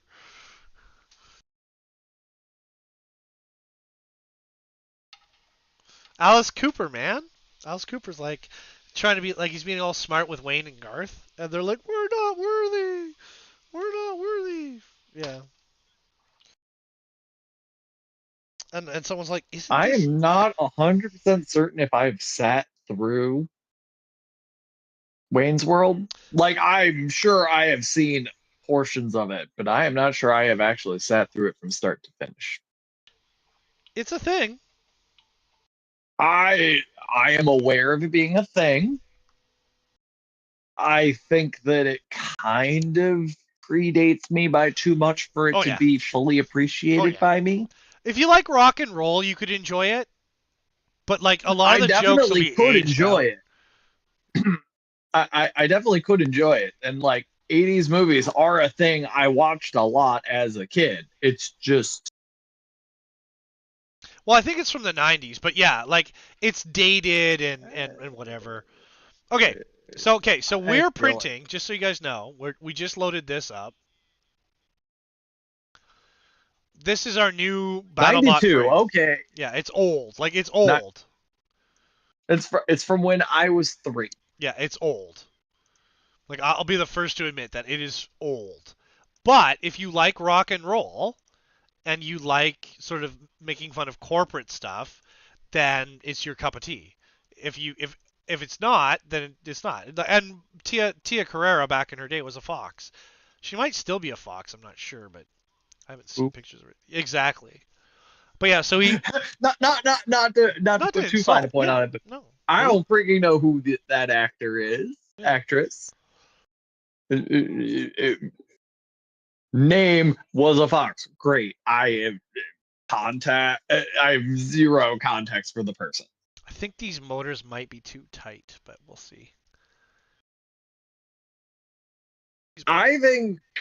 I mean, if 83 grams of filament, print it and see. Yeah. Well, that's what I figured. Iterative testing. That's what I think. I will say, as this is not released yet, you won't be like, if it doesn't work, you're just going to change it. You aren't going to put it out there when it's not working yet. It's a Rev 1 right now. You'll keep working it. That's what every engineer does for their designs. and they have to. You can't avoid it. You can't know that it works until you build the darn thing. Well, Regardless of I what have anyone's just looking at it. engineer. I'm like, but there's like, so what? There is immense value in just build it. Yeah. Well, remember, you guys were like, send it, and it worked. And I was like, Yeah, I exactly. didn't think it was gonna work. This thing, right? I was being all moody about it. This is the revised immense version. value in just do it, and you'll learn. Yeah. And I was being all moody. I'll admit, I was being all moody about it. But you guys like send it, and I was like, and you guys like send it. I was like, all right. I will say that there's a cost point at which that's not practical to do anymore. When it costs $20,000 to just send it, you don't just send it. This is 10% of a reel and 4 hours of time. The 10% of a reel, and that reel is what? $40. $30? 35. $40, so it's $4. Yeah. $4 to send it. Send it. All right, we're gonna take a break. I'll be back soon. Hold that thought. Well, I'll be back soon. But we'll be back. I just need to take a break because when I do something like this, there a hot minute. Yeah. All right. I love you guys.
Good morning, good afternoon, and good evening. Welcome to the Free Heathen Workshop. My name is Maker Millwright. Welcome into my laboratory. So far today, we've talked trash, had fun, looked at some robots, played some video games, and now we've designed a frame for a BattleBot, which we are printing right now for funsies.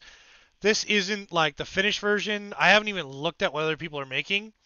I just decided to make this, and now we're running a test print. And then we're going to install internals into it, and we'll see where we go from there. It has been imported. I mean, you have looked at what people are making, you just haven't looked in detail. Yeah, I haven't gone deep into what other people are making. You haven't done a trade study. You've watched some videos and seen that other people are making things. Well, and I've looked at some of the designs that are out there, like available for print already. But even this, there's some stuff that's wrong with this, but that's fine. We'll figure it out. But we're doing the thing and making the Iterative stuff. design. Yeah, exactly. Iterative design. Man, you cannot beat that drum enough. You'd think you could, but you cannot beat the drum of iterative design enough because people do not recognize how much design is in large part figuring out ways things don't work. Yeah. You go, but you're trying to make a solution. Yes, and part of making the solution is figuring out all the ways that you don't make the solution.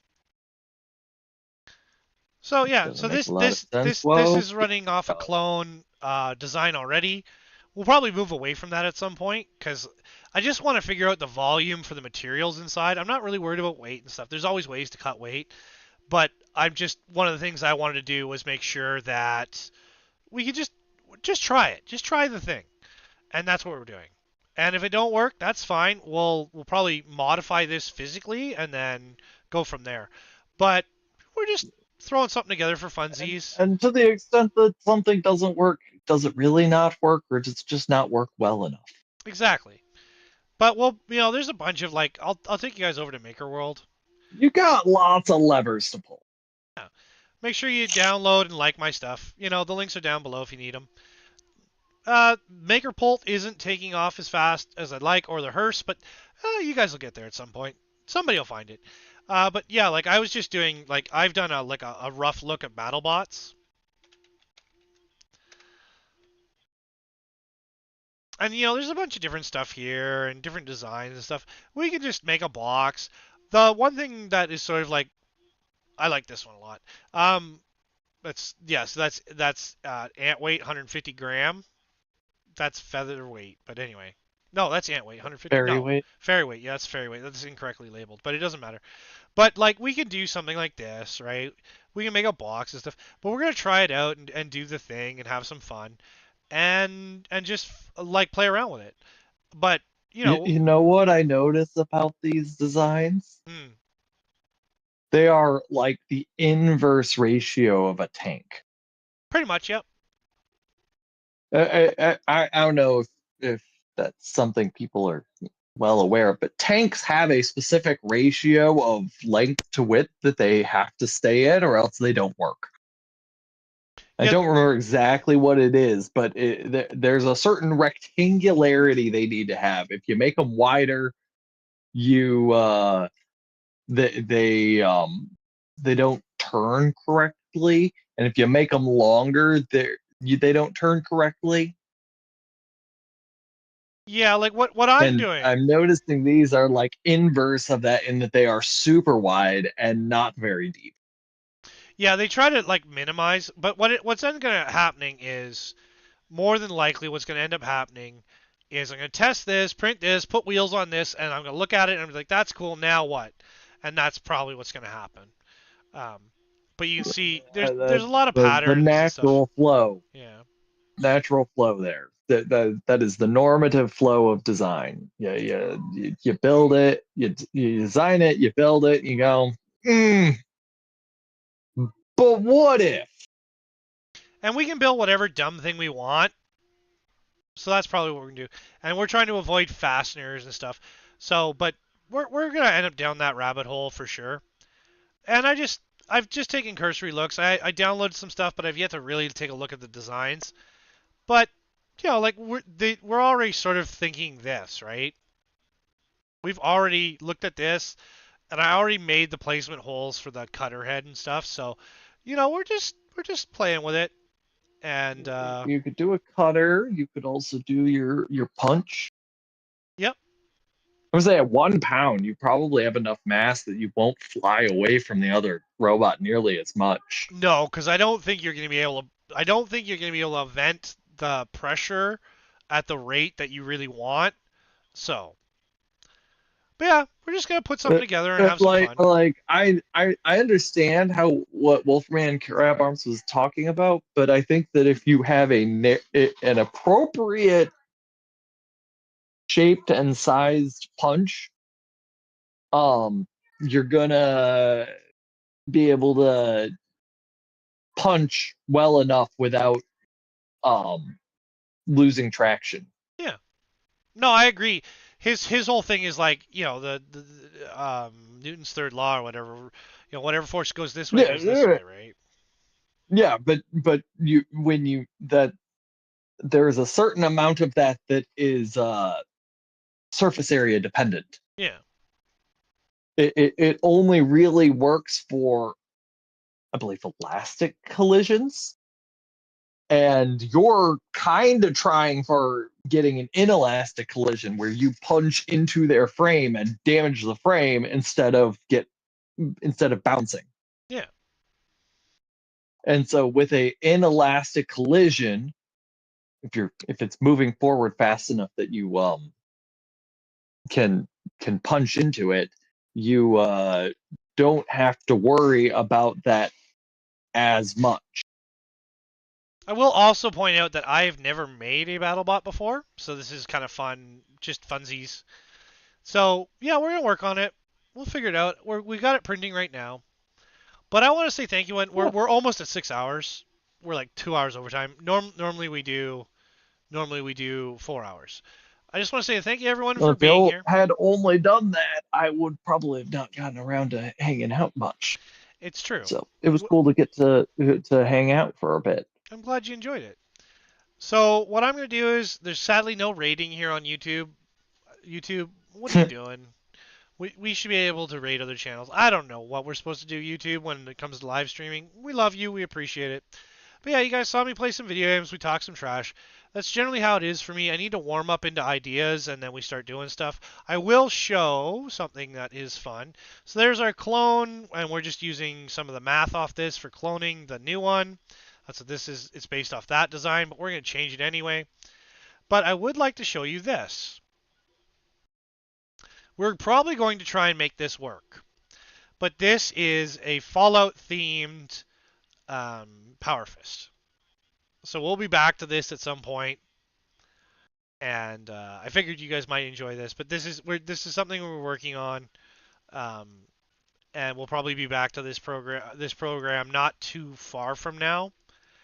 And we're just going to make it a wearable prop. And if we can get, electric cylinders to make this run, it might be a thing, and we might have to adjust it. But, this was just a render I whipped up the other day for funsies, and we're going to go from there. But I want to say thank you, everyone, for tuning in. It was awesome to design for you. It was awesome to talk some trash. It was awesome to watch some videos. And, of course, I enjoy playing video games with all of you. Thank you all for being here, but before you go, I need 3 things from you. 1, keep your chin up. You can't see the world if you're staring at your feet. 2, protect your neck. I don't want you to lose your head. And 3, just build, build, build. Remember, you are loved. You matter. Is there anything you'd like to say before we go, Whoa? Keep iterating your design. Keep working, exactly. I am back on Twitch Friday at noon. So I don't know what we'll be doing. I have no idea. I never know what we're doing. But I appreciate you all, and I appreciate your time. Please be safe, and I will see you again very, very soon. Enjoy this outro by Solars 3DP.